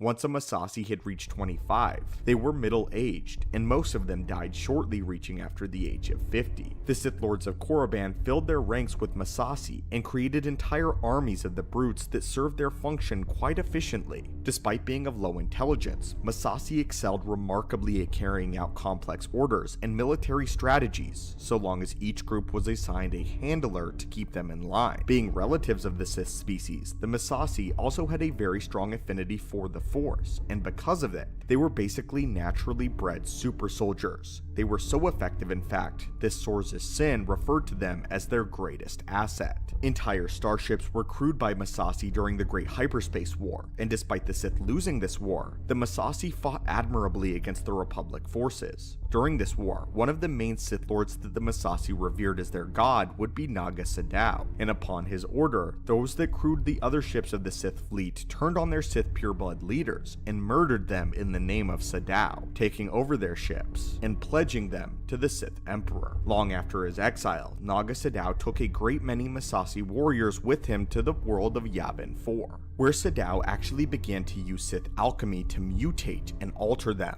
They became deranged and disturbed monsters, growing in size and bulk as well as sporting a few new fin-like growths on their heads and backs. This also turned what intelligence they had down even further, until they were basically mindless brutes and servants. After Naga Sadow's death, the Massassi on Yavin 4 devolved into being a primitive hunter-warrior type society until the coming of the great Exar Kun. Whenever Exar Kun arrived to the world of Yavin 4, he quickly established himself as their new god and commanded them to build numerous grand temples in his honor. One of these temples would be the very same one that the Rebellion would temporarily make a base of operations out of in the latter years of the Galactic Civil War. According to legend, some of the spirits of the Massassi remained trapped in these temples, and by the accounts of Luke Skywalker, some rebel soldiers and pilots reported hearing strange noises, having nightmares, and seeing things in the halls of this temple during the duration of their stay. Taking looks at different species and things like these are an important step to fully understanding the grand picture of how the Sith Empire ran in these ancient eras of the galaxy. What's most tragic about the Massassi is those that were not Force sensitive were deemed even lower than Massassi that were, as the Sith purebloods valued power and the dark side of the Force itself above everything, with the Massassi believing that the Sith purebloods' ability to touch the Force was their greatest asset. This is why, if a Massassi warrior was not Force sensitive at all, they would be worked till death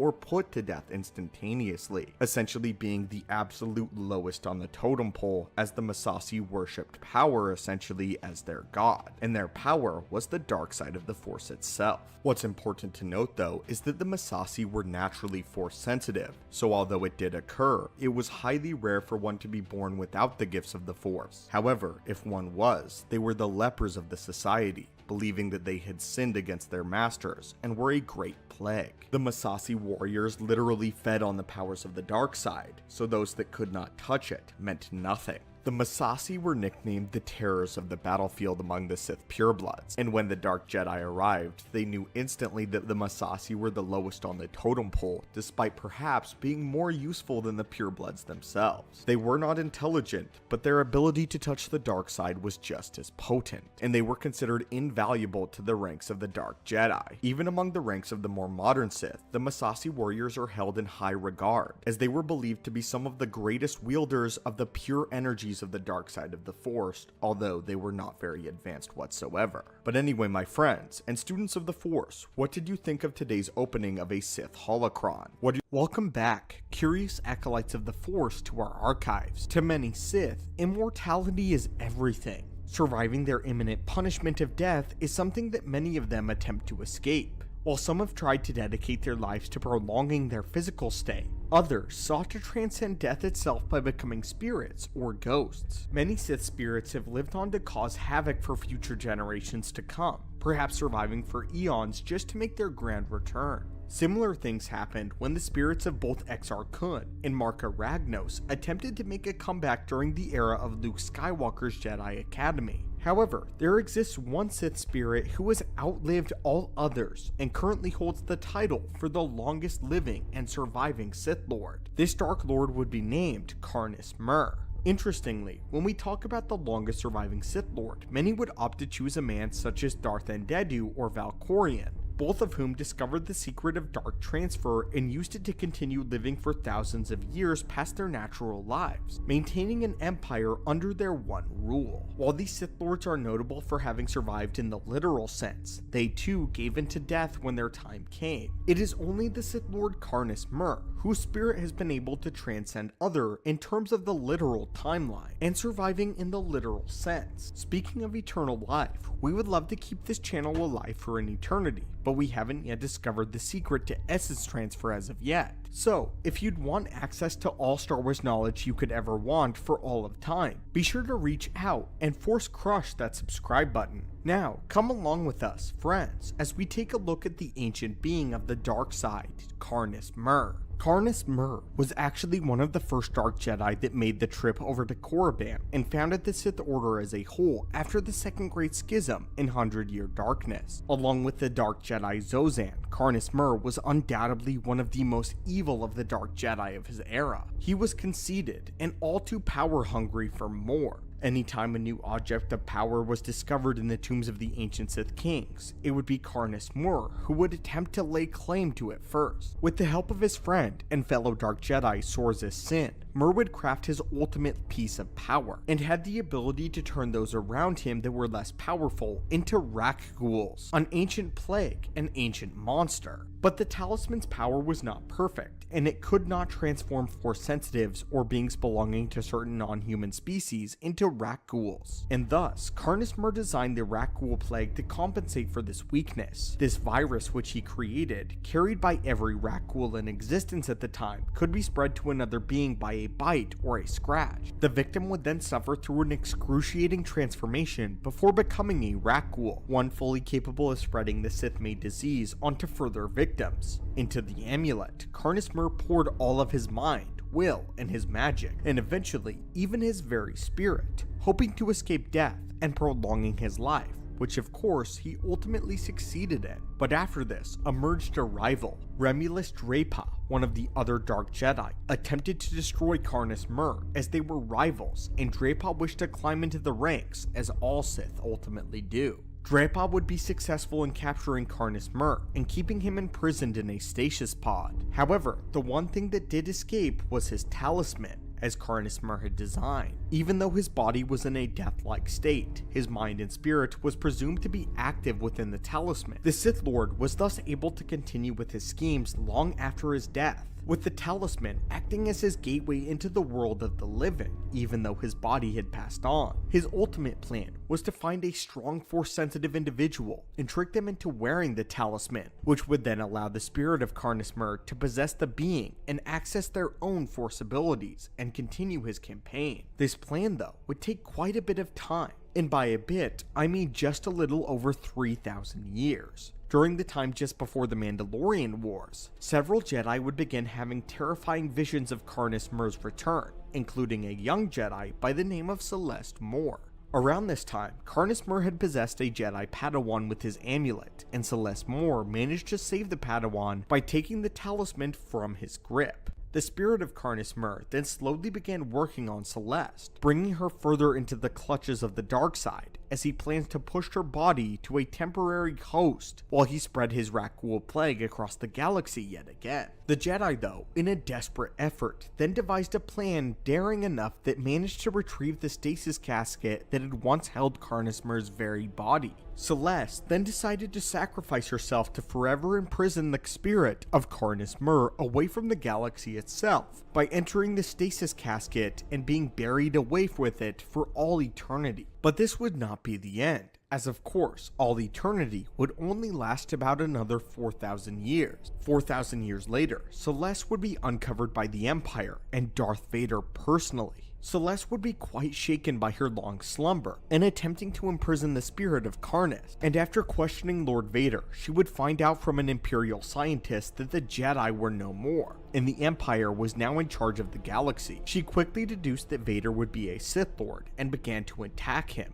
However, Vader was mystified by the ancient Jedi and desired for her to actually come with him and join him as an apprentice, realizing that she was extremely strong in the Force and possessed a power that had long since been extinct. For most of their duel, Darth Vader was on the defensive and only did enough to keep her off of him while he tried to reason with Celeste, fascinated by the power of Karness Mur that he could sense within her. Celeste, though, was having none of it and only desired to destroy Lord Vader and the Sith. All the while they were fighting, the spirit of Karness Mur was enthralled with Darth Vader and desperately wished to possess his body, sensing his own innate natural power. He kept goading Celeste to just die and give in to Vader, while also whispering to Darth Vader himself to take the amulet for himself and use his power to kill the Emperor, offering him a means to destroy his own master in Darth Sidious. However, Celeste resisted as best as she could, vowing to never allow the Sith to use the amulet as she knew what could happen if a Sith possessed it. Vader also gave the offer some thought, but also realized that if he took the amulet, then he would be trading one Sith Master for another. The duel ended when Celeste decided to finally use the power of the amulet and transform the clone troopers nearby into Rakghouls. They promptly killed most of their researchers nearby and chased off Darth Vader, who was now no longer interested in Celeste or the amulet, somewhat fearing the implications of its power. Celeste, having apparently spent enough time with the amulet, more or less had it mastered, and had successfully imprisoned Karness Mur within her very being. 20 years later, Mur would mentally torture Celeste as they remained on the moon together, and he almost drove her to insanity. Though Celeste managed to keep her mortality and actually saved Leia from being possessed by the spirit of Karness Mur whenever Luke, Leia, and their Rebellion Alliance accidentally found the Dark Jedi on the planet sometime later, the Jedi Order continued to keep Karness Mur imprisoned within her for another 100 years following this event, until the two would meet Cade Skywalker,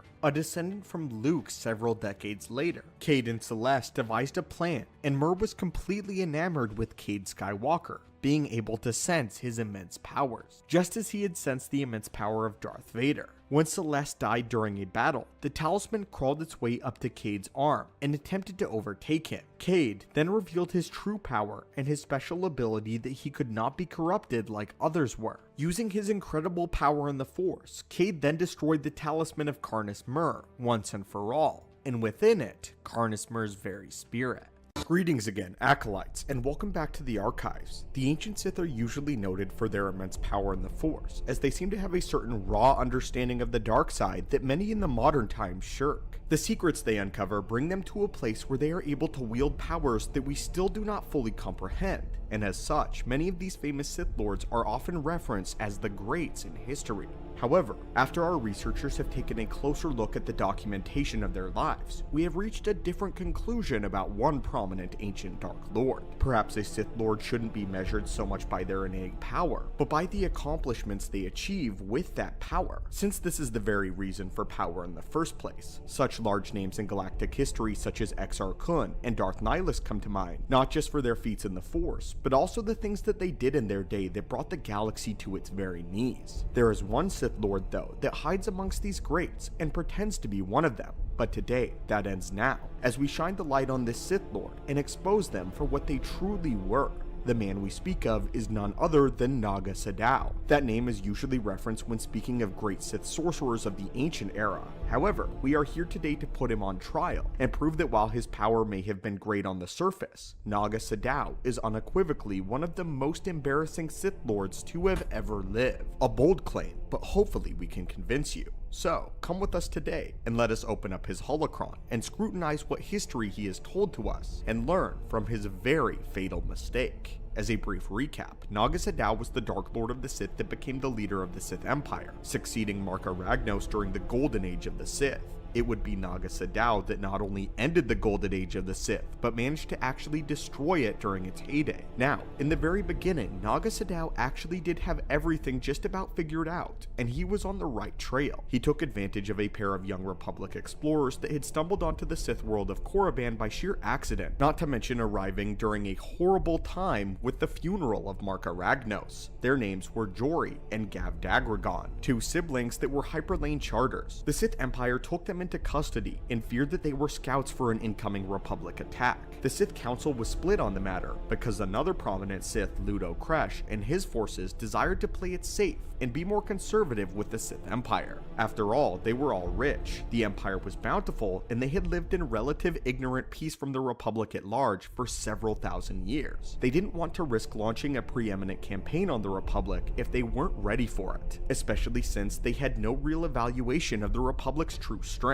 On the other hand, you had Naga Sadow, who insisted that they needed to continue to expand lest the Sith Empire grow fat and stagnant. He knew very well that these young explorers were here by pure accident, but instead, he manipulated the Sith Council into believing that this was a preeminent attack by the Republic. In a genius stroke of misdirection and guile, Sadow took the Republic blaster weapons from Daragon's ship and staged a prison break with his own men, using their weapons to burst out Jory and Gav, being sure to leave evidence behind to frame it as a Republic assault. This launched the Sith Council into a frenzy, where Sadow's message was now being taken very seriously, and he was made Dark Lord and Emperor immediately, and given full control over the Sith Empire, which was of course his plan. Meanwhile, he stashed Gav somewhere and trained him in the ways of Sith sorcery after learning of his Force sensitivity, and let Jory just leave the planet. Reason being, he had put a tracker on her ship that would serve as a beacon for his forces to rally when the attack was to happen. All of this in his holocron is actually painting Sadow as a brilliant strategist. Sadow then had an immense force rallied to his side, and Sadow was now seemingly unstoppable. He remained in his meditation sphere and decided to aid his forces by using Sith magic to create illusions so that it would appear that their forces was much larger than it really was. Naga Sadow was primed to be one of the most fearsome Sith emperors in all of the lore, and all of this may sound like he had everything perfectly planned out, but here's where everything goes wrong, and Sadow begins making ludicrous mistakes. Mistakes that the Sith will suffer from for their entirety.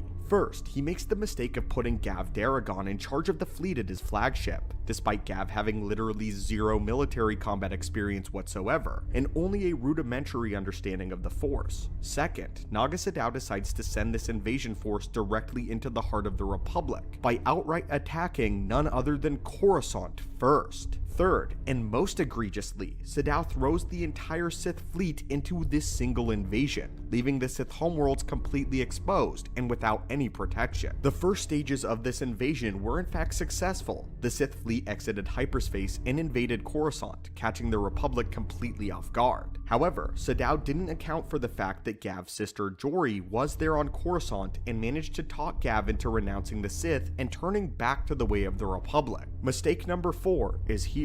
Sadow took on a Sith apprentice that still had emotional attachments that he let live, and put this rookie in charge of an entire Sith fleet. Gav and Jory then flew back to Naga Sadow's meditation sphere on Primus Guled and fiercely attacked it, blowing right into it, causing him to lose focus, which revealed that the fleet wasn't as large as the Republic believed it was. On Coruscant, an outnumbered legion of Jedi and Republic soldiers had been backed up to the steps of the Galactic Senate. However, once the illusion disappeared and they saw the truth of the Sith, it led to a Republic counterstrike that ultimately defeated the Sith fleet. The Republic followed the hyperspace trail of Gav Daragon back to Primus Guled, and Sadow tried to hold out in battle when the Republic forces inevitably arrived. However, he was completely outgunned and was sent limping back to Sith space, where he was met with yet another surprise. His old rival Ludo Kresh had established himself as a Dark Lord of the Sith in Sadow's absence. With little time to recover after Primus Guled, Sadow found himself engaged in another battle, this time against his oldest rival in the skies above Korriban, Ludo Kresh. Kresh nearly overwhelmed Sadow's battered ships, but one of Sadow's doomed pilots made a suicide run on Kresh's flagship, killing Ludo Kresh instantly and scattering his remaining forces, as well as destroying their will to fight. Unfortunately, things got even worse for Sadow. Immediately after this victory, the Republic fleet showed up to finish Naga. The Dark Lord of the Sith by now didn't even have a single leg to stand on, and by using the power of Sith magic, he caused a solar flare to cover his escape, as he literally just abandoned his troops and left for Yavin 4. The Republic had mistakenly assumed that Sadow had died in the solar flare, as the rest of the Sith fleet had been destroyed during the event, and with that, the Sith Empire in its golden age was no more, and Sadow lived out the remainder of his disgrace on Yavin 4, where he built a temple to himself and manipulated the wildlife there with Sith sorcery. And that's it. The Great Hyperspace War we hear all of these stories of only lasted a single day, and Naga Sadow's conquest, an attempt to destroy the Republic, ruined the golden age of the Sith. My friends, Naga Sadow had a great start, but with sheer ineptitude and mind-numbingly stupid decisions, he let the entire Sith Empire crumble to dust in his hands in a matter of hours. Sadow might have been a skilled sorcerer and extremely powerful, but that's about all he has going for him when we take a critical look at his single worst day campaign against the Republic. But hey guys, and welcome back to the channel. During the days of the Old Republic, the Jedi were not shaped by peacetime, but rather were forged by the heat of war. The era would be shaped by the new Sith Wars, and then the subsequent Mandalorian Wars that resulted from it. The Mandalorian Neo-Crusaders continued to work for their Sith affiliates and wage war on the Republic. This unfortunately caused a great divide in the Jedi, as the Jedi Revan and Malek rushed off with a healthy group of young Jedi to save the Republic in their time of need, while many Jedi refused to act, deeming it not their duty. The war was fierce, devastating, and overall very bloody on all sides. While Revan was an expert tactician, he employed tactics that took moral shortcuts, basically meaning he did ruthless things that the Mandalorians did not expect from the Republic,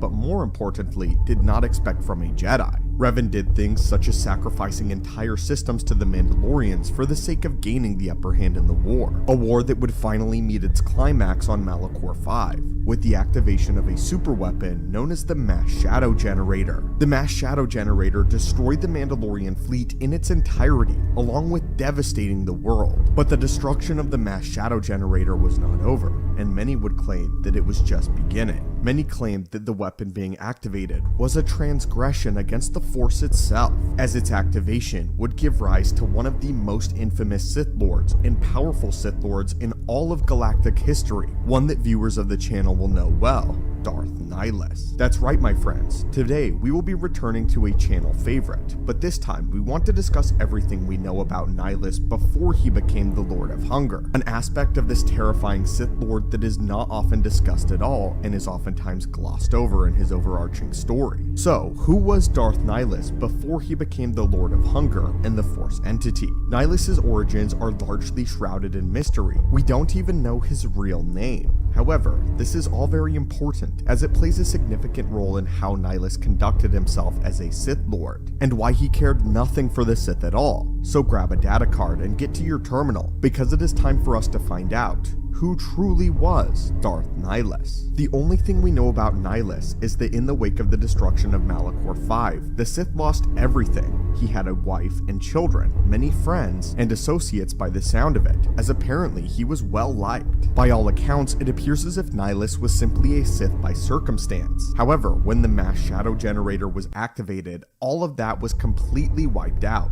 For those of you that are wondering what the mass shadow generator did, here it is. A mass shadow was a hyperspace signature of a large celestial body. Mass shadows occurred naturally, caused by gravity wells of large celestial bodies such as planets, stars, or gas giants. They could also be caused by smaller bodies such as comets. Mass shadows could prevent hyperspace jumps and could pull a ship out of hyperspace entirely, should the ship ever venture too close to it. Because of their nature, mass shadows could threaten a ship with collision. Navigation computers and astromech droids were programmed to calculate routes in hyperspace that deliberately avoided such a phenomenon. What the mass shadow generator effectively did was artificially create these mass shadows. This caused massive gravity fluxes to occur, which pulled all of the Mandalorian ships to the surface of Malachor V, and it absolutely devastated both the Mandalorian fleet as well as the planet, as thousands of ships crashed on it simultaneously. Nearly all life on the planet was destroyed, and as a result of this, and the death of the planet essentially, a wound in the Force was created. After the devastation, there were actually survivors, but there were very few in number. One of the survivors, though, would soon become known as Darth Nihilus. We believe the most important thing to Nihilus's character above everything else was that he was just a man before this event. Just an average citizen of the Republic who was perhaps Force sensitive. He was just like anyone else. He had a big family and friends, and although he was aligned with the Sith, Darth Nihilus was nothing special, and he liked it that way. Admittedly, before he became an entity, he did crave things greater in life such as power and influence. However, he did enjoy the benefits of just being a simple man. When this was all ripped away from him, he was left with nothing but the smoking husk of his home planet, with no one but the Jedi to blame. The issue with Nihilus is that his rage was justified, and it was the fault of a Jedi that the devastation had happened to his home world. As Nihilus sat amongst the ash of his world, clothes torn, smoke filling his lungs, he was a broken man. But perhaps now he was more than a man. At the time, he did not know. The planet had lost all of its life, and so too did Darth Nihilus. Just like the planet, Nihilus was a husk, empty, lifeless, and crumbling. The friends and family that he once called his heart home were no more, all dead. Could he have done anything to stop it though? Could Nihilus have stopped the Jedi? If he had been powerful enough, maybe he could have stopped the Jedi and put an end to their warmongering terror and their super weapon that they were so proud of. The pain and rage he felt in that moment became a blazing fire that eclipsed the hatred of all Sith that had come before him. In this moment of brokenness, this man changed. The dark side called to him as he felt his immense pain. The wound in the Force that was created on Malachor V was not even as devastating as the wound created in this man's very soul. As such, the Force literally manifested itself into Nihilus's very being, and the wound settled inside of him. Was it the smoke of the dying planet that filled his lungs? No, it was the harsh reality of death that accompanied the dark side that was now flooding into his very soul. Looking around at the devastation, there was nothing but death and terror. Is this perhaps what everything was leading to? All this life's work, treasures, family. He had been told his whole life that these were the only things a man should ever want. A happy home, a loving wife, giggling children. He had achieved it all, and yet he had always wanted more. But now that was all gone, ripped from him in an instant, and he was powerless to stop it. What good were all of these things in life if they were all just meant to die? But he wasn't powerless anymore. Another man found Nihilus, another survivor of the devastation, calling out to Nihilus, not knowing what he now was, seeking shelter. The man pleads for help through choking coughs. This man is weak, dying like the rest of them. This is when the hunger is born. The wound within Nihilus is ravenous, and the Sith reaches out. The dark side calls to him, but now he too calls to it. Nihilus begins drawing the very breath from the weak man's dying chest, and as he does, Nihilus can breathe again. This feeling of drawing the very life of another being is very unpleasant. This man's suffering just adds on top of everything else. However, for Nihilus, for just a moment, the pain is gone and he can breathe. He can feel his body again. The man falls over, a skeletal husk just like the rest of the lifeless planet. Maybe this is the natural way of things. Maybe it was Nihilus's job to ensure that he spared this dying galaxy by being the one to liberate it. Yes, the man had finally found his purpose. Out of the smoking hellscape of Malachor 5 walks a monster, a demon made of the most atrocious of sins, the sins of the Jedi. He can feel it in his very being. The hunger returns, this time stronger than before. It scratches and claws on the inside of him, an insatiable itch that he can't seem to scratch in any other way than to feed once more. Darth Nihilus is the very breath of death itself. Death of the Jedi, death of the Sith, death of the galaxy. And this was the man that Nihilus used to be.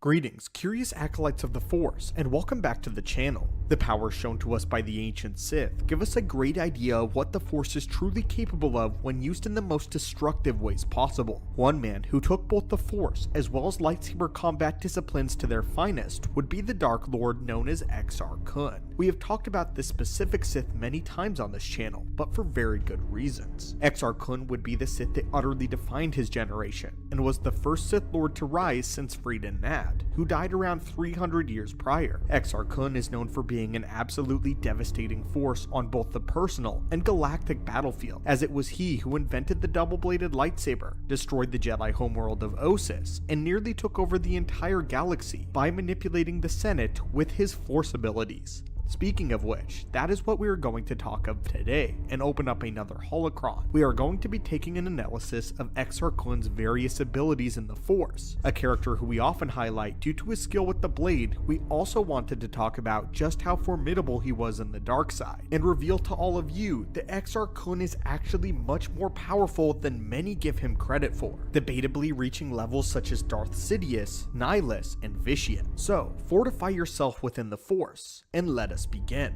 Exar Kun started out as a Jedi prodigy with a promising career ahead of him. He showed incredible promise and quickly proved to be the best that the Jedi Order had to offer. However, much like many Sith before him, Exar found a treasure of Sith knowledge which pushed him to pursue true power by invoking the tutelage of the Sith ghost Freed Nad on the planet of Yavin 4. Here, Exar Kun learned a great many powers in the dark side, and even dabbled in Sith sorcery. One of the abilities that Exar Kun utilized a lot was his power of Force Rage. Force Rage derives from one focusing entirely on their own memories of suffering and feelings of hatred in order to harness the dark side into their very physical being. This caused a sharp increase to those that felt this strength, including augmenting their own physical strength, speed, agility, endurance, stamina, as well as most importantly, their ferocity. Many might recognize this is very close to the power of Force Valor, which is an ability similar in nature. Though the abilities have similar functions though, Force Valor can be used by either light or dark side wielders, and Force Rage is typically a lot more potent. Not to mention that if a Jedi used Force Rage, then they'd be completely cut off from the light side while doing so. Exar Kun was known to enter Force-induced rages to quickly overwhelm his opponents with his insane power and skill with the blade. Once he was on a rampage, it was very difficult and nigh impossible to ever stop him. Only the experienced master, Vodo Siosk Boss, ever managed to stop him whenever he entered this fury state. The cost of this power was that it typically left the user temporarily weakened after the effects wore off, making it a lot more of a reckless action. However, Exar Kun took it as more of a high-risk, high-reward situation, and would master the ability to the point of not even suffering from exhaustion afterwards, as this ability basically became natural to him, making him extremely deadly in combat. And this is something that only Exar Kun has ever achieved. Imagine someone with the fury of Darth Malgus fighting at that level for an extended period of time and never running out of juice. That was Exar Kun. I also believe that Exar Kun was quite proficient in using Force-augmented strength. Though he used Nyman as his primary lightsaber form, Exar Kun was extremely aggressive with it and managed to generate enough power in one training session to shatter the Force-imbued staff of his master in one single strike. He also managed to break a dark holocron in with one mighty punch, releasing all of the dark power within it to corrupt the minds of his fellow Jedi. Another thing Kun did often was imbue each of his lightsaber strikes with the dark side itself, so each hit, whether blocked or unblocked, would hurt all the more. Exar Kun's ability with telekinesis was certainly on an advanced level, though he never lifted anything incredibly large. It was his application of telekinesis that made him quite impressive.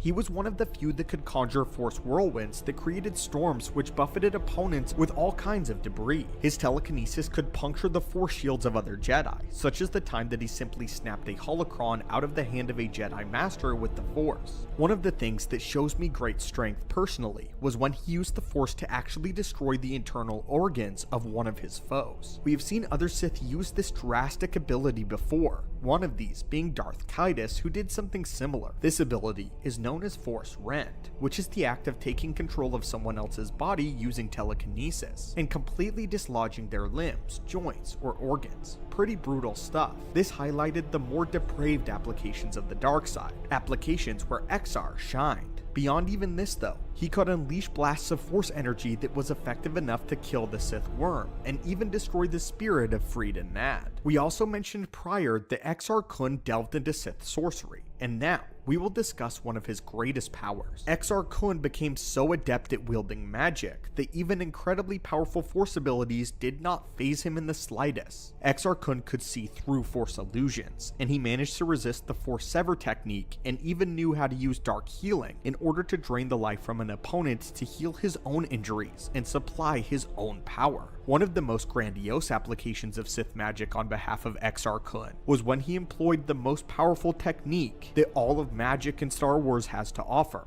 that being the Kezoi Kia Tu Ska, which roughly translate to suppress thought in basic. And it is the Sith spell that is essentially a far more powerful version of mind control that can grip several people at once. Exar Kun excellently pulled this off on the Galactic Senate, taking full control of the Supreme Chancellor and the entire Senate surrounding him in the meeting. And he had the Chancellor preach Sith doctrine to the whole Senate, which were all frozen by his single command. At the end of it, the Chancellor was so overwhelmed by the process that he was killed instantly when the spell ceased. He also would use mind domination on a good bit of Jedi, which helped turn them to the dark side and buff out his ranks. His involvement with Sith magic extended to the point where he managed to become a Sith spirit and would haunt the temple on Yavin 4, returning many thousands of years later to torment Luke Skywalker and his Jedi Praxium. Luke would later go on to say that conquering the spirit of Exar Kun was one of the roughest battles that he ever faced, and that he considered it to be among his best victories.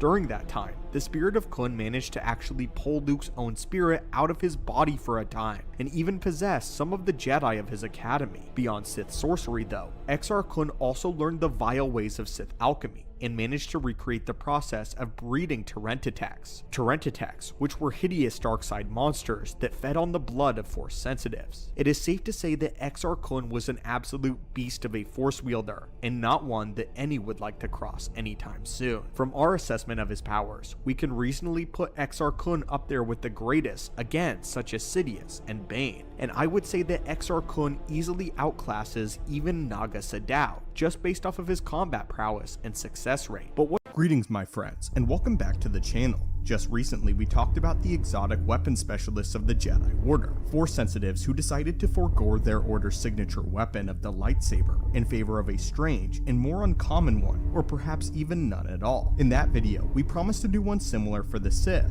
Well, here it is. Many of the ancient Sith actually did have a reputation for not using lightsabers, with some opting to go for a cursed, dark side imbued blade instead. The one that comes to mind immediately is the poison blade of Naga Sadow, wielded by the Sith Lord during the Old Republic and the Old Sith Wars. Of course, this was a time before lightsabers were prevalent amongst the Sith Lords and their entire order. Although some used lightsabers, it was actually quite common for many of them to opt for the magical artifact of a sword to use against their enemies. Following this though, lightsabers soon became the standard issue, and the choice to use anything different eventually fell out of fashion, as most Sith adopted the blade for themselves. Though, many millennia later, Darth Sidious would start claiming that the Sith had grown beyond lightsabers, and that he himself merely used one to mock the Jedi because he had become too powerful to need one. However, I will leave the legitimacy of this claim up to you all. What we want to focus on for this video is the types of weapons that the ancient Sith used, as well as the weapons used by the Sith pureblood, and discuss weapons that they used that were not in fact lightsabers. Much of our information comes from the Book of the Sith, where one of the original 12 Dark Jedi, named Sorza Sin, talks about the Sith species and documents a good portion of the weapons that they used. Starting our list, we have the humble but ever versatile and ridiculously perseverant Force-imbued sword. Metal swords have been around since the pre-hyperspace era in Star Wars and have continued on since. The ancient Jedi were some of the first to construct metal blades and imbue them with the Force through a process known as alchemy. However, they weren't the only ones to have done this. Across the galaxy, the Sith purebloods were also perfecting this very same art,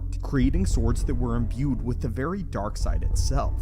Force-imbued blades, especially these ones, were incredibly strong and quite heavy, often requiring the user to wield them with two hands. Sith swords were durable enough to deflect plasma bolts, and even break lightsaber blades. Honestly, you have to respect the perseverance of a good Force-imbued metal sword, as they were employed to great effect far after the predicted expiration date and the debut of lightsabers. Sith were using metal swords well into the days of the Old Sith War, when others had already moved on to the bladed plasma weapons in the age of the blasters and the starships. Warriors like Naga Sadow were charging into the front lines of great hyperspace battles with their trusty metal swords at their sides. Even on into the future, they were still sects of Force users who decided to use vibro weapons instead of lightsabers to this very day. Next were the Sith war swords, which were different. These weapons were double-sided pole arms. A long shaft was tipped with two curving blades on each end. It is said by Sorza Sin that these blades required great skill to wield and were not issued to regular Sith foot soldiers. One of these swords was actually the weapon that Ajunta Pal, the leader of the Dark Jedi, would use to decapitate Hakagram Grosh, who was a Sith king, when he took charge. And of course, there was the trusty assassin's dagger, the Shakar. These nasty blades were easily concealable and were used to stab someone and then quickly twist the handle to snap it off. This left the blade inside their victim to fester, and if you hadn't already guessed, yes, this and many of the Sith blades were dipped in poisons of the finest makings, created again through Sith alchemy. The Sith also forged some truly unsightly ranged weapons such as the Lan Vorak, which was a wrist-mounted armor piece and when slug, would release a spray of whirling razor discs. These were some of the few ranged weapons optioned to the Sith species, and one of the few that they would employ on ground assaults.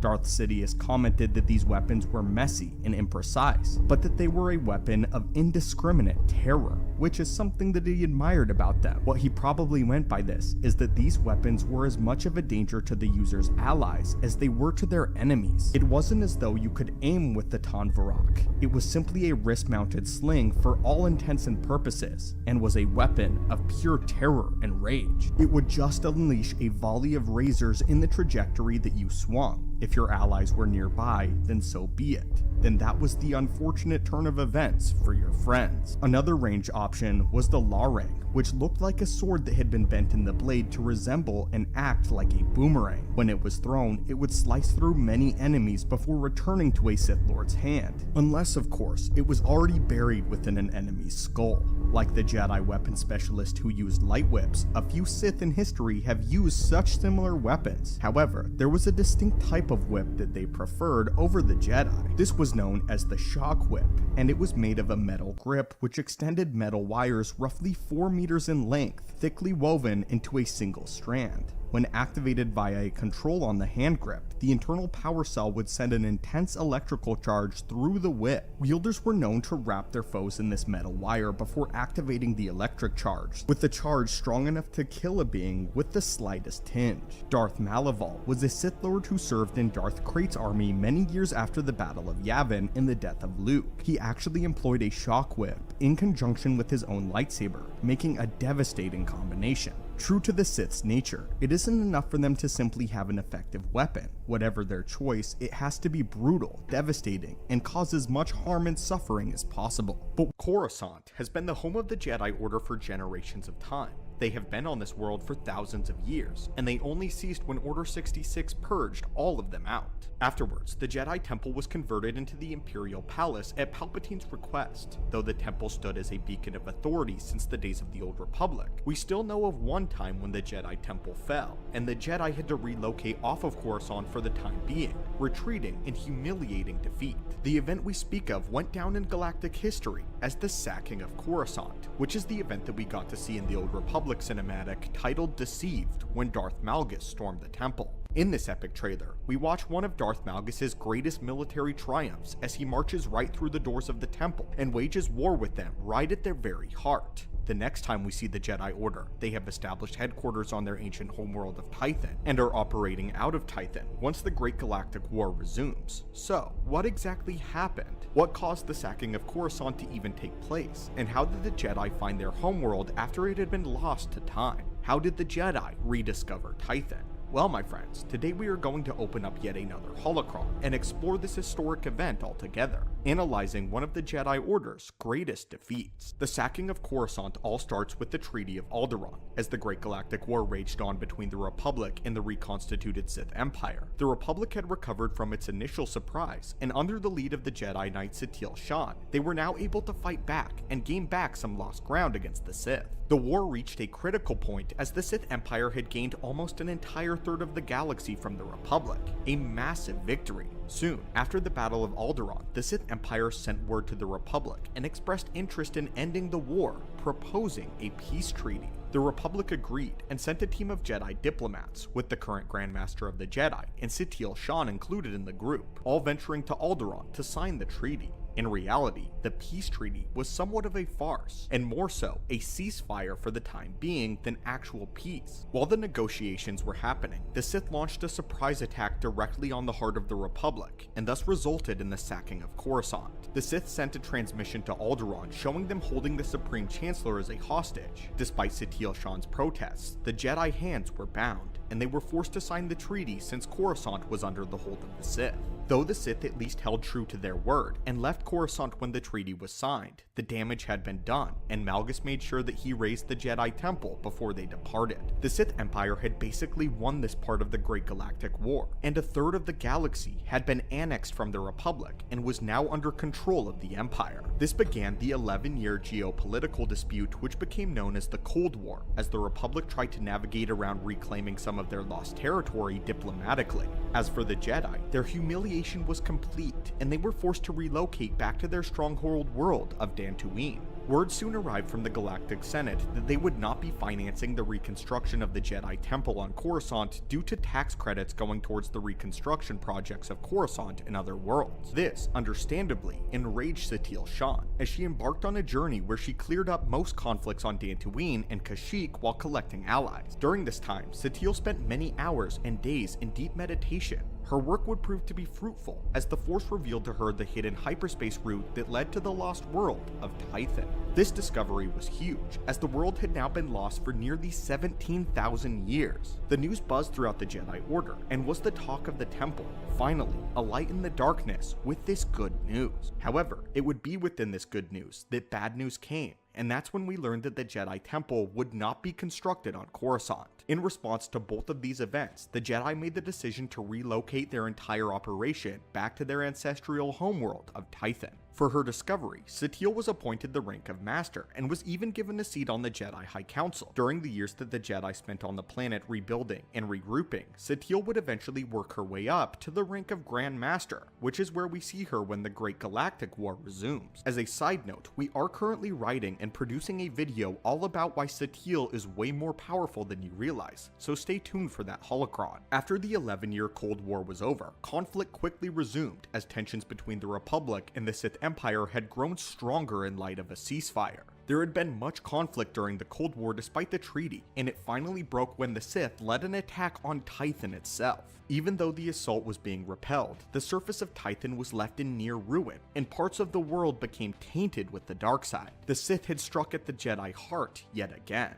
The Jedi Order would be scattered to various corners of the galaxy by the war, and it wouldn't be until the Task Force Nova regrouped the Jedi Order would they choose to settle down somewhere else. Tython, unfortunately, fell back into obscurity after the Great Galactic War, and the Dark Lord of the Sith, Belia Darzu, would actually build her research facility on the world, further saturating the Jedi's homeworld to the dark side. A massive defeat. Unfortunately, the Jedi would never attempt to return to Tython, and the world was largely forgotten by the galaxy and to time. In my opinion, a very disappointing and undignified legacy for the ancient home of the Jedi Order. Of course, over time, the Jedi and the Republic would eventually join forces and repel the Sith back to the unknown regions. However, this would take many years and much conflict and death. We wanted to highlight this holocron and this massive defeat at the feet of the Jedi to prove that although most times the Republic and the Jedi absolutely dominate the Sith in wartime, that the Sith Empire was actually formidable in its own right. Ironically, the signing of the peace treaty was also the event that led Darth Malgus to become disillusioned with the Dark Sith Council, and eventually depart this iteration of the Sith altogether. So we wanted to highlight this massive event and battle in Star Wars history that not many fans ever speak about. And now, my friends, I hope you can go back and watch the Deceived trailer with brand new light, as this truly represents an event almost as bad as Order 66, although not quite. An event that led to the rediscovery of the ancient homeworld of Tython and its eventual tragic destruction. Greetings, curious acolytes of the galaxy, and welcome back to the Archives. The pantheon of past Sith Lords is typically ordered from least to greatest in terms of power and their accomplishments. While many Sith Lords stand out as being quite formidable in their day, only a few actually stand out as those who have truly left their eternal mark on the galaxy. And in our opinion, there are two specific Sith Lords that come to mind when talking about those who have achieved ultimate power and nearly completed their total objective. Those two Sith Lords would be Darth Sidious and Darth Vitiate, respectively. Both of these men have held the exclusive title of Emperor. Both of them held almost complete rule of the galaxy at one point in time or another, and both have been considered the most powerful of their day. And both have gone down in history as some of the most depraved beings that have ever spawned out of the galaxy's darkest depths. Evil is the word that comes to mind when describing these men or beings, and there are a laundry list of reasons as to why. Ruthless conquests, cruel treatment of all around them, and manipulation of the people closest to them. Both of these monsters have accomplished the task and goal of manipulating the heroes of their day into merciless Sith and killers, with Sidious corrupting Anakin Skywalker, the Chosen One, and Vitiate doing the same to Revan. But despite their similarities, they are not as equal as they seem. One of these monsters is far more wicked than the other, and in this archive entry, we are going to open up a few holocrons, Jedi and Sith alike, and explain why Darth Vitiate is by far the most vile emperor between the two. The whole crux of this decision comes down to one thing: the individual reasons why they wanted to rule the galaxy in the first place. Their ultimate goal. Sheev Palpatine from childhood had always held the idea that those who are stronger and smarter than most other people should have the right to rule, because it was up to the superiors to lead the rest of the galaxy to greatness. The very thing that made young Sheev Palpatine rebel from his father, Kasinga Palpatine, was because he thought of his father as weak. Sheev knew that House Palpatine had the potential to be the most powerful and influential family on all of Naboo.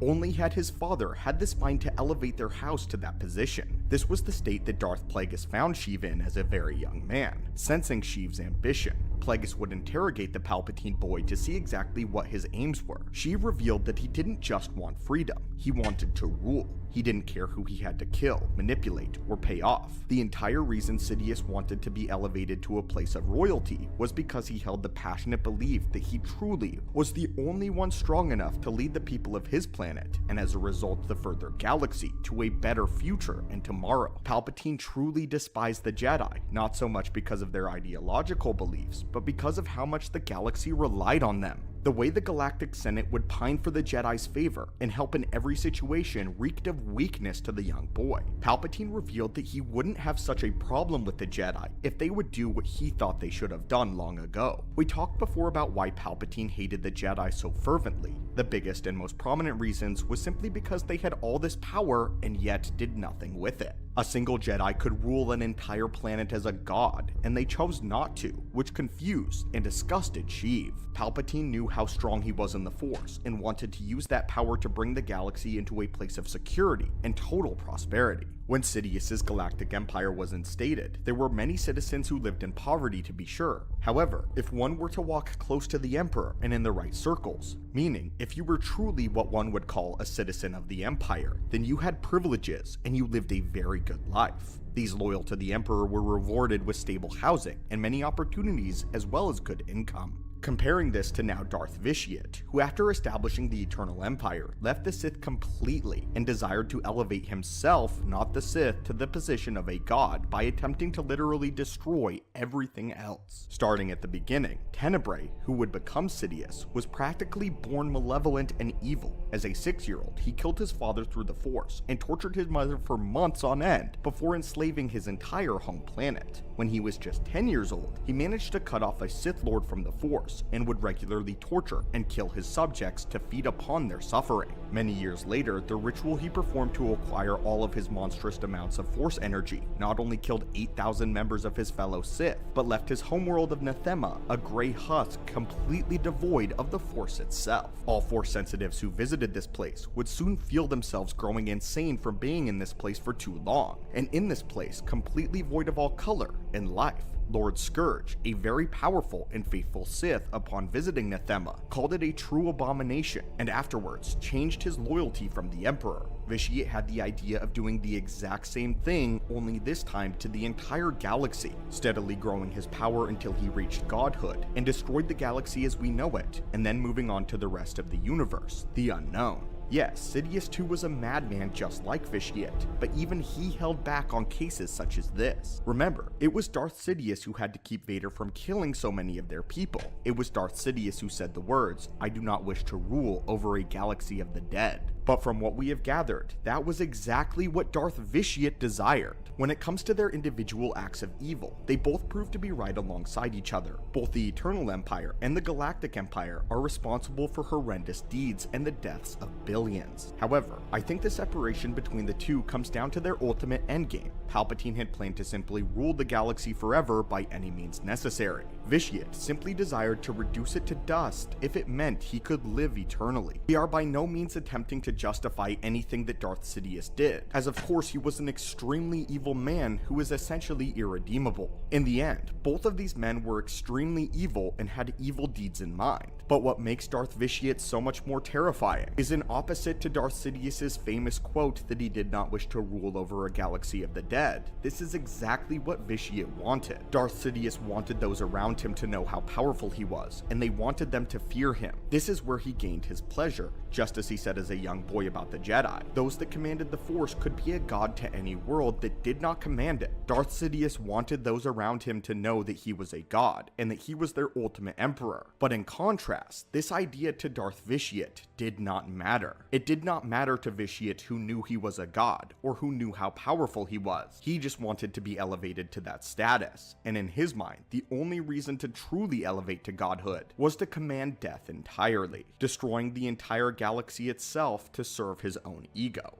The ancient Sith continually proved to be some of the most mind-bogglingly evil beings in all of Star Wars legends. These men and women who took upon them the mantle of the Dark Lord of the Sith in past times have proven themselves worthy of the moniker time and time again. But But today, my friends, our researchers have found a map leading to a holocron which may detail what is possibly the most powerful ancient Sith of them all. Speak of today, an updated holocron of Tula Kord, a Sith Lord predating the time of even Marka Ragnos, and one who sets up the precedent for what Sith Lords truly ought to be and what they can achieve.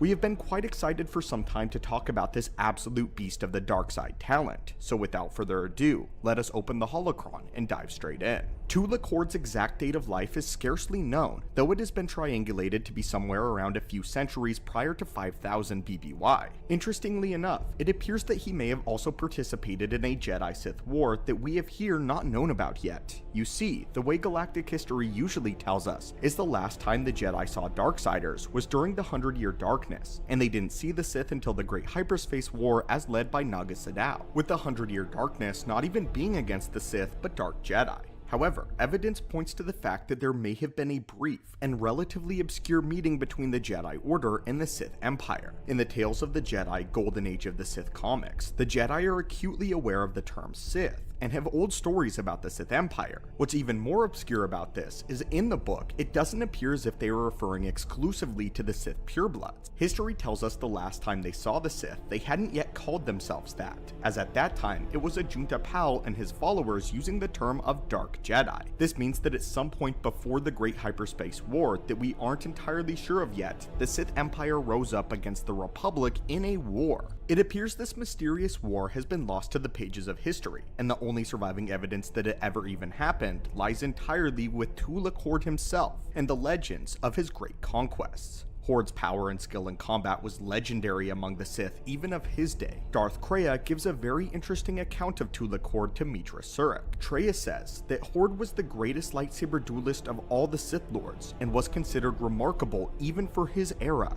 This is especially impressive when you have to take into account what Krayt had mentioned about the skill of the Sith Lords of that era. She said, quote, "We are as children playing with toys compared to the prowess of the old masters. Keep in mind that Darth Traya lived during the time of Revan and Malek, and that she had personally trained Darth Nihilus, as well as trained Revan as a Jedi. Nihilus, though, who was an exceptional one-handed duelist. As a demonstration of Tula Kord's true abilities, we later learn from an account by the main general of the war that he had single-handedly broken Jedi sieges to Imperial strongholds on both the Yin and Chabosh systems. It was said that thousands of Jedi lay dead in the aftermath of this great and terrible battle, with potentially Tula Kord killing hundreds by his own blade. I'm gonna say that again. It's rumored that Tula Kord killed hundreds of Jedi in a single battle. Tula Kord was an absolute king at sorcery as well, having founded and written many tombs to which he had scattered about the Empire. There was a rumor that suggested that Horde held the secret to even eternal life, but this was never confirmed. What we do know, though, is that he would have expertly employed rituals mid-combat that would secure his victory, being a perfect combination of a duelist as well as a force wielder. Using magic, he would drain the life force of his fallen enemies in order to sustain himself. This resulted in him receiving quick, sharp boosts to his power every time he downed a foe. Every time he cleaved through a Jedi and felt their blood upon his blade, he became more and more powerful. This power would keep compounding until he was an absolute unstoppable creation of the dark side. Also, for those who may be confused, we do see the Sith Empire using more primitive type weapons during the Great Hyperspace War rather than lightsabers. This is actually because during this era, the Sith Lords have become very confident in their dark side alchemy skills, and decided to flex that by using metal blades as a sort of ceremony and rite of passage. In reality, the Sith had actually been in the lead concerning lightsaber technology above the Jedi, and Tula Kord owned a lightsaber that had his own internal power cell, and he didn't require a battery pack like the Jedi did with their proto-sabers. Our theory for why Naga Sadow and his contemporaries didn't use lightsabers lies in the fact that they may have considered lightsabers to be too quick and easy, and they wanted their enemies to suffer while wounded. Naga Sadow's blade, for instance, was known for being alchemically enhanced with a type of deadly and painful poison. It seems that Tula Kord, though, preferred to do things with honor and efficiency, and this is why he used a lightsaber. One of the first lightsaber-wielding Sith.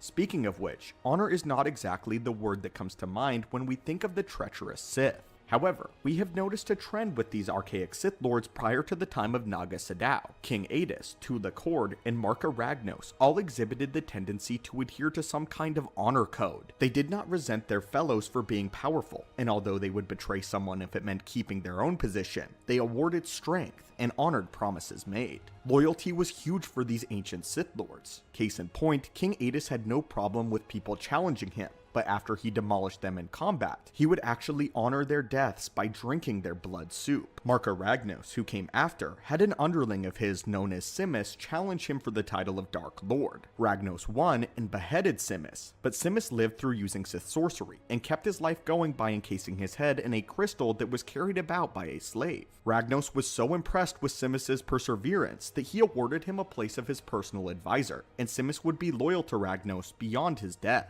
Tula Cord also did something similar with his general. During his early years, Hord fought an honorable duel against a Deshade named Kem Val, who would later become his most faithful ally. In another circumstance, Hord was approached by a Sith known as Aloysius Calig, who sought to serve him. However, Hord dismissed him. Calig refused to accept the dismissal, however, and challenged Hord's best general and beat him. After Calig's victory, Hord decided to accept him with open arms, and he led Hord's troops to numerous victories. Tula Cord would soon be killed though via backstab by his only known apprentice, a Sith Lord named Ortan Sella. Notable, as the only way to kill Tula Cord was by a being whom he completely trusted, stabbed in the back, never face to face. Tula Cord's lightsaber, some crystals, many of his books, as well as his iconic mask would all be laid to rest with him in his tomb in the Valley of the Dark Lords, where he would be exalted for eternity. Unfortunately for us, most of his life and history would be wiped out after the Jedi bombed Korriban following the Great Hyperspace War. From the things that our researchers have managed to uncover, however, it seems as though Tula Cord was a powerhouse unlike any other Sith Lord of his era or afterwards. Greetings, Acolytes of the Force, and welcome back to the Archives. When we were taking a look at the roster of past Sith Lords, our eyes specifically fall upon first the Old Republic. This time was a period of great war, and many Sith Lords lived during this time to rise and fall after making their mark. Unfortunately, many great Sith Lords often get sidelined when considering some of the most powerful beings in the Force that existed during the Old Republic. One of whom we believe is severely underrated is the subject of today's video, Darth Malek. When we look at the Jedi Civil War, Malek is often overlooked in favor of his counterpart in Revan, and many seem to forget just how powerful Malek truly was. He had been the primary antagonist of the Knights of the Old Republic, and yet he seems to have been almost completely forgotten. Well, that ends today, as we have decided to make a Darth Malek respect video, where we will go into detail and measure his power in the Force, skill with the lightsaber, and overall military accomplishments and genius to prove that Malek is far more powerful than you realize. Now, without further ado, let us open the holocron of Malek and begin our experiments. The story of Revan and Malek is pretty well known in the galaxy, as they both began as Jedi, guardians sworn to protect the galaxy.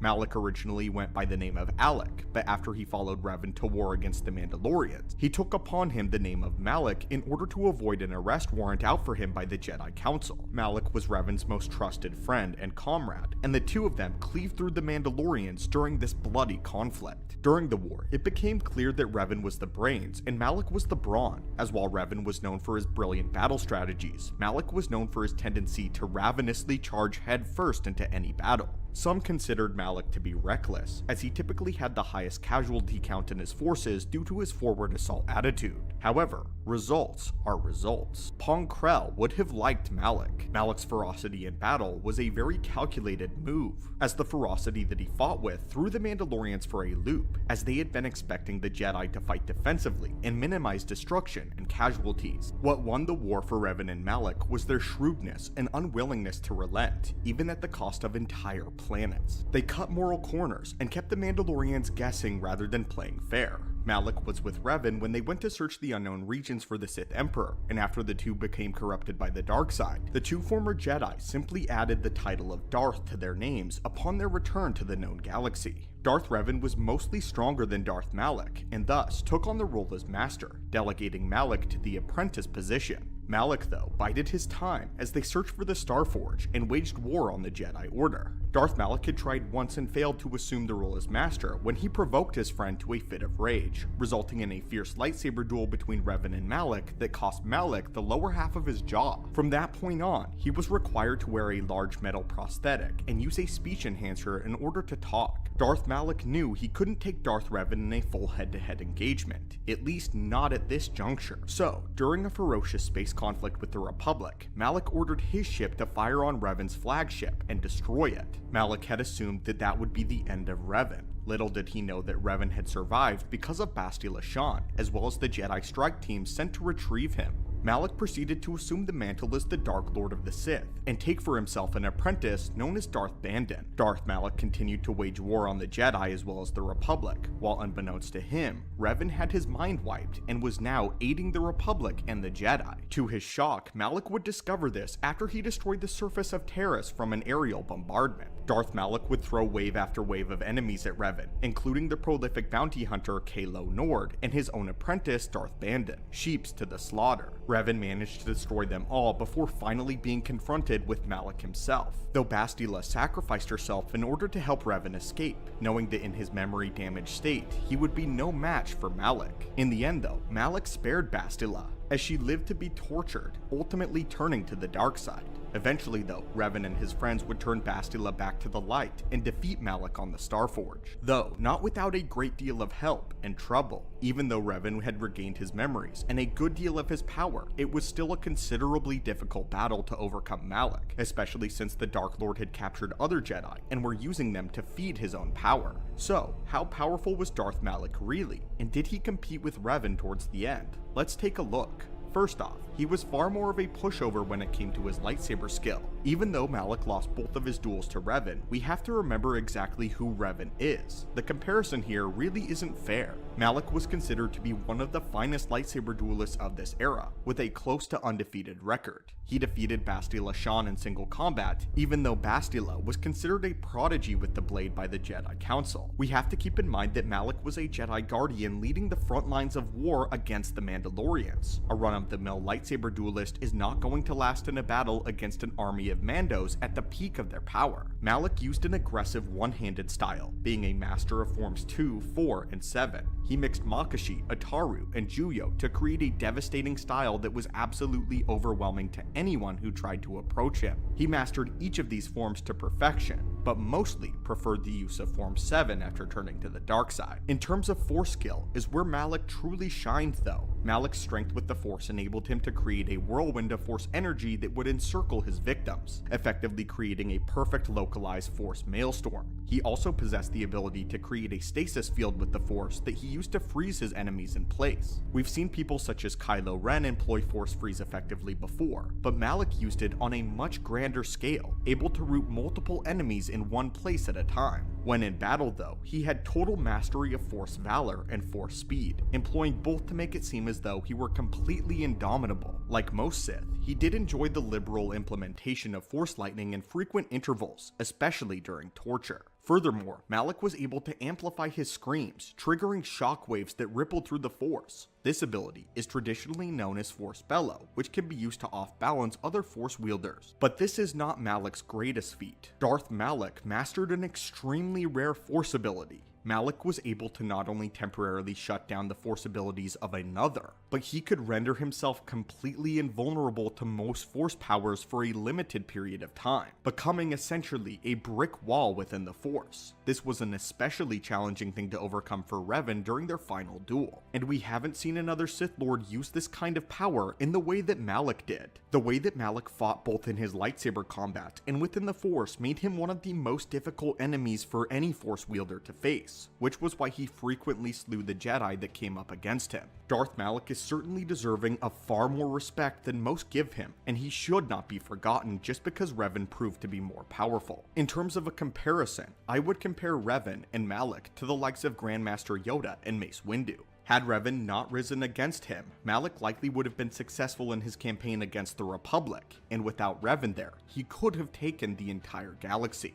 Greetings, students of the Force, and welcome back to the channel as we open up yet another holocron. Darth Sidious was the culmination of everything that the Sith had been working towards for several thousands of years, and the ultimate result of Darth Bane's rule of two. Darth Sidious was the ultimate Sith. During his reign as Emperor, when Sidious was not directly governing the Empire, he spent his spare time collecting many ancient Sith artifacts and strengthening his knowledge of the dark side by studying their many manuscripts and holocrons. Since he had gotten access to the Jedi Temple's entire vault full of Sith artifacts, he had spent a great deal of time gorging himself on the information long lost to the Sith and hidden away by the Jedi deep within their vaults. Even though Palpatine regarded himself as the greatest Sith to have ever existed, he still held the accomplishments of the ancient Sith in high regard. But with this raises an interesting question, and one that we wanted the answer to. Which of the previous eras and years of the Sith did Sidious admire most, and which of the Sith Lords did Darth Sidious actually consider to be his favorite? Well, our researchers have gotten their hands on a few of Palpatine's journals, and by reading through them, we might be able to discern our answer today, and who Darth Sidious considered to be his favorite Sith Lord. It is a bit of a difficult answer to truly find, as again he never explicitly states who Palpatine actually favored, as Sidious keeps his real feelings towards the Sith Lords himself rather vague. Instead, he offers his opinionated commentary on a few very specific lines within the manuscripts of the ancient Sith. You see, Sidious was a person who cast his net wide and gleaned knowledge from any source that he could prove himself useful to him. But not all hope is lost, as we have reason to believe that he actually favored one specific Sith Lord, and that Sith Lord was the works of Naga Sadow. Again, Sidious never explicitly states which of the Sith is his favorite, however, he pulls a lot of inspiration from Naga Sadow. So today, we will break down what about Naga Sadow's journey Darth Sidious admired the most, and why he considered him to be essentially his favorite Sith Lord ever. Naga Sadow was a famous Sith sorcerer and the one who instigated the Great Hyperspace War between the Jedi. This would lead to the long string of conflicts known as the Old Sith Wars. Naga Sadow had naked ambition to bring the Sith Empire into greatness, but in doing so, he ended up destroying it. Nonetheless, Naga Sadow was incredibly powerful in Sith sorcery and one of the most accomplished Sith alchemists in the history of Star Wars lore, using Sith alchemy to create insanely massive, mutated war beasts for the Great Hyperspace War that was raging on. At the end of the war, Naga Sadow would build a great temple during his exile on the moon of Yavin 4. Naga Sadow was also considered one of the greatest Sith Lords in single combat, as well as an extremely skilled negotiator and manipulator, something that Darth Sidious took huge inspiration from, as in Sidious's opinion, Naga Sadow was one of the first great manipulators that the Sith Order offered. He was the first ever really thinking Sith, who ruled with his knowledge and beyond the Sith Warblade. He used the skill of his mind and the dark side of the Force beyond his own brute physical skill, and this is why Sidious admired him so much. In Palpatine's journals, he had this to say about Naga Sadow. Naga Sadow was too generous with his knowledge, far more generous than I. Also, despite his powers, he was ultimately undone by his own impatience to expand the Sith Empire. After his death, Sadow's secrets were gained by Freed and Nad, who passed them down to the Sith Exar Kun. Because none of them came to a glorious end like I think it best that I guard Naga Sadow's teachings a bit longer. However, I am tempted to incorporate some of Naga Sadow's findings into my own book, The Creation of Monsters. In truth, this all plays to Darth Sidious's pure fascination, that being knowledge in the dark side of the Force and Sith rituals. This is what Darth Sidious spent the majority of his time after becoming the Emperor. He spent his days engrossed in the knowledge of the ancient Sith Lords, and many of the teachings that Darth Sidious pined over belonged to Naga Sadow. This was Darth Sidious's true passion, knowledge. While not a very flattering review, Sidious still pays his respects to that of Naga Sadow and his accomplishments and discoveries, enough so that Sidious desired to incorporate the knowledge into his own works of the Sith. This is perhaps the greatest compliment that Darth Sidious could pay to any of the ancient masters, directly incorporating some of their views and accomplishments into the Force into his own teachings. The work in question is known as The Creation of Monsters, wherein Sidious talks talks about how to alchemically create Sith war beasts, but in that book, Sidious regards Vader as his greatest monster. He states that even though Vader resulted in somewhat of a disappointment, Sidious took a sick pleasure in knowing that he was able to turn Anakin Skywalker, hero of the Republic,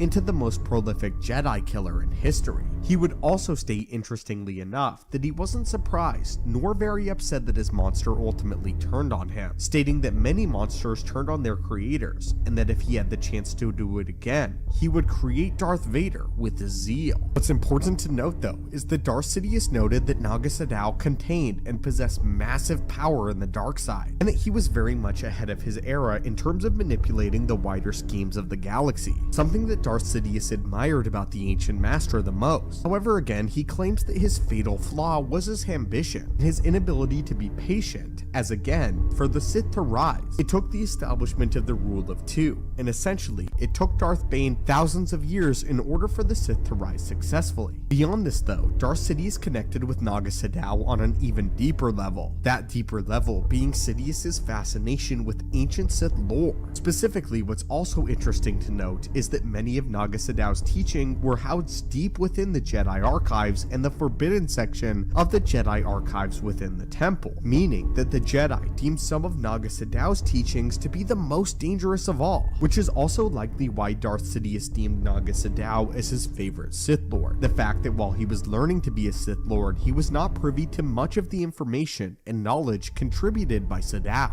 But hello again, curious acolytes of the Force, and welcome back to the archives. You are just in time, as our researchers have just made an amazing discovery. While searching the ruins of the Jedi Temple, we found an intact training program for Jedi Padawans, a program that details a Dark Lord of the Sith that we had previously not yet heard of. The program is called the Simulacrum, and it is basically a droid implanted with holographic projectors to allow it to take from personality and fighting style of any being coded into it. It is also equipped with gravity projectors to simulate using the Force. We happen to get it up and working again, and the program boasts a very proud history, going by the name of Darth Desolis. So, come and sit, my friends, as we debrief you on everything we learned from this ancient dark lore. Many details of Darth Desolis have been lost, but what we do know is quite interesting. Like many of the Sith before it, this Pau'an man was once a Jedi Master, a master who lived sometime in the year 3500 BBY. However, this Jedi Master had a certain lust for battle that wasn't easily satiated by the repetitive training programs, and this lust for battle only grew following the defeat of the Jedi Temple Battle Master in many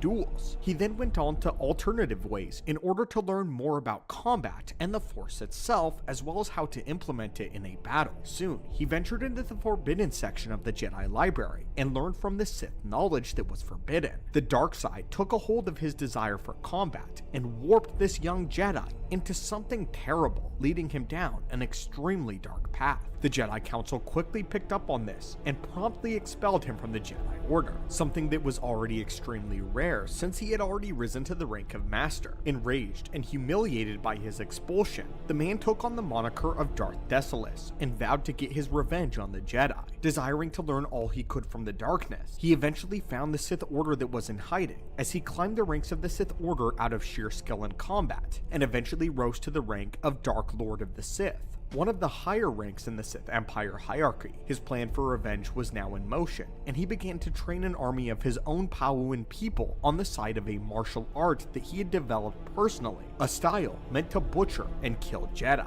This martial art consisted of using sword-on-shield approach, though it was combined with any melee weapon of their choice, and the shield was made of cortosis, believing with the application of a shield they could easily butcher any Jedi they came across. For those of you unfamiliar with the lore, cortosis is a highly energy-absorbent metal that even has the capabilities of deflecting lightsaber blades. What made cortosis different from everything else like Frick or Beskar was that it didn't just cleanly defect lightsaber blades, but it did something more. Rather, it had certain properties that would make lightsabers actually short out upon striking it, making it one of the most deadly metals in the entire galaxy to lightsaber wielders, especially the Jedi who were unprepared. In exchange for this though, it was very unstable and very brittle. If it wasn't weaved with something like Durasteel, then repeated strikes could cause it to break. However, the short circuit that the cortosis shield forced upon lightsabers lasted just long enough for the wielder of the shield to strike back at their stunned enemy.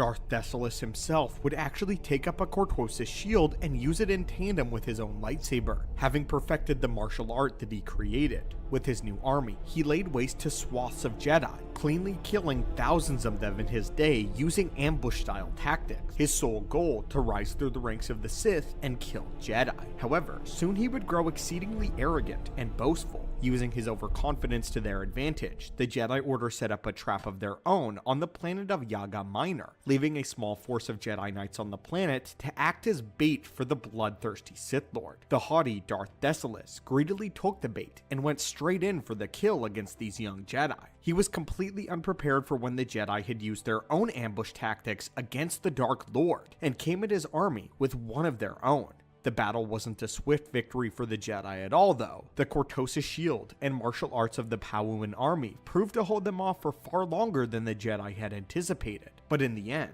the Jedi would triumph over Desolis on this day. As for Desolis personally, however, he would fight viciously until the very end, when it required the full might of the entire Jedi Council on the planet to defeat him. Again, the combined might of the entire Council. Tragically, we don't have any details on this epic account beyond the Simulacrum, and Darth Desolis boasting about this. After doing some digging though, it appears as if Desolis' reign of terror happened during the Inter-Sith Wars time period, where not a lot of major events were going on in galactic history, meaning that Desolis' bloodlust very much got the better of him when concerning the Jedi. As such though, it is difficult for us to distinguish who exactly would have been a part of the Jedi Council during this time period, and who Desolis faced in combat. Just another unfortunate shroud of mystery pertaining to the exact power of this Sith Lord. Though after having observed this Simulacrum, it appears Desolis made liberal use of his Cortosis shield with an aggressive block and counterattack style of swordplay, one that was extremely effective even against the Council. The Cortosis shield itself is the focal point of his fighting style, and it actually happens to complement his usage of the Force quite well. In that aspect, he delegates his usage of the Force to quick bursts of telekinesis and Force lightning, while mostly channeling it inward by using Force Rage. His usual opening strategy is something like this. Once his opponent's lightsaber has been knocked out of commission,